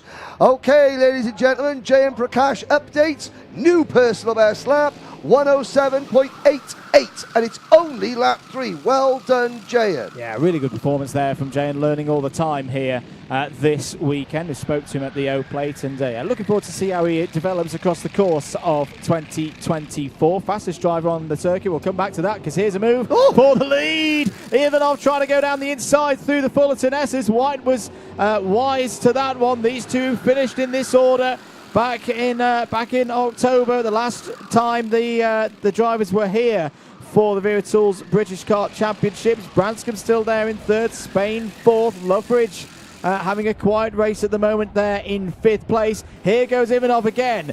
Can he get it done? Into the Bruno Ferrari S's. Yes, he can. And here comes Branscombe looking to the outside now as they go under the bridge. Going for second place, but wise positioning there from Ryan White. He holds it to second place, but new leader, and his name is Kevin Ivanov. And Ed Spain moving into third position with an excellent move just after the move for the lead. Ed Spain at the inside of the banking into P3, and look at that, almost the whole field, 9 out of the 13 karts are, well, you could fit them all on a postage stamp. They're so close together. Coming down the short chute, there's Cian Sullivan at the back of the lead train.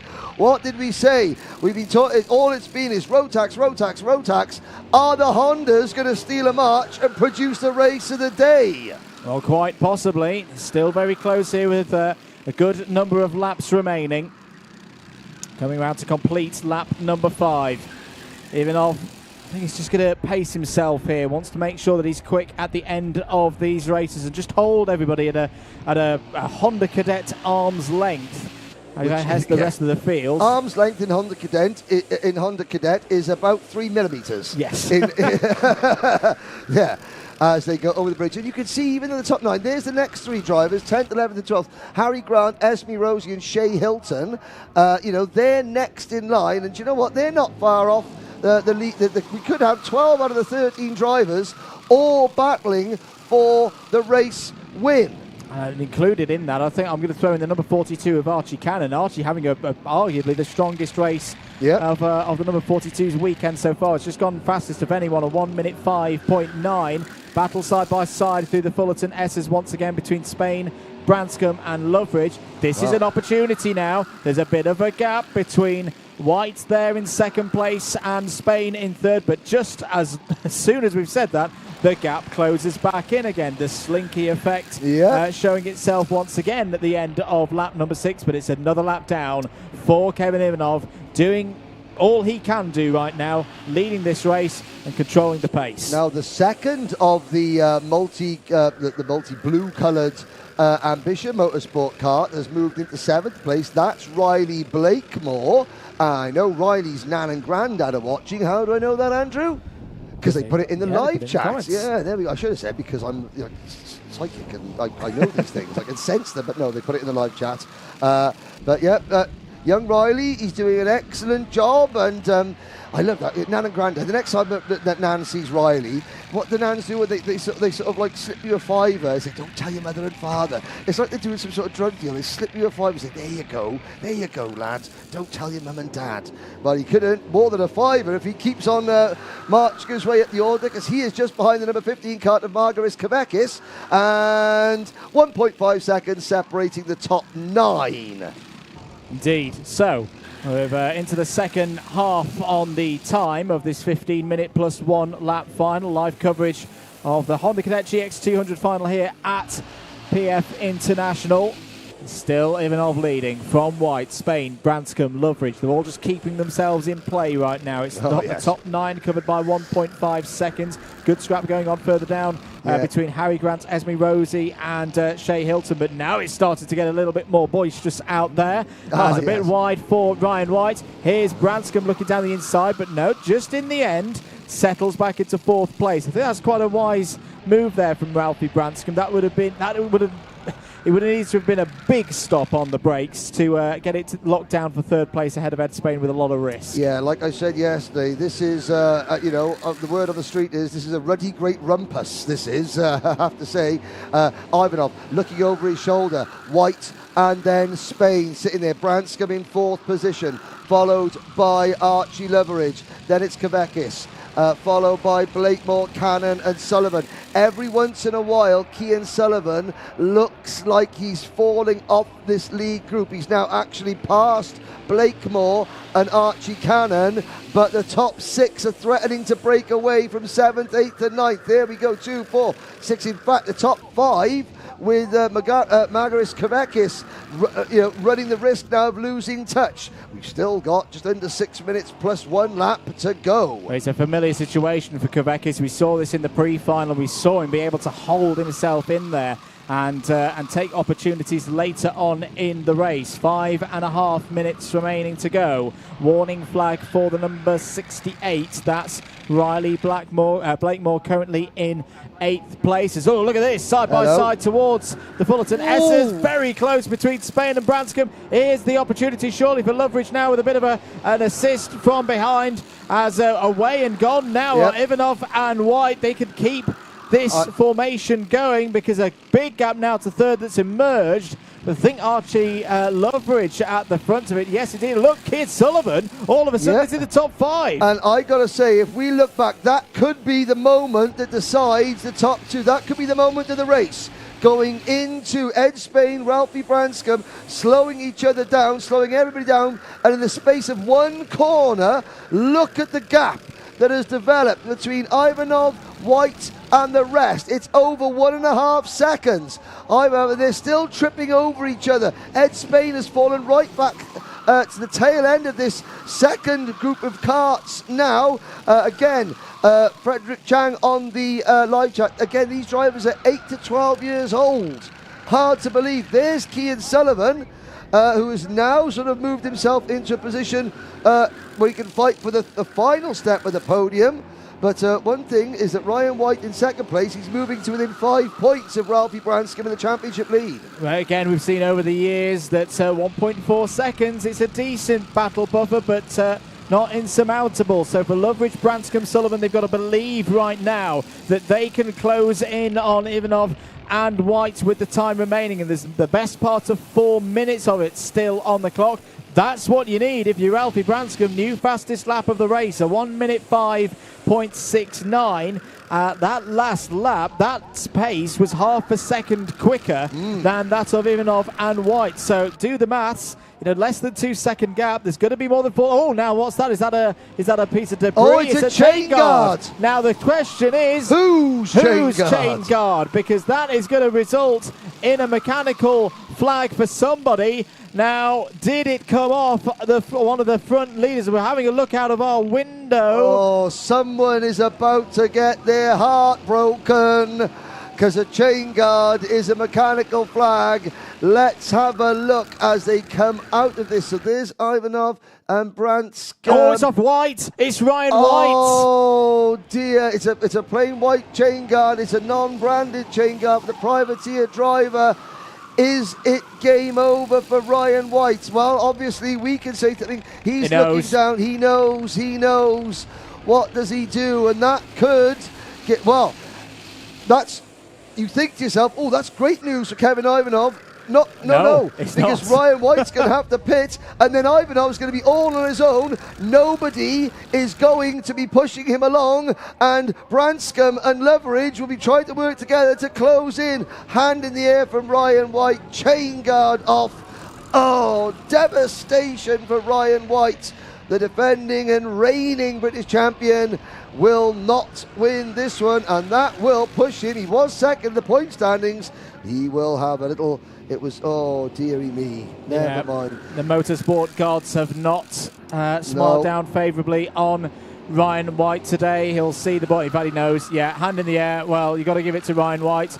Pits in, follows the instructions of the officials straight away. That's good sportsmanship. So now we look at the gap there. Oh, no. And again, I know Nicole Sutherland is down there, but these are 8 to 12-year-olds, and you don't want to shove a camera in their face when obviously, the disappointment is. But now, here's the key. Branscombe and Loveridge started this lap 0.6 of a second behind Ivanov. Ivanov is on his own. Branscombe and Loveridge are literally super glued together and trying to work up, and they're going to catch him before the end of this lap. Yeah, they took 0.5 of a second out of Ivanov last time around. So, the gap's going to go on this lap if the progress continues. Another bit of improvement for Archie Cannon. Has just got past Riley Blakemore for 7th place, but we're going to hold here at the front of the order. 1 minute on the clock here at PF International. Kevin Ivanov has led so many laps of this Honda Cadet GX200 class either here this weekend at PF International or 3 weekends ago at Wilton Mill, but hasn't tasted victory yet in 2024. He looks over his shoulder. He sees his Zip Factory teammate Archie Loveridge right there. There's going to be 2 more laps, and there's a communication. There it is. Ivanov and Loveridge started like this. There was 0.01 second between them on lap time in the first timed free practice of the weekend. They know the strategy. Work together. Push together, drop Ralphie Branscombe, and then fight for the win on the final lap. Well, privateer drivers such as Ralphie Branscombe, privateers have won 42 finals in the modern era. To break that record, to move on to 43, Branscombe will have to beat not 1 but 2 Zip Karts, and of course the number 42 synonymous with Zip Karts and the late great Martin Hines. Sometimes there is poetry within numbers and statistics, but Zip on their way potentially to a 4th win of the modern era. But Branscombe is there, and we know Branscombe can really manage the last lap of a race. And Ivanov is going to be thinking, lightning can't strike 3 times. Just get through the last lap, which starts now without getting a penalty. Indeed, so the final lap boarded. You've got to give it to Ralphie Branscombe in that second half of the penultimate lap. He was closing in. This is a key phase. Ivanov and Loveridge keeping this formation for Zip Factory team off of the bridge. Branscombe, how on earth is he doing this? The physics tell us it shouldn't be possible for the single driver to be closing in the pair ahead of him, but that's exactly what Ralphie Branscombe is doing. We've seen Ivanov and Loveridge hold position in races before this weekend, but this is different. This is a final. This is for a win in the Wera Tools Motorsport UK British Kart Championships to go into the history books here at the Premier Circuit in the country. Into Bobby Game corner they go. They're still holding this formation. Branscombe. Branscombe's gone down the inside on Loveridge for second place. That's good news if you're Kevin Ivanov, because that's going to take any opportunity for Loveridge to attack away. Kevin Ivanov comes round the final corner and this time takes a checkered flag and will win in Honda Cadet GX200 at PF International, second here last year.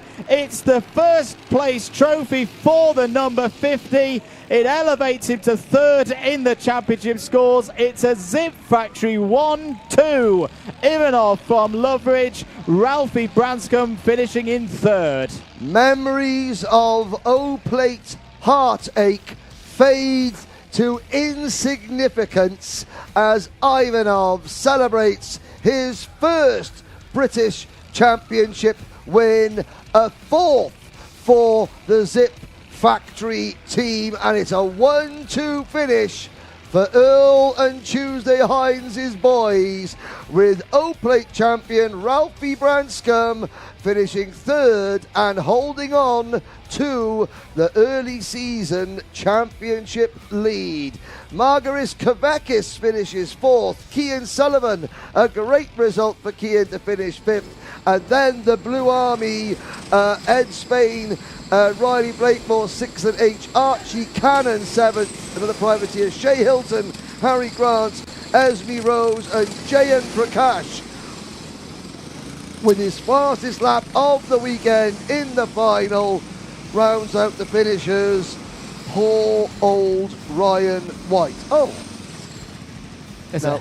Ivanov, he wanted a park in front of the number 1 plate, but Arthur Farrow still got his go-kart there. Now, you would have thought with the 874 people that Dan Holland Racing have got here, one of them would have moved his go-kart. But anyway, enough of that. Nicole Sutherland, our lady on the spot, take it away. What a race by our Honda Cadet grid. They're some of the youngest drivers at this event, but still put on a fantastic show. We'll just catch up with second place Archie. Archie, are you happy with that result? Yeah, very. Can you tell us a little bit about the race? We saw you and Ralphie were having a nice battle. Can you tell us about that? Yeah, it was quite good. And have you got anybody to thank for this weekend? My mum and dad. Great, thanks. And it Kart. Thanks, Archie. We'll just go over to race winner as well, Kevin Ivanov. Kevin, we saw you unfortunately had a bit of bad luck at the O plate after such a strong performance, but this weekend you've definitely redeemed that. How are you feeling? I mean, I'm feeling great. I don't know what I would have done without my teammate. And so the next event is Larcool. Do you reckon you can replicate the same result there? I mean, hopefully. I've never been there, but I'll try my best. Is there anybody you'd like to thank for this weekend? I would like to thank my mum, my dad, Zip Kart Factor and my teammates, and RPM Engines. Congratulations, Kevin, provisional winner for this weekend. We will be heading over to our next final of the day, but before then, we'll just catch up on some highlights. Thank you very much, Nicole. Indeed, let's have a look at some of the highlights from that Honda Cadet GX200 final. This was the start, a great one for Ryan White. Straight from P2, immediately taking the lead ahead of Ralphie Branscombe. Clean start for all of the runners. But as always with the Honda Cadet final, getting the start is one thing, staying in the lead is very much another. Yeah, indeed. I was going to say, look at the highlights. Have you got a 12 minutes or so to spare? Because that was one non-stop highlight reel. The race ebbed and flowed wonderfully. You know, like we said, the slinky effect. The gaps will grow, but then the nature of four-stroke racing and the wonderful, the beauty of these simple Honda. Well, they're simple. In karting terms, they're simpler to look after, to maintain, but there's still a real dark art to get him to move quickly. There, Ivanov and Loveridge moving together, and occasionally, you know, I thought there was going to be absolute chaos going into, you know, into the Fullerton S's, but fair play to these drivers, especially here. Look how close Branscombe and White were to coming together there. But that's the moment that sort of allowed White and Ivanov to escape initially. But then, and Cross-Eyed Lion on the live chat has spotted there's a chain guard wobbling. It was Weebles wobbles, but they don't fall down. Well, in this case, it fell off. Yeah, and that would be the end of Ryan White's race. There was the errant chain guard that Ralphie Branscombe was very lucky to meet with the front bumper there, and not anything that would have been damaged by that hit with the chain guard. That was the reaction of Ryan White. Wanted to go back to back here at PFI with round wins in Honda Cadet GX200. It wasn't to be. But that's an overdue victory, I'd say, Henry. Kevin Ivanov has been fantastic so far whenever we've seen him race in 2024. Correct. A fully deserving winner here at PFI. And yes, well, the little wee Ryan, he'll be back at the next round of the Honda Championship. Branscombe made the move a second, and I'm not sure if Branscombe hadn't have made that move, but whether they would have maybe been able to, a bit of a drag race to the line, winning margin 0.4 of a second.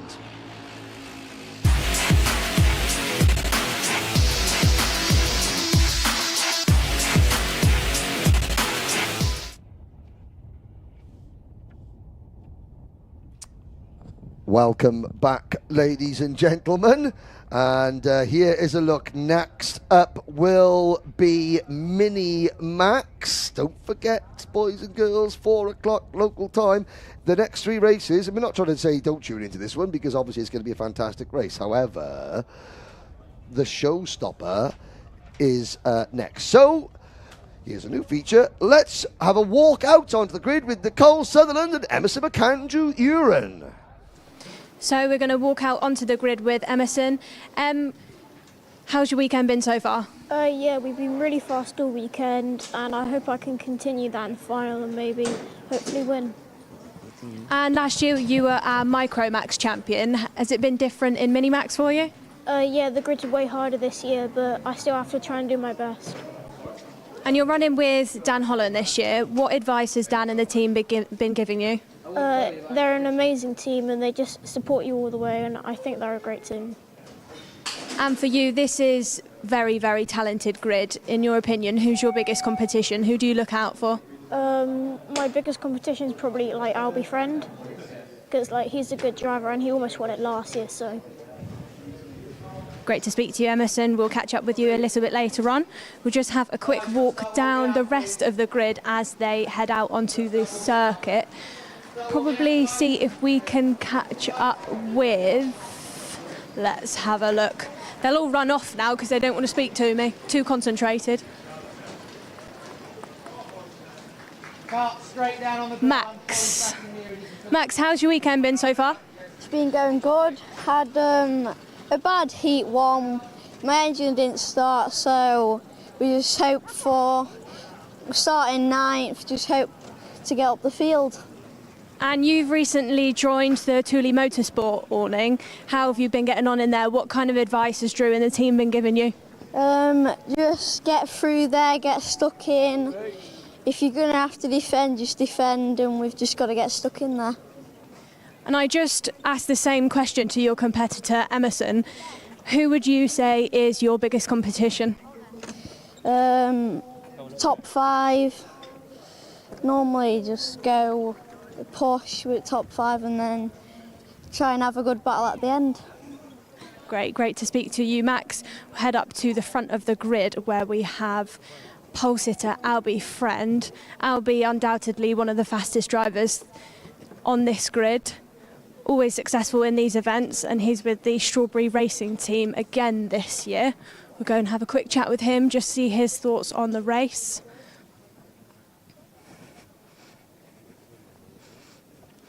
Albie, just quickly, how are you feeling ahead of the final? Feeling good. Just hoping for a win or just a win, so to get the best points possible. And do you tend to drive a final differently from how you drive a heat or a pre-final? No, not really. I just want to win all of them, but it gets scrappier as the weekend goes on, so yeah, I've just got to deal with that and see how it goes. Best of luck to you, Albie. We'll hopefully catch up with you a little bit later on. We'll clear the grid now and head back up to the comms box, who'll introduce the race. Thank you very much, Nicole. Great work as always, getting the insights of the drivers here for Minimax 950, the inter-category, ages of 10 to 13 years here at PF International. Once again, it'll be 15 minutes plus 1 lap for a field of 34 drivers. This is the first category that we've seen this in the second part of this afternoon, who have had a repechage to get through if you're towards the back end of the grid, and the initial 28 qualified directly through 2 sets of heats for each driver earlier on in the weekend. Keep your messages of support. Hello to Roger Lung and Ethan Haig, who are both cheering on Albie there. Spoke to him on the grid. Calm and concentrated there is Albie Friend, second in the championship here last year. In terms of this race last year, it was Cole Denham who took the win last time. Minimax UK had, Minimax 950 had a final here at PF International, but you look at some of the other names who's won one of these races in the mini Rotax category over the years. 2022, Scott Marsh was your winner. 21, Harrison Crowther. Well, they've both gone on to bigger and better things. Yes. And, Archie Kitching as well in 2019. Who's going to join that list? We'll find out across the course of the next 20 minutes or so, including, as I say, within that 50-minute plus 1 lap final. It is 3:30 here in Lincolnshire. Following up after this, senior Rotax at 4 o'clock and the junior final at 4:30. So do keep it locked here on your broadcast platform of choice. Andrew Mather and Henry Beaudette on commentary for you through every moment of these races. Yes, here's an interesting statistic for those of you that are that way inclined. Coles Racing and Dan Holland Racing have both got 9 wins in Minimax. Can Dan Holland make it 10? Here we go. Minimax up next.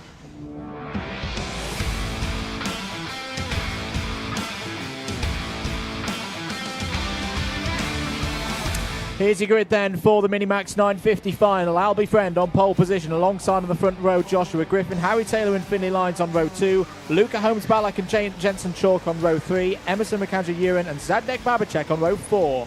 Row number 5, Max Gilman and then Jack Collinson, Oliver Spencer and Kian Bernard are on row 6. Blair Smith and Riley Murrow, row 7, Adam Turacek and Josh Cormack, row 8. Finley Hines and Edward Haynes on row 9. Theo Bradshaw and Jamie Ambrose on row 10. Alfie Ward and Tom Reed on row 11. And row 12, Leo Livings and Devin Taylor. The last few drivers, Benjamin Lawn, Canada's Olivier Chassé, Sebastian Clark and Archie Rogers-Tyler, then Jensen Walker, Hasnain Khan, Louis Radcliffe and Zach Starbuck. Zach will be coming from the back of the field, watch for him. Alex Goodson and Charlie King. Watch also for Edward Haynes on row number 9. Can the Thule Motorsport Force driver do anything from the 9th row of the grid? Here we go, lights are out, we're off and racing in Minimax. Friend leads the field through the Bruno Ferrari S's and under the bridge on the opening lap. And they fan out 3 and 4 wide through the banking and somebody on the grass. And it looks like a zip cart to me. That could be, well, Zach Starbuck was at the back of the field. But we'll have a little look. Change for second, Holmes Paddock, but Friend still leads. Yeah, good start, clean start in the most part for all 34 runners. Out of hairpin number 2 and towards the Fullerton S's for the first time. It's a breakaway of 4. Friend, Holmes Ballack, Griffin and Taylor all involved. It's over to the rest of them, led by Finley Lines to challenge. Change between the DHRs there for third place. But Albie Friend will be pretty pleased, I think, with that first lap. Controlled it from pole position, got the reaction to the lights right, and will lead at the end of this first lap. Second place is Luca Holmes Ballack, Griffin third, Taylor fourth. Good start for Riley Murrow, up 6 places already, is into 8th place. Also on the move, Edward Haynes, as predicted, Henry's up 3, and the farmer Tom Reed up 4 spots to 18th. Hasnain Khan has also had a good start, up 9 to 21st. 7Z, I think, easy win for Lubimov. Well, Nikita Lubimov, the Estonian driver, he's not here. Sorry. So, but I'm sure that if he was here, he would be contending for the win. But, wishful thinking there on the live chat. Here we go. It is Friend now back to third place. Holmes Ballack and Joshua Griffin lead the way from Friend, and then Harry Taylor. Behind them is Finley Lines. Now, remember the first race, the pre-final rather, where Finley Lines was closing in on the lead trio at the end of the race. Now he's got to do it all again, and we got another battle for the race lead. New leader, Scotland's Joshua Griffin. Yeah, good move there by Griffin into the first couple of corners. Finley Lines' new fastest lap of the race. Friend down the inside takes second place away from Luca Holmes Ballack. This is one of those races that's going to go back and forth, and back in the favour, I'd say. His Friend has a look down the inside but thinks better of it to go for it. I think he was a bit undecided there whether to go for the move or not. Holds in second place, but here comes the chasing pack. There is Finley Lines with the O-plate, the green helmet. Brilliant performance from Lines at Wilton Mill a few weeks ago. He's going to have a bit more work, I feel, in this final if he's going to win it, but he's closing in, and it's now that initial quartet are back as part of the main peloton, as it were, of these Minimax drivers. Indeed, that's the thing with Finley Lines. You give Lines a sniff of victory, and he is, on it like a tramp on chips.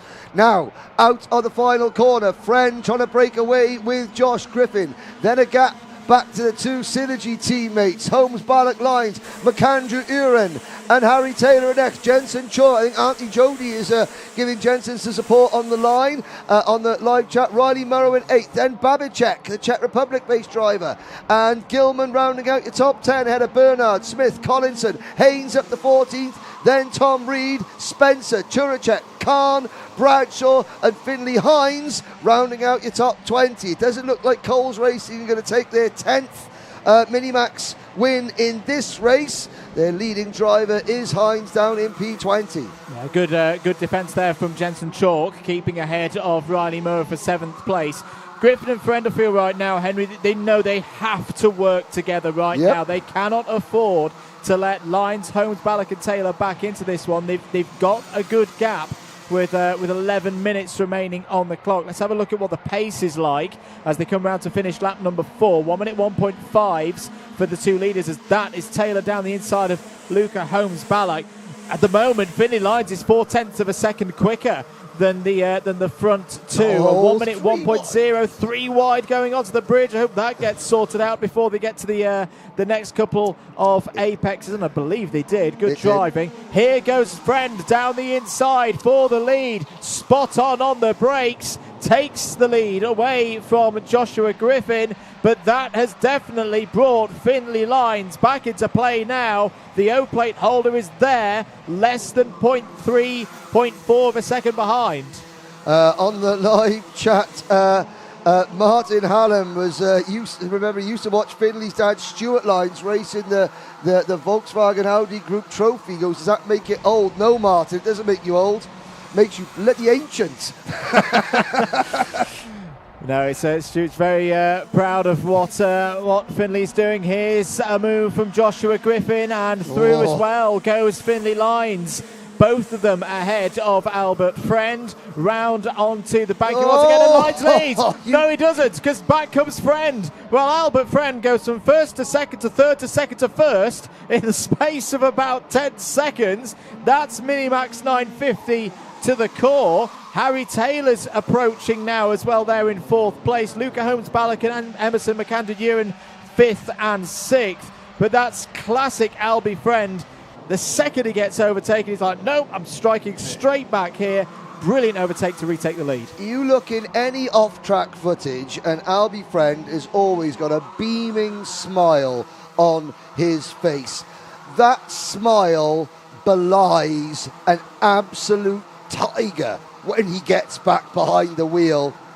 You cannot. He doesn't know how to spell give up. He can't give up. He won't give up. And he will never, ever admit he's beaten. He will take the fight to anybody down to the wire. New leader, Finley Lyons. Great move down the inside by Lyons. Takes the lead back, but Friend once again going for the lead. Oh, big chunk of curb coming off the bridge. I think that's going to cost Albie Friend right now, as here come the DHRs. Here come Joshua Griffin and Harry Taylor. Now, we should note there has been a warning flag to the 153 of Harry Taylor, so he has attracted the attention of the officials. Needs to be on best behaviour for the remainder of this race. Further down the order, just to note, some great drives through the field.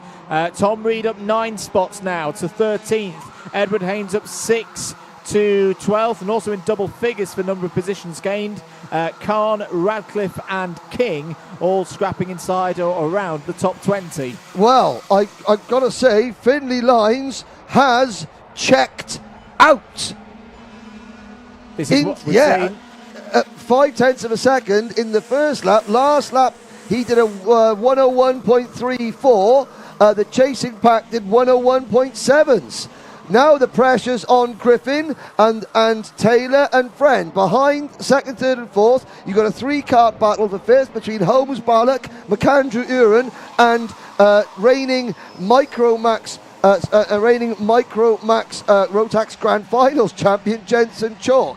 So Finley Lyons, he's not beating the best in Britain, he's beating the best in Europe and the world, because British drivers dominated Europe and the Grand Finals last year. Incredible stuff from the Synergy driver, Mike Spencer and Rob Hanscom, and the rest of the Synergy team. And of course, Finn's mechanic, Macaulay Austin, of sort of this weekend, it was a job of, Wilton Mill, everything went their way. Yep. And it's easy to win when everything's going your way.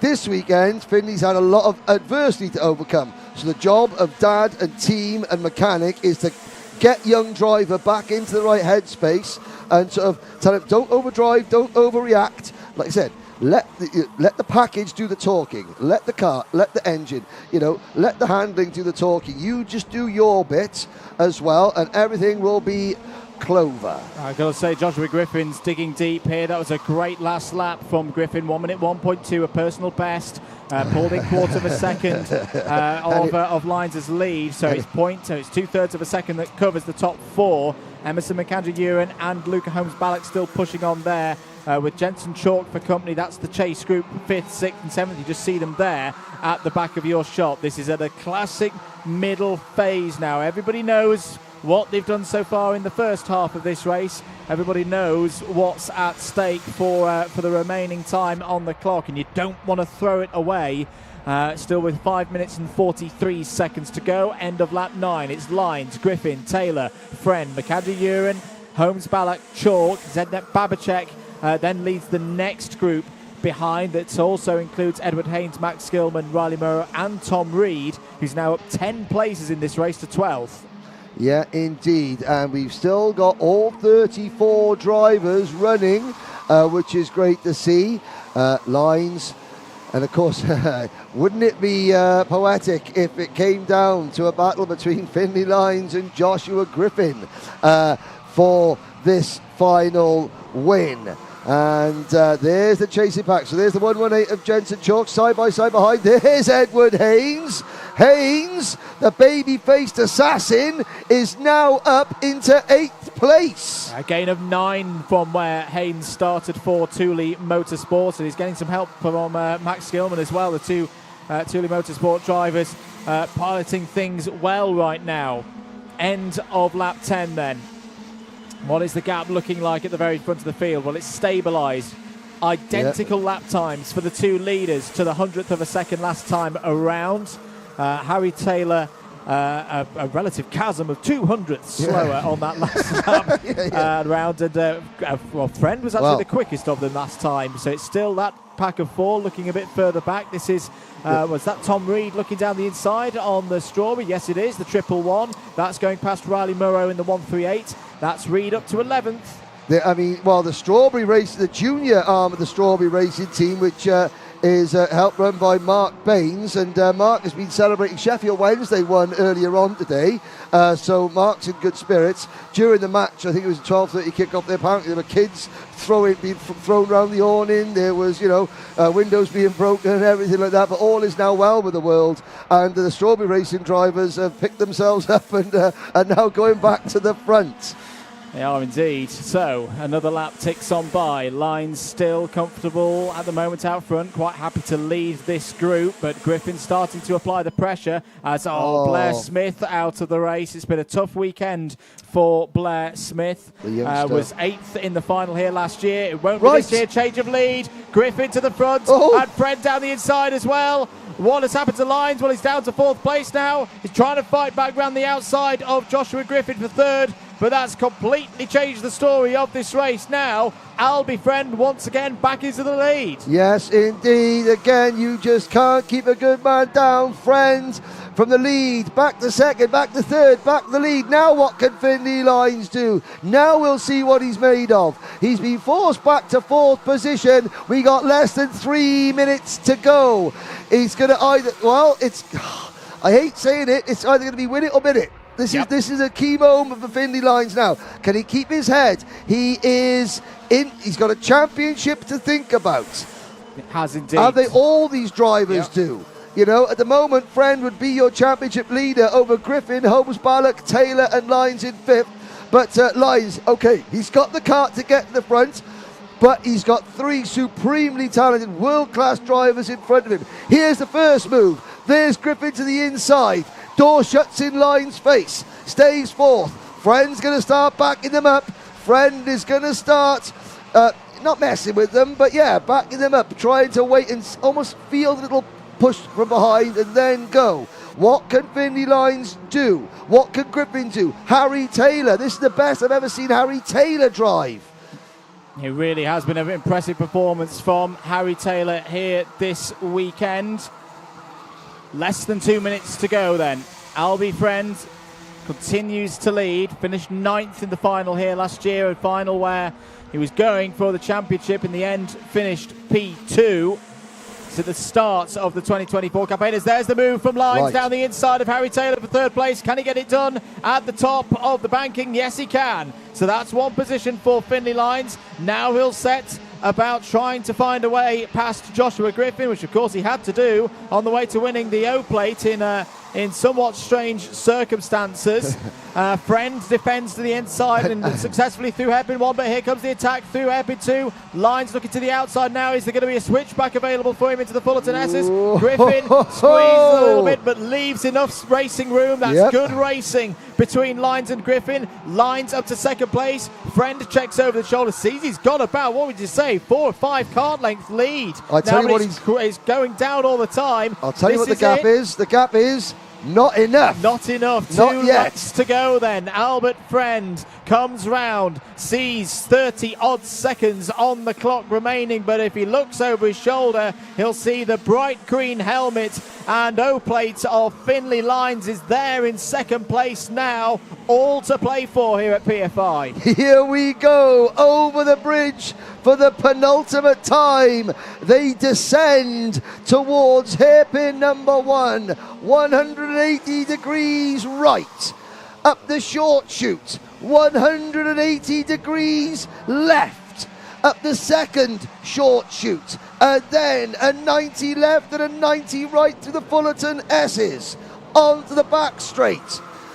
This parcel of land here in Lincolnshire has seen some of the best kart racing I've ever witnessed in my 20-something years in this sport. And I've got a feeling as the clock strikes 0, it's about to see another 1 minute and 1 second of stuff that will live long in the memory. Friend, Lines, Griffin and Taylor. Who's it going to be? Any 4 of them could take this communication there between Lines and Friend to keep going. Lines goes for it down the inside. Does it work? They're nearly 3 wide as they go onto the bridge, and it's Friend who's emerged at the front of it, but it's not done yet. Griffin up to second place. Lines now third. This is where Friend will defend to the inside. Got to get the braking right. Lines looking to the outside now. Is there a switchback out of hairpin 1? Friend will defend again into hairpin 2. Lines round the outside. Surely that's a gap that's going to squeeze. Fair play. Joshua Griffin leaves him a good amount of space. Oh, very close there. Out of position goes Finlay Lines, but Albie Friend has crucially still got the lead of this one. And it's very close there through Bobby Game corner. Through goes Lines. The DHR's into third and fourth. Has Albie Friend controlled this to the line? Is he going to put 2023 to bed and start 2024 with victory? Yes, he is. Albie Friend wins at PF International. Second place goes to Finlay Lines, and it's a third place for Joshua Griffin on the podium. What a race. What a finish. And it's the bit of a redemption story for Albie Friend. He will be delighted with that. He timed it to perfection. He got the lead. That go from Finlay Lines onto the banking on that last lap. A little bit too much speed. Friend cut back on the inside, and then he knew as long as he defended, got his apexes right across the course of that final lap, nobody was going to be able to beat him. A very, very good drive and another win here at PFI for Strawberry Racing. And that brings up a quarter of a century's wins for Strawberry Racing. 25 in the modern era. The winning margin 0.3 of a second. Finlay Lines second for Synergy Racing. Joshua Griffin and Harry Taylor round out your top 4. Edward Haynes from there's George Friend in the green sleeves and Albie's brother running to celebrate with Albie back in the paddock. Oh, I said the smiling assassin, and this is what we're going to see an awful lot of. It'll be a sporting class, this will, and I say that in every sense of the word, because one thing I will say about Albie Friend is that, he drives clean. And, all the time, I've got to say that his mechanic, Lee Taylor, will be overjoyed with that. And we're about to hear from the smiling Albie Friend, who's with Nicole right now.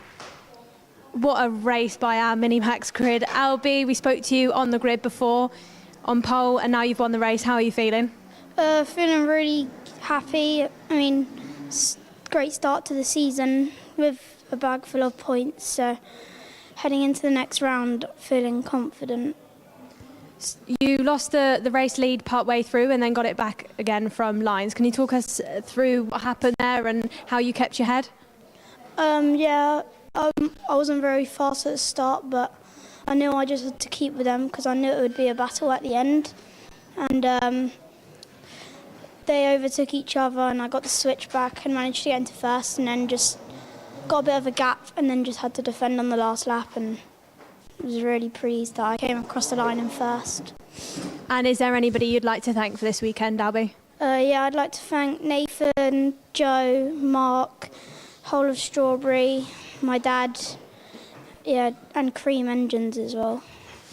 Congratulations, Albie, very well done. We'll also catch up with second place, Ethan. Ethan, how was your race? Good, thank you. Sorry, Finney. Finney, it was a great battle. I'm sure that'll be making you feel confident for the rest of the year. Yeah, it was a good battle, good clean battle between us four.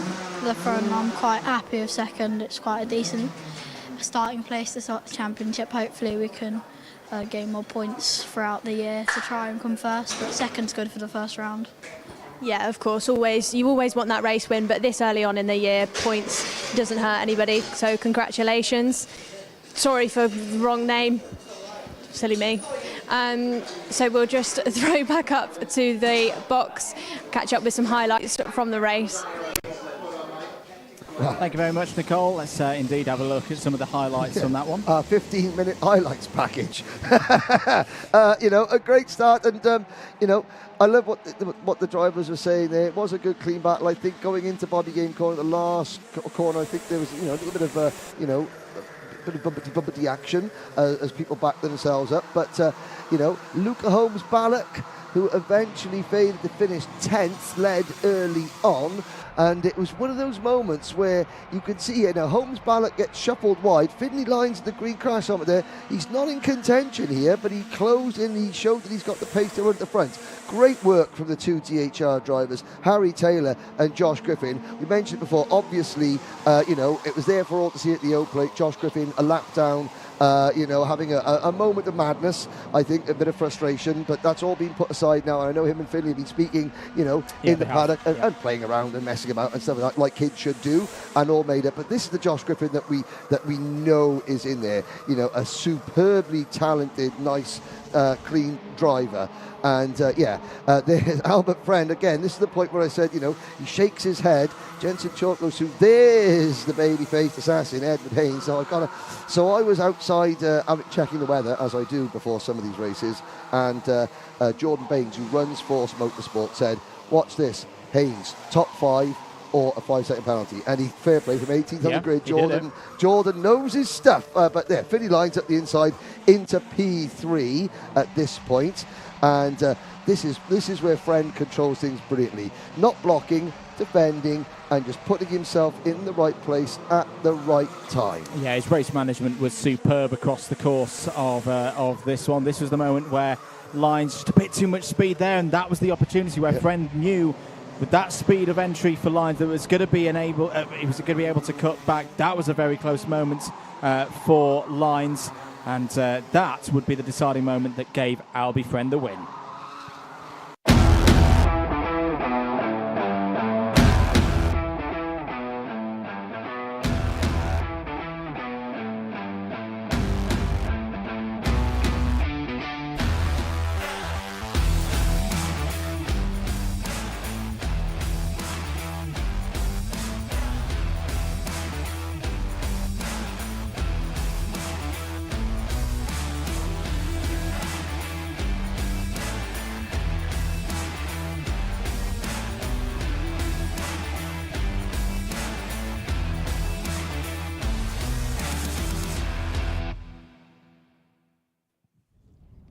Back here at PF International, Trent Valley Kart Club in Lincolnshire, and getting ready for what promises to be one of the highlights of the weekend. The Senior Rotax Final is coming up. We're due to go off in less than 5 minutes time. Thank you for joining us here. If you're new around here, and even if you're not, and you've just not done so already, if you've enjoyed the broadcast, do make sure you've clicked the subscribe button or buttons on Motorsport UK's channel on Alpha Live, and of course the brand new Karting UK YouTube channel, where you'll be able to see all of the features, the Paddock Show, the Paddock Shows that have been filmed across the course of the weekend, and watch all of the action back here this weekend. For now, though, let's head down to Nicole Sutherland, who's walking out with the drivers.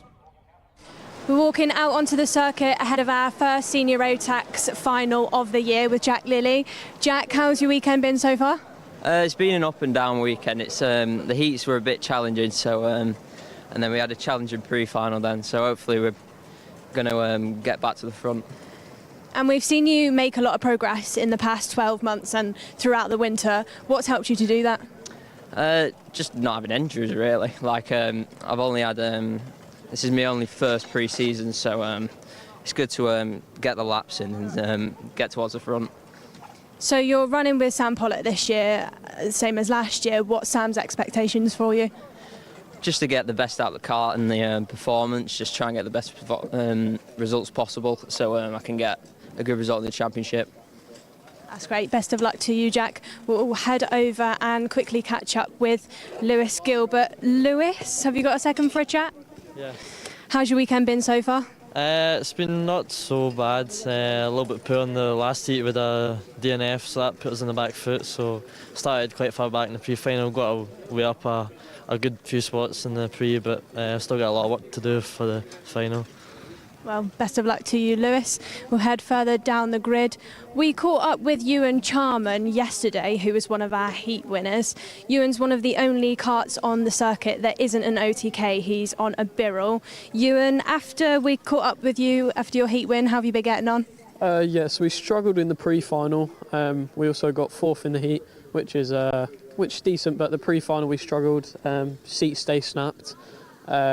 So struggled with rear end grip and a few other things, but hopefully it should be sorted for the final and hoping to get within the top 5. Best of luck to you, Ewan. See who else we can catch up with. Archie, I'm going to pick on you. So 7th last year, what are your goals for this year? I think just build on last year, try and get top 3 in the championship, aiming for the win in the championship. Struggled here a bit, but looking for more in the next couple of rounds and in this final. Yeah, and you've done this championship a number of times. You know the score when it comes to finals, that it can be anyone's win. What's your plan? Pick my way through. When the opportunity presents itself, go for the win. Best of luck to you, Archie. We'll carry on going down the grid.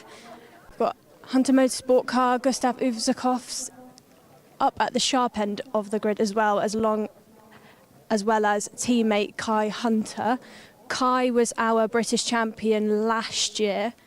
Kai, hi. Hi, Nicole. How's your weekend been so far, Kai? Yeah, pretty average, can't lie. I wanted it to go a bit better, but we're here in 5th position, hoping to go a bit further forward. So when you say average, what's that been caused by? A little bit of everything, a little bit of bad luck, a little bit of me. But we're going to go forward for now. And as well, you've changed the livery for this year.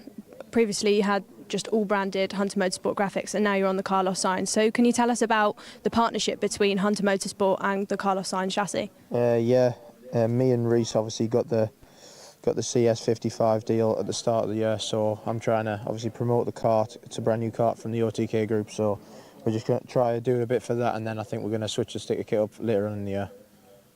Great to hear from you, Kai. Best of luck for the race. We'll see you a bit later on.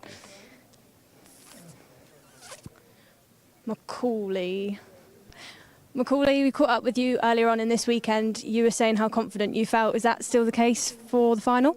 Yeah, I'm up at the sharp end, so I'll see what we can do in the final. Great to hear from you. Best of luck. We'll head off the grid now, let the drivers get concentrated and pass back over to Henry and Andrew. Thank you very much, Nicole. Well, Henry, this is the one that I think you and I have been waiting for. Just a bit. You, me, and the rest of the karting world.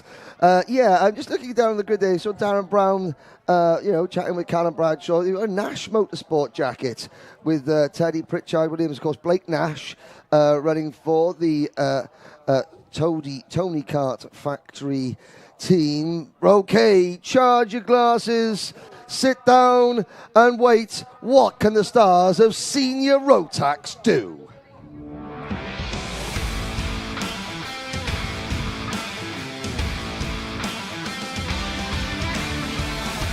Time for the final in Senior Rotax, round 1 of their Wera Tools Motorsport UK British Kart Championship for 2024. On pole position, former world champion Callum Bradshaw starts on an all-strawberry racing front row, joined by Teddy Pritchard Williams. Kana McQueen and Macaulay Bishop go from row 2. Reigning British champion Kai Hunter goes alongside Guy Cunnington on row 3. Cian Geraghty and Ethan Jeff Hall find themselves on row 4. Gustav Usakovs from Latvia and Jamie Perilli round out your top 10 ahead of Ewan Charman on the Birrell ART and Archie Walker.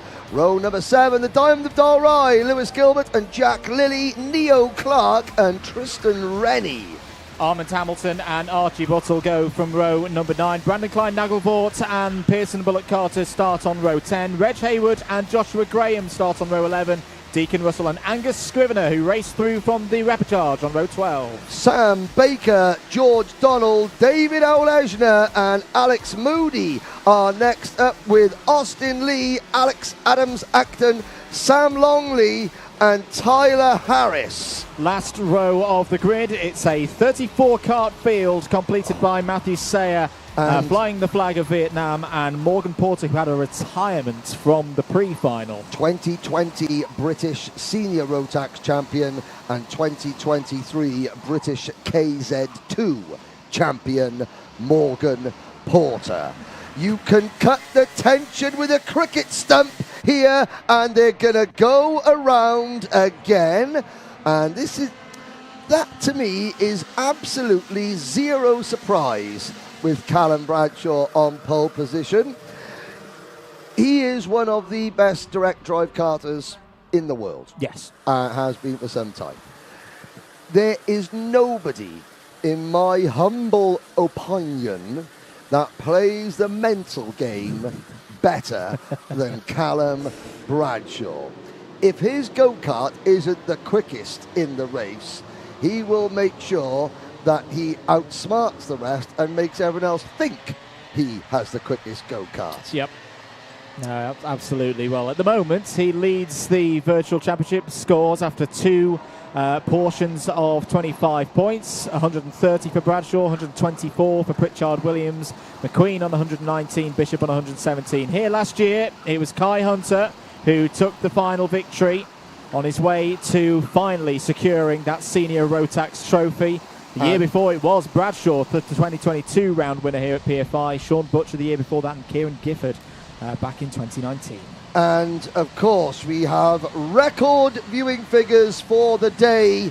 More of you are tuning in than at any other point of the weekend for this race. Senior Rotax, Bradshaw, Pritchard Williams, McQueen, Bishop, Hunter, Cunnington and the rest into the tram lines. Lights are out. We are off and racing. It's a great start for Bradshaw. McQueen dives up the inside of Pritchard Williams, threads the needle and takes the lead. At the back of the pack, there are carts off.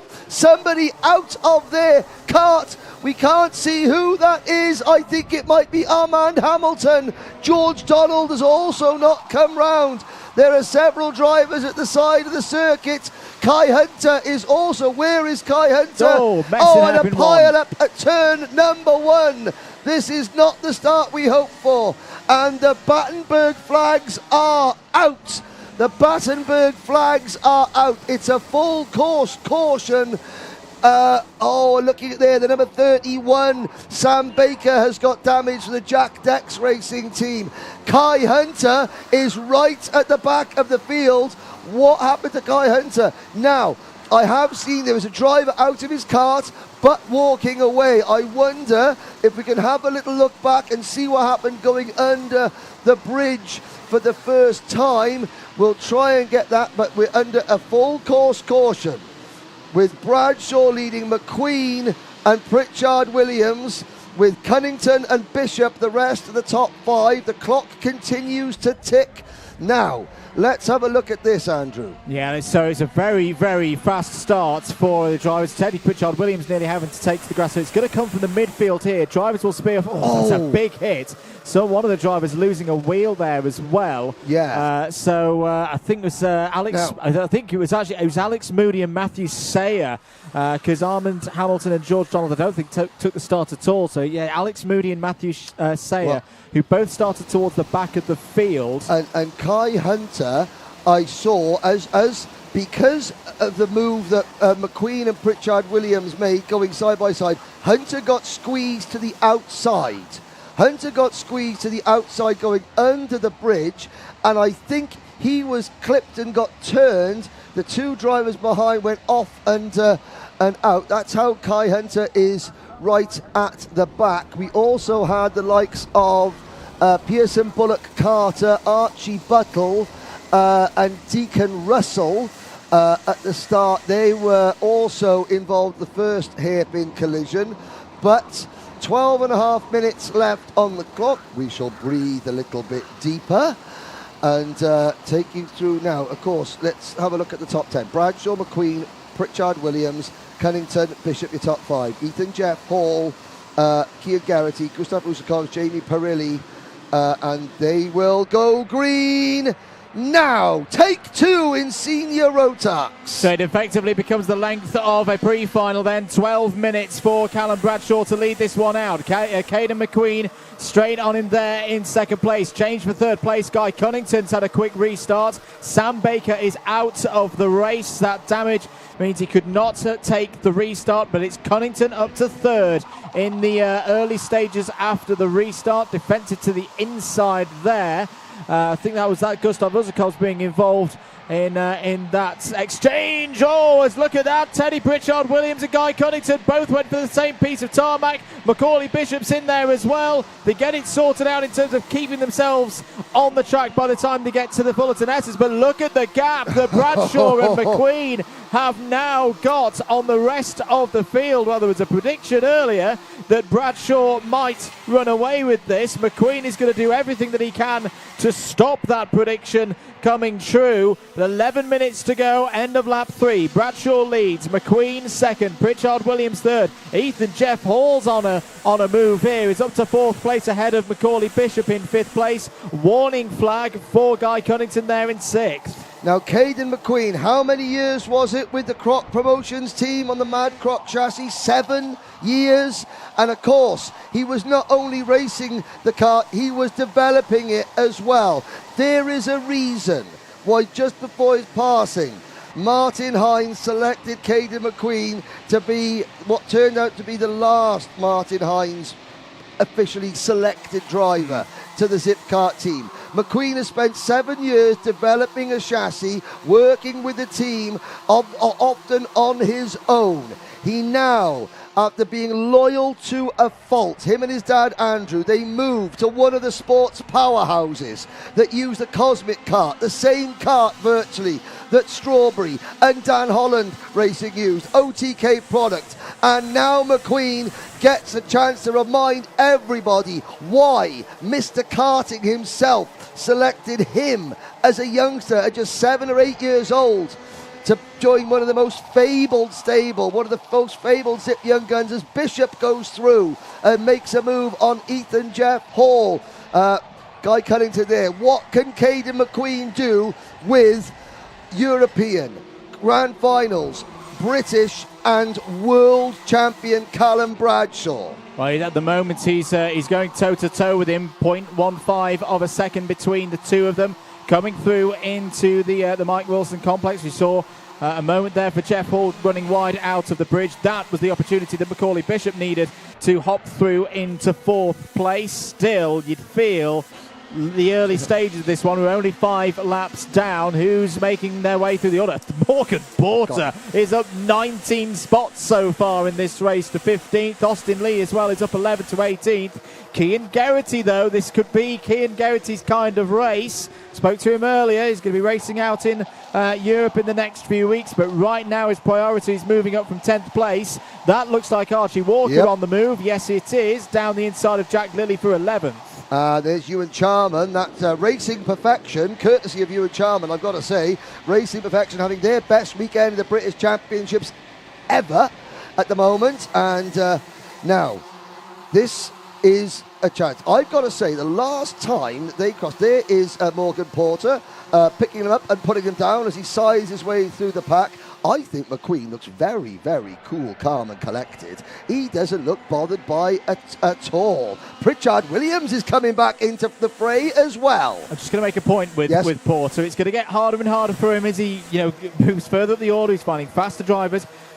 Terrible luck not running in the pre-final. He'll have much fresher tyres than everybody else out there. And we did see, we had a little bit of a peer out the commentary box window. You could start to see a bit of wear, especially on the front tyres. They go on the front left in particular. Think of that run into hairpin 1. Undergoes a lot of punishment round here at PF International. Could that be a factor for Morgan Porter coming through the field? There's Guy Cunnington, currently fastest driver on the circuit, up to 4th place now, has got past Macaulay Bishop on this lap. 7.5 minutes gone, 7.5 to go. I tell you what, Teddy Pritchard Williams is closing in here. He's reeling McQueen and his former world champion teammate Callum Bradshaw back in. Super Ted is pulling away from the Cunnington Bishop Jeff Hall battle and closing in on McQueen and Bradshaw. Caden McQueen and Callum Bradshaw have never raced on equal equipment. And I say that in terms of, OTK product. It's always been, McQueen, on a Croc Promotions car. And with, no disrespect to the Croc team, I'm a huge fan. In X30, they are wonderful. Rotax, they never quite got to grips with the Rotax class at the moment. They're not in the championship this year, the Croc team.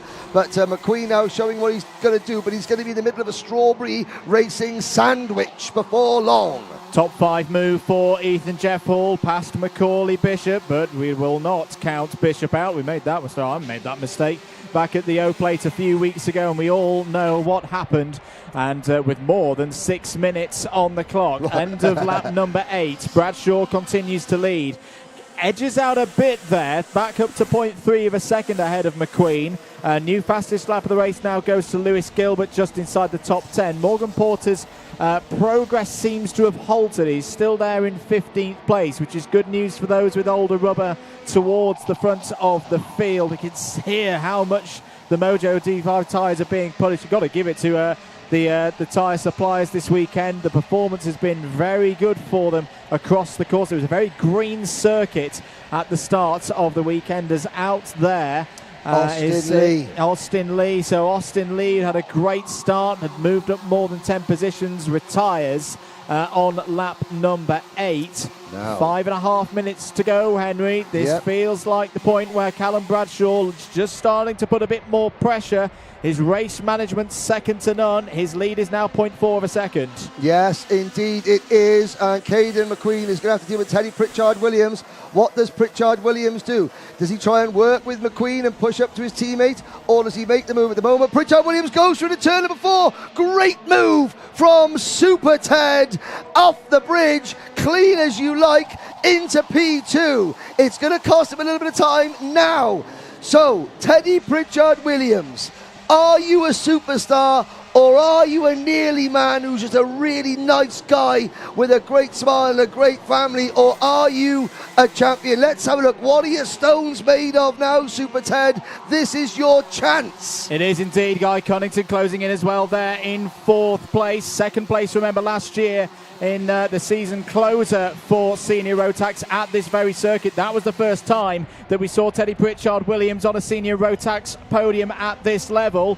This, I feel, is a really big lap now. This next lap, he's made that statement move, getting past McQueen. does lost a bit of time out of it. What has he got through this first sector? Well, McQueen's going to repay the 5. It's all gone wrong. It's all gone wrong for both of them. McQueen went down the inside. Pritchard Williams was there, and they've both gone wide and lost more than 6 positions. So it's up to Guy Cunnington now and Macaulay Bishop. Can they chase Bradshaw down? You can understand it from McQueen's perspective. He wanted to repay the favour, retake the initiative, but it's just a bit too tight through turn 4. Over to you, team owner, former British champion, Guy Cunnington.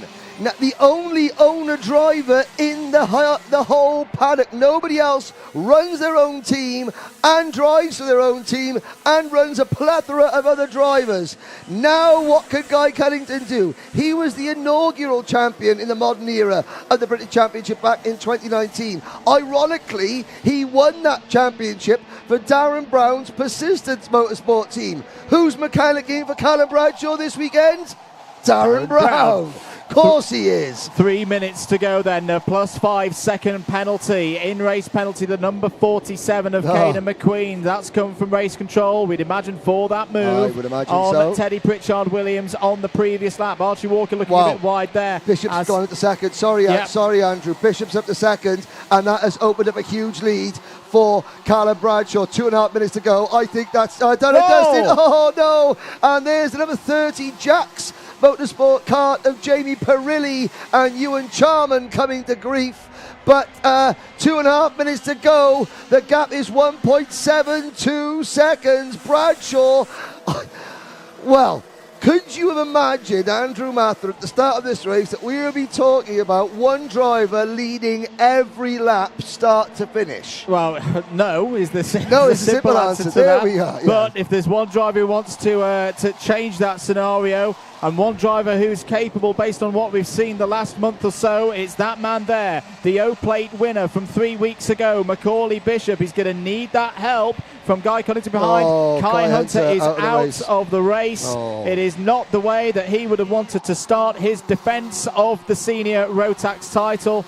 As he said, it's been an average at best weekend, but you're sure to see Kai Hunter will strike back when we go to Lark Hall in a month's time. 1 minute and 38 to go. Bradshaw overlooks his shoulder, sees the gap. It's 1.48. It's coming down. It's coming down, but is it at enough of a rate for Bishop and the rest to have an opportunity? Their only option, I feel right now, Henry, if they want to win this race, they have to work together. They have to trust themselves that they will be able to reel Bradshaw in. One attempt at an overtake will take it out of their hands. They've got 1 minute and 10 seconds. They've taken another 10th out of Bradshaw in the first sector. It is coming down. They've got to keep this formation. Ethan Jeff Hall there in fourth. Teddy Pritchard Williams is not out of this. He's got back up into 5th place. Through sector 2, they've taken another 1/10 of a second out of Bradshaw's lead. There's going to be 2 more laps of this here at PFI.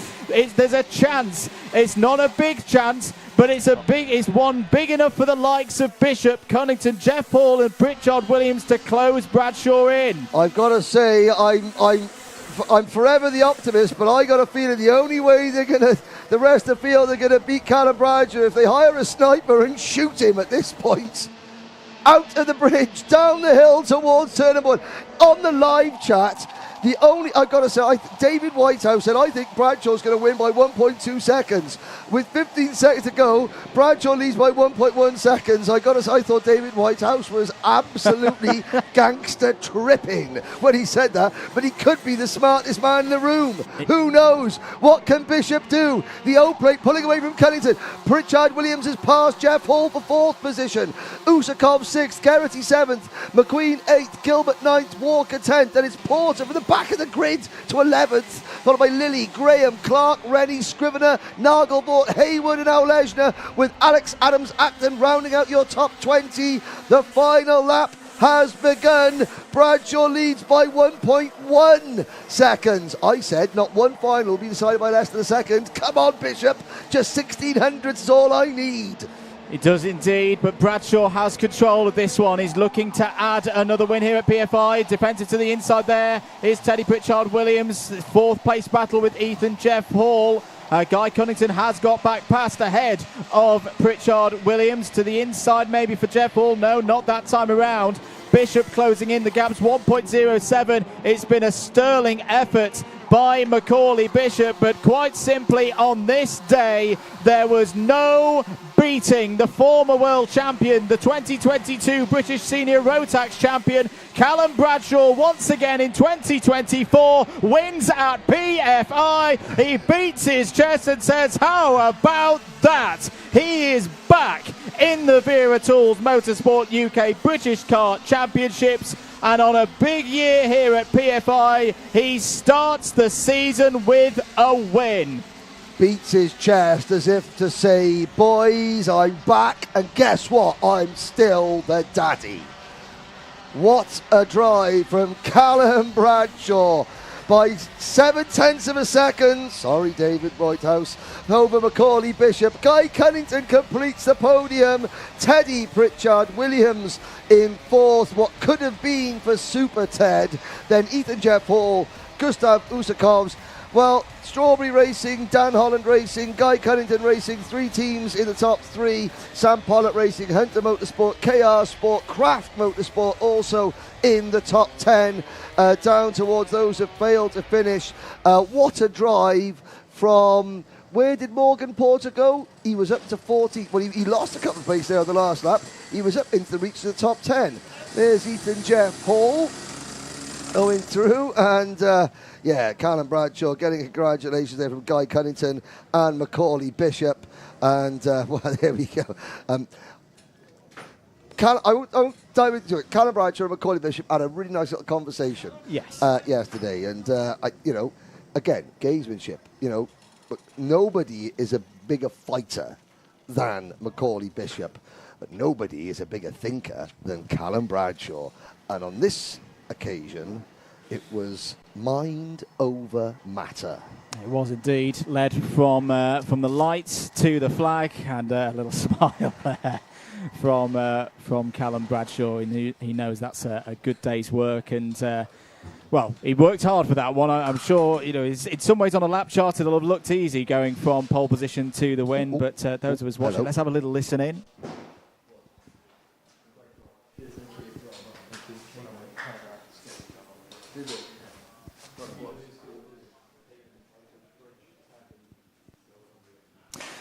Let's head down then to Nicole Sutherland, who's down in Parc Ferme. What a race by our senior Rotax grid. Shame to lose a few drivers like Kai Hunter, but we'll quickly catch up with Macaulay Bishop. Macaulay, what a race. How was it for you? Yeah, I mean, I had an all right start, nearly a massive crash, but yeah, got shuffled down to like 5th or something, and then after the Battenberg, just kept making my way up the field, got into 2nd, and then, yeah, just couldn't quite catch Callum on the last couple of laps. And this is a long championship, and we all know that it's all about points. So what will your thoughts be when you go into the rest of the races? Yeah, I mean, I've got a good haul of points this weekend, so hopefully we can build on that for the rest of the year. Great, thanks Macaulay, and congratulations. Callum, we'll catch up with you as well. You're back then. Yeah, I guess we could say that. And this year, Strawberry, obviously 2022 champion, have they got the same expectations for you again, or are you just taking every race as it comes? Obviously we'll take every race as it comes, but the expectations are always there. Obviously you drive for Strawberry, the past they have, the champions they've brought, obviously myself being one of them, but many others, so you kind of get an expectation for that, but no, it's a great start to the season. So can you confirm for us as well, you'll be joining us at Larkhall? I think I might as well after this. After how this round's gone, I think I've got to, so yeah. Great, congratulations Callum, thanks very much. We'll head back up to the comments box to see some highlights from that race, if we can fit them in, because I think there's going to be a fair few. They are indeed, and a great scoop from Nicole, that we should have Callum Bradshaw on the grid for Larkhall. This was the start of the race, a very dramatic start of the final. There was Kai Hunter going out wide. There, out of the race, Alex Moody and Matthew Sayer. Good to know that they were both able to Yeah, and walk away they're from those actually just incidents. walking past us now, so all fine, yeah. But here's Teddy Pritchard-Williams trying to close in on the McQueen and Bradshaw battle. It was one of those things that I think Caden McQueen's setup started to go away from him, because right by here he's looking around, but then gradually, this is a great move. That's move of the day for me by Teddy Pritchard-Williams. Up the inside, McQueen tried to reinvent the move, but Pritchard-Williams already coming across, and I don't think Caden was quite as much alongside before the turn-in. For the second final in succession, Ewan Charman's great run ends in a grassy moment. But yeah, Bradshaw, and as celebrations go, I would give that celebration an 8.4 celebration. There's your winner, and that is all she wrote.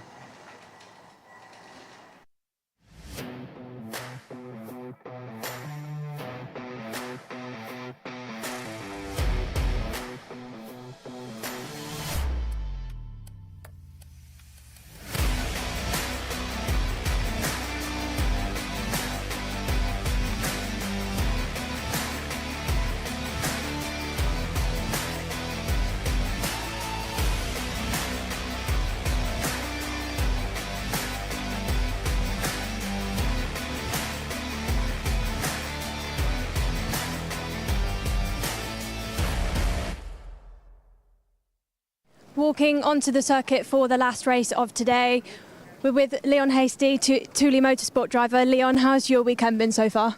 Very eventful. I've been quite fast, but a few mistakes in the pre-final, the qualifying, and obviously I didn't finish one of the heats as set us quite far back for this.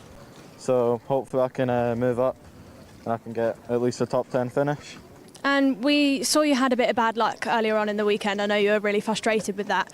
How did you mentally deal with that to make sure it didn't impact the rest of your weekend? I just had to put it past me as fast as I could and just try and get on with the next race. Well, best of luck to you, Leon. Hopefully see you a little bit later on. We'll take a stroll down the rest of the grid. We're here with Dan Holland racing driver Noah Barham. Noah, how's your weekend been so far? It's been quite strong. Did good in the heats and qualifying. Had a bit of a crash in the pre-final, but hopefully we can come back in the final. And the Wera Tools British Kart Championship, it's the championship, everybody watches it, it's huge. What is it that's made you compete in this year? Well, I feel like the highest level of motorsport, so to go for the best championship, I think it's a no-brainer. Just trying to do the best in it. Great to speak to you, Noah, and good luck for the rest of today's racing. We also have Kenzo Craigie here.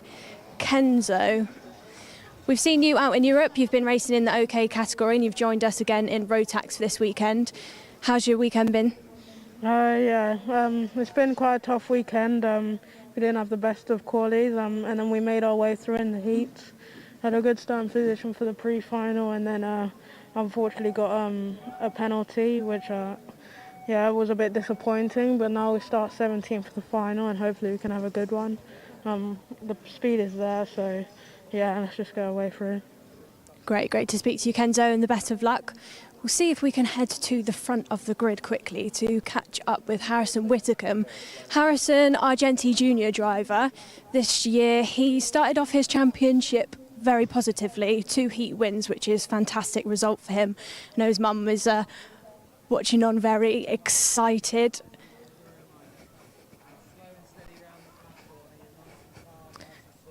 If we've got time, probably going to get kicked off the grid. One will go yellow and green, that'll be your countdown. Steady it down into the yellow flag zone. Yeah, so you need to put the pace, yeah, and bunch everybody up. Yeah. All right, good luck. Harrison, we'll just quickly catch up with you. How are you feeling ahead of this weekend? We've just been telling the audience how positive you started your championship. Can you tell us a bit about that? Yeah, I've been really confident going into this race. It's a bit of a redemption from Oakley, and we just got to show them what we can do. And you're alongside Harry, who very experienced driver, lots of championships under his belt. Does that impact the way that you approach the race at all? I know Harry's a very clean driver, and I hope maybe us three, like me, Tom and Harry, could work away and have a nice little fight at the end. Great to speak to you, Harrison, and the very best of luck. We'll catch up with Harry as well.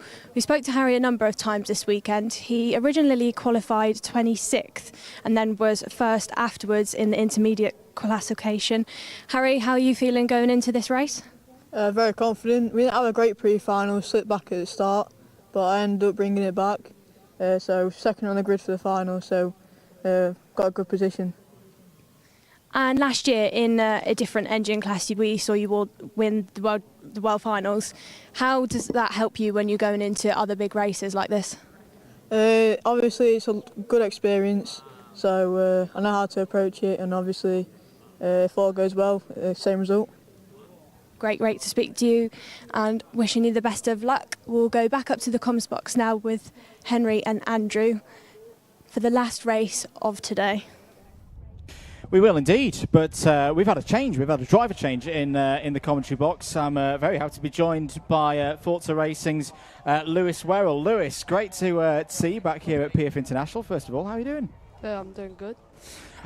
Very busy season so far for yourself, racing out in Europe. Next weekend we'll be at Val d'Argenton for the FIA Karting Championships. You looking forward to that? Yeah, I'm very confident. We had really good speed. Just a bit unlucky at the end.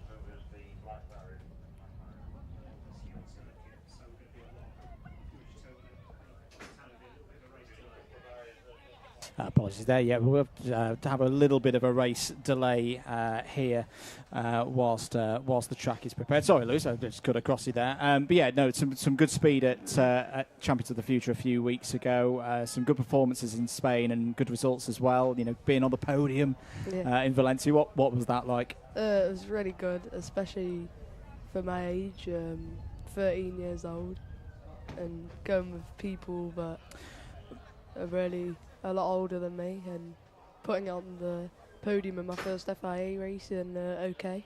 So. And the international karting ranking as well. One of the big changes for this year, of course, you know, races in the British Kart Championships now counting towards the IKR. For you as the driver, you know, you finished at the top of the IKR last year. How for those kind of uninitiated to it, how much did that mean, and what has it done for your career? It's a good thing to win, and it's helped me a lot because it's boosted my confidence, and it's helped me for this year as well to try win it again. Talking a bit more about this circuit, what are your memories of racing here at PF International, and what's key to be quick round here? Well, I live 15 minutes away from here, so I was always here when I was 8 years old, and I have missed it. I've not raced here for ages, and I'm really excited for the World Championship. I was going to say it's been a talking point of this weekend that, you know, 30 years of PF International this year, 2024, all building up towards those FIA World Championships in September. You know, I know it's still very early in the season. What do you think your chances are? I mean, it's been a really good season for yourself and Forza Racing. Yeah, after round one of the FIA, my goal for this year is to either become European champion or world champion, especially on my home track. It would be really nice. You know, looking forward to this race as well. You know, Junior Rotax is our remaining final. We're just pausing here whilst we're ready to go. Lucas Blanford, you can see there, and you can see just on the rear right corner, a little advert sponsorship that Lucas Blanford's identified straight on it with the new legality panels on the corners that drivers need to have for even the stewards. Just to run through as well this grid, if you are just joining us, Harrison Whitcomb on the left-hand side of the grid, Harry Bartle on the right. You know, from the racing that you've seen this weekend, the juniors have put on quite a bit of a show in the pre-final early. Is there any of these drivers in particular that have impressed you? Yeah, it's been quite close. I think everybody's quite fast, but we'll find out in the final, I guess. Looking on to next weekend as well, so once again, like some of the drivers out on circuit, like Kenzo, for example, you know, you're racing a multitude of different engine formulas this year. How difficult is that to switch from one to the other weekend to weekend? I'm not really sure because at the minute we're just sticking to okay, but I would say it's probably quite hard because OK's probably a bit faster, but the tyres and everything like that is different. So, well, one of the things I heard earlier on in the weekend from another one of the drivers who's going to be racing at Val d'Argenton later this week is the rubber that the drivers are running on here, the Mojos, have a bit of a similarity to the Maxxis tyres that the FIA and champions use. Have you had a similar experience on that, or are you still waiting to have that? I'm still waiting to have that. I've never really driven on the Mojos, but I think the Maxxis are quite good tyres. They just don't last as long as you really want them to. And from a driver's perspective, when you've got a race like this, I mean, it's slightly different here in that everyone is still on used rubber as opposed to some of the things that we work on in Europe where you get a fresh set. You know, a big race on used rubber, what's going through your mind when you're preparing for that race? Yeah, in Europe you have used tyres, so you can push a lot more. But in the heats, you probably have to conserve the tyres, so you're quicker in the final. But yeah. Looking further down the road as well, obviously, you know, very much the focus this year, the FIA European Championships, the World Championships here later in the year. Is there already started to look for 2025 as well, and what could be further ahead in the future? No, not yet. We'll see what this year brings, and then might help for something next year. And for any of the drivers on this grid, you know, focusing on a British campaign, what advice do you think you'd give them for anyone looking at, I'd love to be racing where Lewis is right now in Europe for future years? What do you think is key to make that step? I mean, it probably helps if you have a lot of experience, but for me, I started just when I was about 6 years old, and I've not gave up, and that's how I'm here now. So. Good stuff. Keep your comments coming in, ladies and gentlemen. If you've got any questions for Lewis Wera, let us know. We're just having a pause here at the circuit, just whilst we're getting the track ready and having all the requirements that allow us to go racing. You're not missing anything at this moment. And Liz is going to stay on with us for the first few laps of the race, whilst Henry's, as I say, assessing the weather, as he says. Junior Rotax final will be going off shortly. Harrison Whittaker, you can see on the left-hand side there in the Argenti motorsport team with the deep red helmet. It's been really impressive so far this weekend.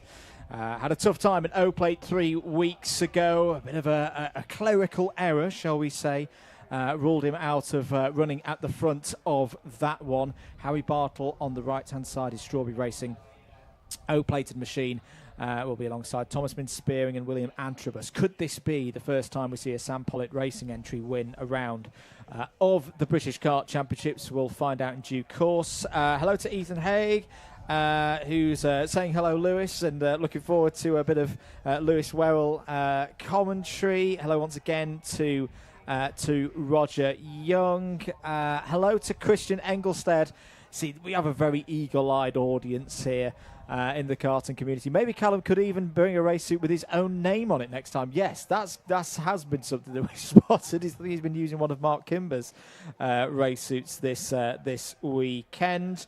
Hello to Dries van Langendonk. Hello, Dries. One of your teammates, Lewis. In fact, well, let's talk about Dries. Let's embarrass him whilst he's listening. What's it like? You're racing in the different categories, of course. Dries racing in the OK Junior, yourself in the OK in the Senior.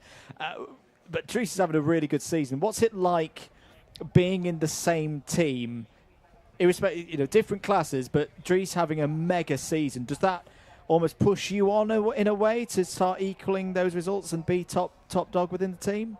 I mean, I think that's probably how it was last year, but when Dries joined the team, it helped me out a lot also because there's more data. When Dries wasn't in the team, it was just me on my own, so it helps. Yeah. Definitely so. Keep your comments in it coming in. Hello to Nice. Hello to PF Racing as well. Reminder as well, we'll have 34 karts in this one. And, well, we're going to have a further delay here, ladies and gentlemen. What this does do, it gives us an opportunity to play out bits of the Paddock Show that we didn't see earlier on. So keep it locked here on coverage of the Wera Tools Motorsport UK British Kart Championships. We're going to have a bit of the Paddock Show that myself and Henry had some fun with yesterday. And we'll be back soon here for more live action at PF International. It's a new season. It's a new look around the paddock. It's a new look team. Welcome to the 2024 Wera Tools British Kart Championship Paddock Show. Round 1 is halfway in the books. Andrew Mather, 200 drivers from 22 different nations here at PF International. What a day it's been. A really good day. We have first 12 races here for the heats, more of them tomorrow before we get to the repechages, and then the big ones, the pre-finals, and the finals. See, buzzing with excitement is the paddock. That was Luke Millward, by the way, yeah, running through in his tie-dye outfit there. But, I mean, 22 nations, yes, including Jack Latvia Collinson via Hartlepool. Jack Collinson. Jack's had a great day today. Very good day. Talk us through it. First heat started P6. My quali was pretty good. And then second, after, wait. Your second one? My second one, I had a really good heat. Finished P2. Led for a bit of the race. It was really strong heat. In the last couple, well, in my opinion, I think in the last couple of weeks I've improved a lot really with my driving standards, driving style, etc. So I think really strong day, and I think I'll be really hyped for the pre-final tomorrow. What's the thing you've learnt most today that you're taking in tomorrow that you perhaps didn't know at the start of the day?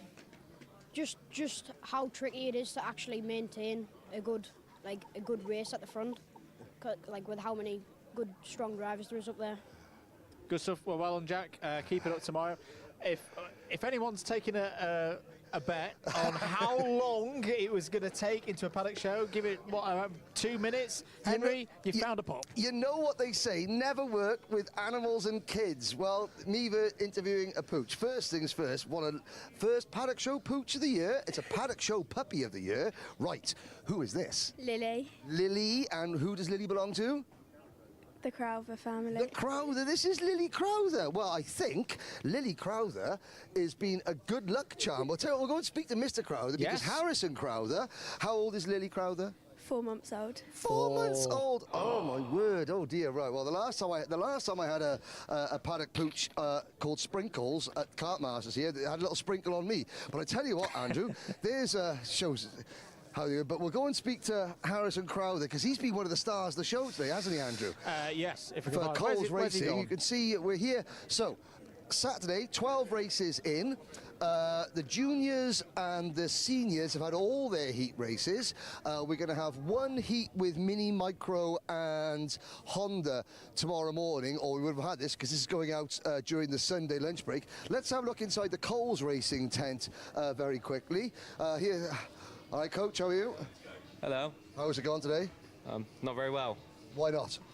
I had DNF in the first one. Oh dear. And, well, I couldn't really get going in the second one, so... but all to play for tomorrow? Yeah, hopefully do well in the repechage. Do you want to have a quick talk around the Coles Racing awning to see who's done what today? So, we'll start with you here. Yeah, with you, Charlie. Again, for those of you wondering, Charlie Cox used to be a British touring car commentator. Jensen Butterfield is exiting stage left with Dave Wooders, so not good for Charlie Cox. How about Hugh Moulton, Charlie? You can guide us round. Any good today? I think he's done all right, to be honest. Fair enough. Reg Hayward at the corner there, he set some fast lap times, doesn't he, Andrew? Yeah, no, it's a really good pace from Reg, fighting his way through the field. So, you know, one of those drivers that I think we could look forward to later on in the round. Here he comes, looking scruffy as always. How's the puppy? It's going, it's all right. How was the driving? I drove like an idiot in the second heat.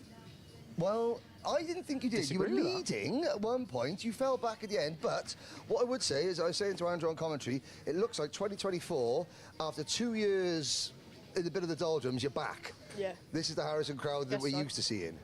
Yeah. Happy? Is it because you've got Lily? I don't know. I think it's more my new helmet. Oh, the new helmet. Right, where's the new helmet? Where's the new helmet? That's an important. Helmet's important. always worth a good Paddock few Show tens. puppies are one thing. New crash helmets. What's more? I'll speak to Harris's dad. What's more expensive, a puppy or a new crash helmet? I'm not entirely sure, but the helmet doesn't need feeding. Ah, the helmet. The helmet's more expensive at the moment. The helmet's more expensive until the puppy eats like chocolate or something like that, or grapes, which is bad. So the new helmet, nice. Yeah. Okay. Rest of the team. How have the rest of the team gone today? Oh, they've gone all right. There we go. Succinct. Thank you very much, Harrison. Point. You know, that's what we need. Right, we'll move along. Hello, young man. Right, tell us name, rank, serial number, and how your day's gone in less than 5 sentences. Number 51, Hugh Moulton. Good recovery from qualifying. Not sure where I'm starting tomorrow, but hopefully in the top 10 for the pre-final. 4 sentences. Well done, Hugh. Let's go. That'll do. That'll do. Then, let's go this way. Let's have a look. There are masses of media here. The paddock at PF International is always special, isn't it? It's buzzing. I say I think everyone's, they've had the first day of racing. They're into the rhythm now of the season, and long season, but lots of hopes for everybody out there. Now, KR Sports have had a good day as well today. We'll have a little chat in here. Let's have a look. I can see a few people there. Well, some of them had a good day. Caden McQueen has had a very, very good first race. What was it like, Caden, racing? You had Bradshaw, Bishop, yourself in that second heat. That was nice and lively, wasn't it? Yeah, got a little bit exciting, I think. Important question. Did your dad stay for the first race, or did he bugger off home to cook his breakfast at 4 o'clock in the afternoon? No, he stayed. He stayed for the first one. He thought I stayed. Now, we got 2 more Paddock Show pooches down there. Oh, I don't know if they're going to match. I don't know if we're going to match Lily Crowther. Thanks, Caden. Let's have it. Well, first things first. Well, first Paddock Show mum of the year. Hello. Hello. And hello. Hi. Here we go. And who are you? Josh Cook's mum. Josh Cook's mum. You're Josh Cook. No, you're Josh Cook's mum. Sorry. This is Willow and this is Chester. Willow. Hello, Willow. And this is Chester. Chester Copperpot, the black Cocker Spaniel. Excellent. That's 3 Paddock Show pooches inside the first. How's Josh's... so O-Plate win 3 weeks ago after not leading anything until about the last 30 metres. Well-timed move. Well, it was a well-timed move. It was a smart move. There's... That's Archie Walker's cart. There we go. I don't know where he is. Don't know where Archie is. Sorry. No, that's quite all right. Sorry. We'll move down the paddock. I don't know what. While Andrew's sorting his microphone out, we'll come down this way. Thank you very much, Josh's mum and the 2 dogs, Willow and Chester. How's Fuel Your Media doing? Kirsty Hockley, one of many media representatives here. How are your drivers doing, young lady? Mixture. A mixture. You've got a new employee called Chris, haven't you? Yes. I've seen him sitting on the bank saying it's the only place I can get a signal, but he's really just sitting on Tinder flicking. Probably. But shocking photos, and they're uploading, so I'm waiting for him right now. Okay, well, you'll be waiting a while because you can't get any signal anywhere. There we go. Typical employees. So day. What have you noticed, media, obviously running a press agency, working with drivers, what have you noticed this year about the championship? Has it grown, or have more drivers started taking the press side of things seriously? Yeah, they're like improving a lot of getting better at interviews and things like that, and they're realising the importance of it to like move forward in their career as well. Indeed. Okay, thank you very much. There we go. We'll have a little look here. So the KR Sport, lots of wagons being cleaned. There's Vlad Tomenchuk's cart. I'm not quite sure what's happened to Andrew. Henry, is it working? We're doing Caden's down there doing something else. Ignore Caden. Are we all right there, Andrew? It's good. Caden McQueen, he's not just a quick driver, he's good with Caden fixed it. Well then, Caden, he's good for something. Right, should we go out this way and catch up with Hunter Motorsport? We will. Thank you very much, KR Sport. 2 more Paddock Show pooches. Hunter Motorsports. Ooh, an interesting day for Hunter Motorsports. Kai Hunter, very quick, maybe not a great deal of luck. No. But we've had a look at the Carlos Sainz chassis, haven't we? Let's have a little look in here. We'll have a closer look. We'll try and find... here's Max Jolly's mechanic. So Mr. Mackerel is hard at work. The Carlos Sainz chassis for the Hunter Motorsport team. Hunter Motorsport, the UK distributors. Is that right? How's Max's day gone? It could be better, to be honest with you. Made a few mistakes in that last one, but we'll get there for tomorrow, definitely. Now, you were obviously with Max. Max has got a huge social media following with his thing. That's incredible, isn't it? Do you find that, that helps him as a driver or in any way? Yeah, we get a lot of people coming up to him and asking him questions about his social media. Even drivers out there, he's got a lot of fans, so I think he does have a lot of respect. So, and it's a learning curve. So all these drivers, and it's not, Max hasn't employed somebody to do fancy reels or show reels. He just takes his little microphone and he goes, "Hello, I'm Max Jolly, and this is what I've been doing today." And it's authentic, isn't it? That's right. Yeah, he's just got a massive following. Even Lando Norris. That's great for him. Absolutely brilliant. Well, to be fair, Max is taller than Lando, so that's very understandable. Hi, Lando. Right, thank you very much. Good luck. Andrew Mather, over to you. I found Will Archer. Will, good day today. Talk to us about it. So it's been all right. We started off the morning not very well, but Heat 1, we had a great start, but just didn't really race very well. And then the Heat 2, we went like second to last on the first lap, and then made our way back through the field, setting good laps, and then yeah, so we ended off the day well, started not very good. Tough circuit this. It's kind of got a bit of everything, the straights, the technical bits. What's this new chassis like to drive? It's really good, like a lot of grip, so it's really good. What's different with it to what you've maybe experienced before? It's a normal Rotax chassis, isn't it? Just painted differently and cooled differently. It feels pretty normal, but yeah, it's good. Hopes for tomorrow? Hopefully we make the final and the pre-final, and yeah, our aim is just a top like 25 in the A final because we're a rookie, so it'll be good. Good stuff. Well done once again, Will. I think have we got Angus? Yeah, we have got Angus. I think we've got Gustav as well. Very cosmopolitan awnings. You've got Zdenek Babicek from the Czech Republic. You've got Gustav Uzakov representing Latvia. Teresa Babitskova, I think, is in this audience as well. Hasnain Khan, how's your day been, young man? Good. We finished 10th in qualifying in our group, and then we finished 9th in our first heat. Then we've got another heat tomorrow. Now, I met your mum and your younger brother at the Oak Plate at Wilt Mill. Is your younger brother wearing his Lucky Wellies and his Batman T-shirt, which is very, very important, everybody? He's coming tomorrow, so he might be. Well, I think if you tell him tonight, if he's not wearing... Young Master Khan, if you're not wearing your Lucky Wellies and your Batman T-shirt, Hasnain's not going to do very well tomorrow. So the pressure's on, yeah? Yeah. OK, thank you very much. I want to word with Angus Scrivener because I want to find out what was going on at the start of his first race. Oh, yes, because he decided to not start properly, didn't he? Angus, come on back in. What was going on first race? I got a 10-second penalty when I was in 10th, which was quite unfortunate. It just kind of ruined my whole race so far, so yeah. The start looked a bit hectic as well. Yeah, it was. Got put on the grass in the first start because the guy in front of me, his cart broke down, so yeah. But you can fight back tomorrow, can't you? You've got the good race pace. Hopefully, yeah. I don't know if I'm going to be in the B final. I'm going to be probably quite close, but I see. Hopefully tomorrow goes well. So. But you can overtake round here, so if it's an unfortunate B final start, you can race through, can't you? Yeah, definitely, 100%. Hunter Motorsport, the new chassis treating you well as well. Yeah, I'm really liking the new chassis. It's got so much grip, and it's just a really good chassis overall. Good stuff. We'll talk to you again. I'll see you out there again tomorrow, Angus. I think that's a good wrap-up of Hunter Motorsport. Right, so we've got to try and get out of here, which is a bit like the Crystal Maze. Yes. So we're going to go out here. Out here.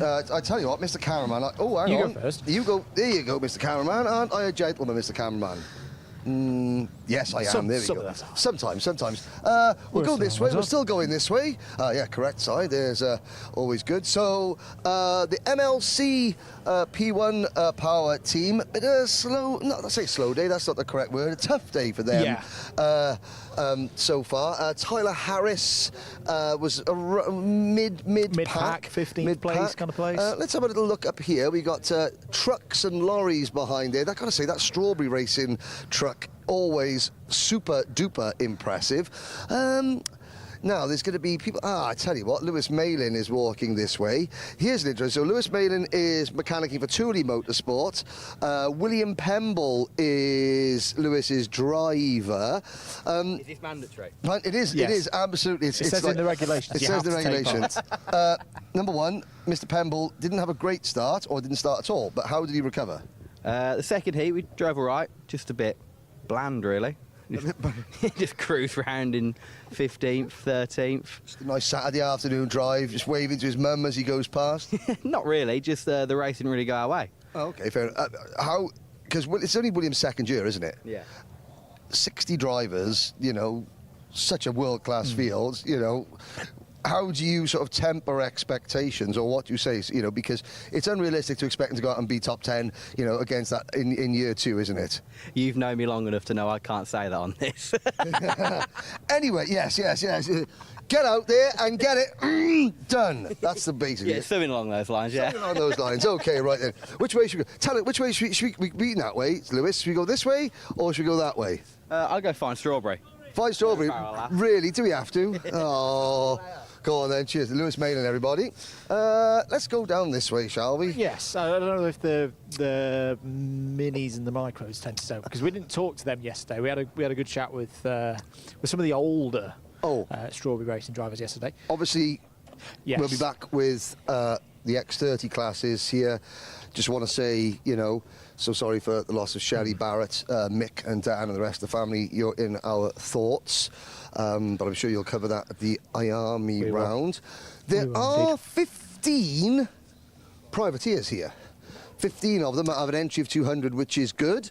And you can see now, there we go. There you've got, right, bring him out here. See, now look at this. This is how, this is real karting. Wagon and bed and injured driver alert. Our first casualty of the 2024 season. Right, come this way, Aidan Mitchell. First things first.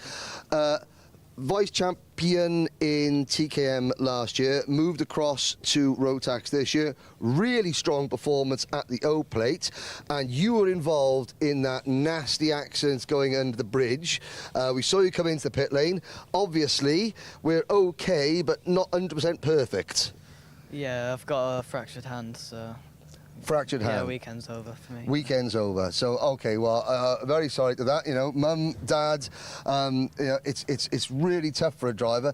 You could come and maybe do a bit of. Are you going home tonight? Or are you going to stay to watch tomorrow? Probably. I think we'll probably go back. I think probably. Well, you know, sleeping in that bunk up there with a fractured hand, you know, especially. But you know, how long till the next round at Lark Hall? 4 to 5 weeks. You'll be back, won't you? Yeah. Yeah, you'll be back. You'll be back. There we go. Mum, Dad. Okay. Here's an interesting thing. So we talk about this.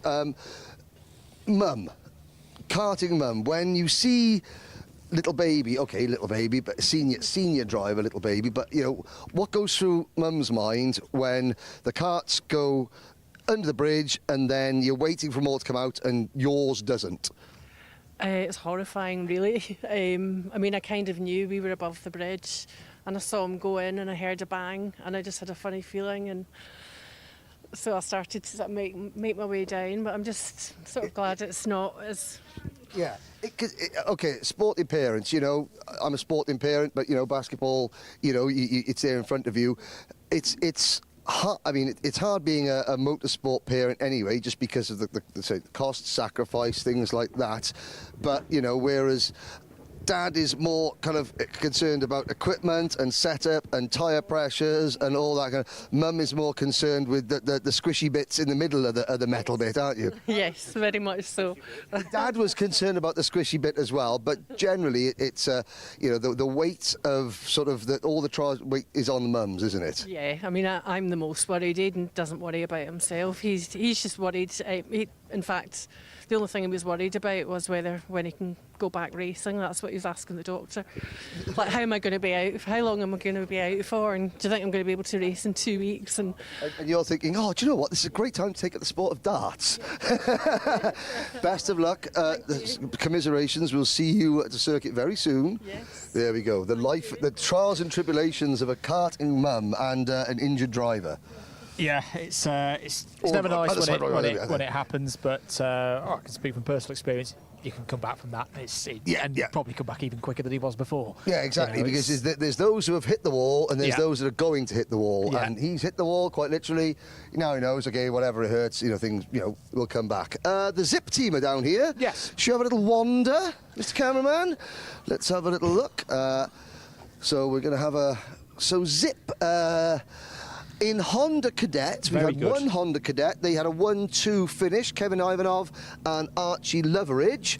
It's a bit of a quiet zip morning. Very quiet. I don't think have they all gone to bed? They've all gone to bed early. Look at this. This, it's almost spooky, isn't it? It's like, it's you know, it's the night before a big battle and all the horses are sleeping in their pens, waiting to be given the charge of the Light Brigade or something like that. I wax lyrical, but there's no one in here to interview, so let's move on. Let's move on. Let's move on. But I do think for Zip tomorrow, some good chances, not just in Honda Cadet. They've got some good experience around here as well.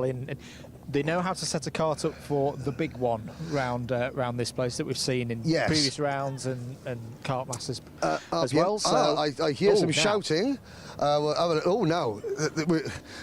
Should we interrupt someone Saturday night? Yes. Yeah, let's go. Definitely. Right, we're going to come in here. We're going to come in here with a camera. There's dogs, there's kids, there's everything. We're going to bring a camera in here. More evening all. Right.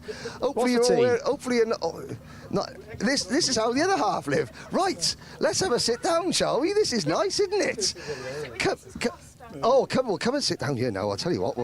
Look at this. Right. It's no longer a Paddock Show, it's a Paddock Lounge. First things first, there's a driver over by there, but we'll sit there. Right, first things first, welcome to Shez Starbucks. Shez Starbuck. So this is Mrs. Starbuck, and that would be Zach Starbuck. Andrew, you...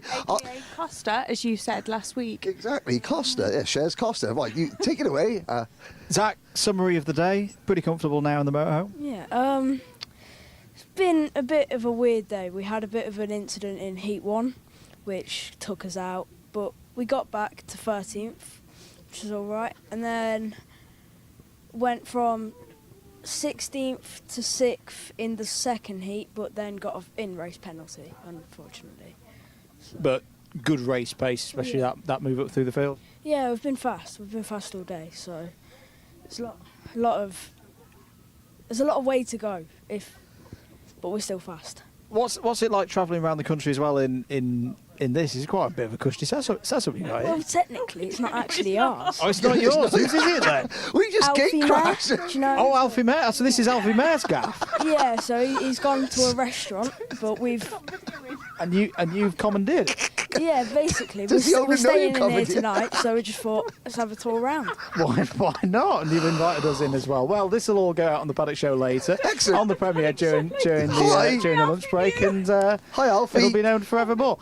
Henry, I think we best make our... Yeah, I think we best go. Thank you, Zach. I think we best Thank you, Mrs. Harbuck. Thank you. Very good to see you. Excellent. Right then. Moving at on. least they've done the dishes. Right, there we are. Keep it tidy in there. Leave it as you found it. Oh, dearie me. OK, the outer paddocks out there. We've got 3 minutes to go. Let's have a quick round the corner. It can help you. You don't have to drive back to hotels, or you've just got a good mate who leaves their motorhome door open when they go out for dinner.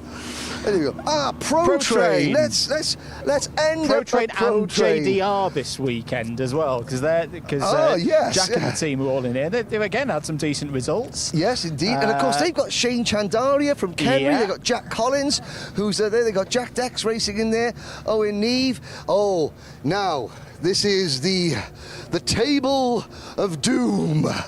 Nobody wants to be on the table of doom on a Saturday evening, do they? It's not my go-kart. It's a go-kart. It's not mine, though. It's not your go-kart, but what is... in layman's terms, we talk about the table of doom. What is this and what are you doing? Well, we're fixing a crash go-kart. Yes. That's simple. So this is high-tech, multi-million-dollar sport. If all else fails, hit it with a large bit of steel. Yeah, use a massive metal bar and a bit of manpower. A bit of manpower, right? We've got to go and find a couple of them then. But OK, this is not what you want to be seeing. You know, the Kenyan flag for Shane Chandaria. It's a long way to travel to break your go-kart on the first lap, isn't it? Yes, it's definitely not ideal. It was quite a big one as well. It was. We were watching it. It was less than 4 wheels left on the wagon, wasn't there? Yeah, it was. Well, it made the grandstand go silent. Oh, OK. Is he all right? Where is Shane? He's now home. Oh, OK. Is he out tomorrow? Yeah, he'll be fine. Right, what's going on here? Oh, Oh dear, there's a table there. Right, let's go and we'll finish the Paddock Show by hijacking High Rig. Another vehicle. Oh, it's Richard Locke. Richard Locke and Trevor from Motorsport UK. I tell you what, let's have a look in here. What's going on here? Right.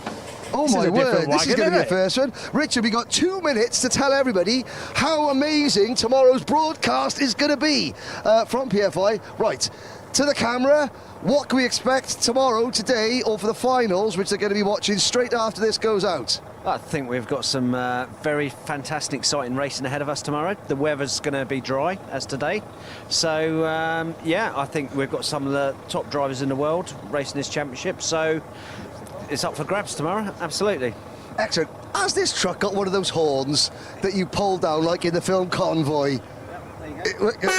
Hey, there we go, Andrew Mather. That made me jump. Finish the Paddock Show There we go. This is great.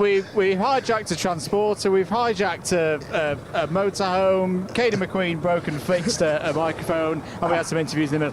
That was the Paddock Show. You never know what you're going to get. Never know. That's a wrap. Whatever's coming up, we'll see you tomorrow. Chaos. We'll see you tomorrow.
Ladies and gentlemen, due to unforeseen circumstances in a non-racing related incident, we regret to inform you the meeting here this afternoon at PF International has been abandoned. The Junior Rotax final shall not take place. We want to thank you for joining us here at PFI. Any further updates will be released as necessary on the official British Kart Championships communications channels. We hope you join us next time for Event 2 here at PF International, the weekend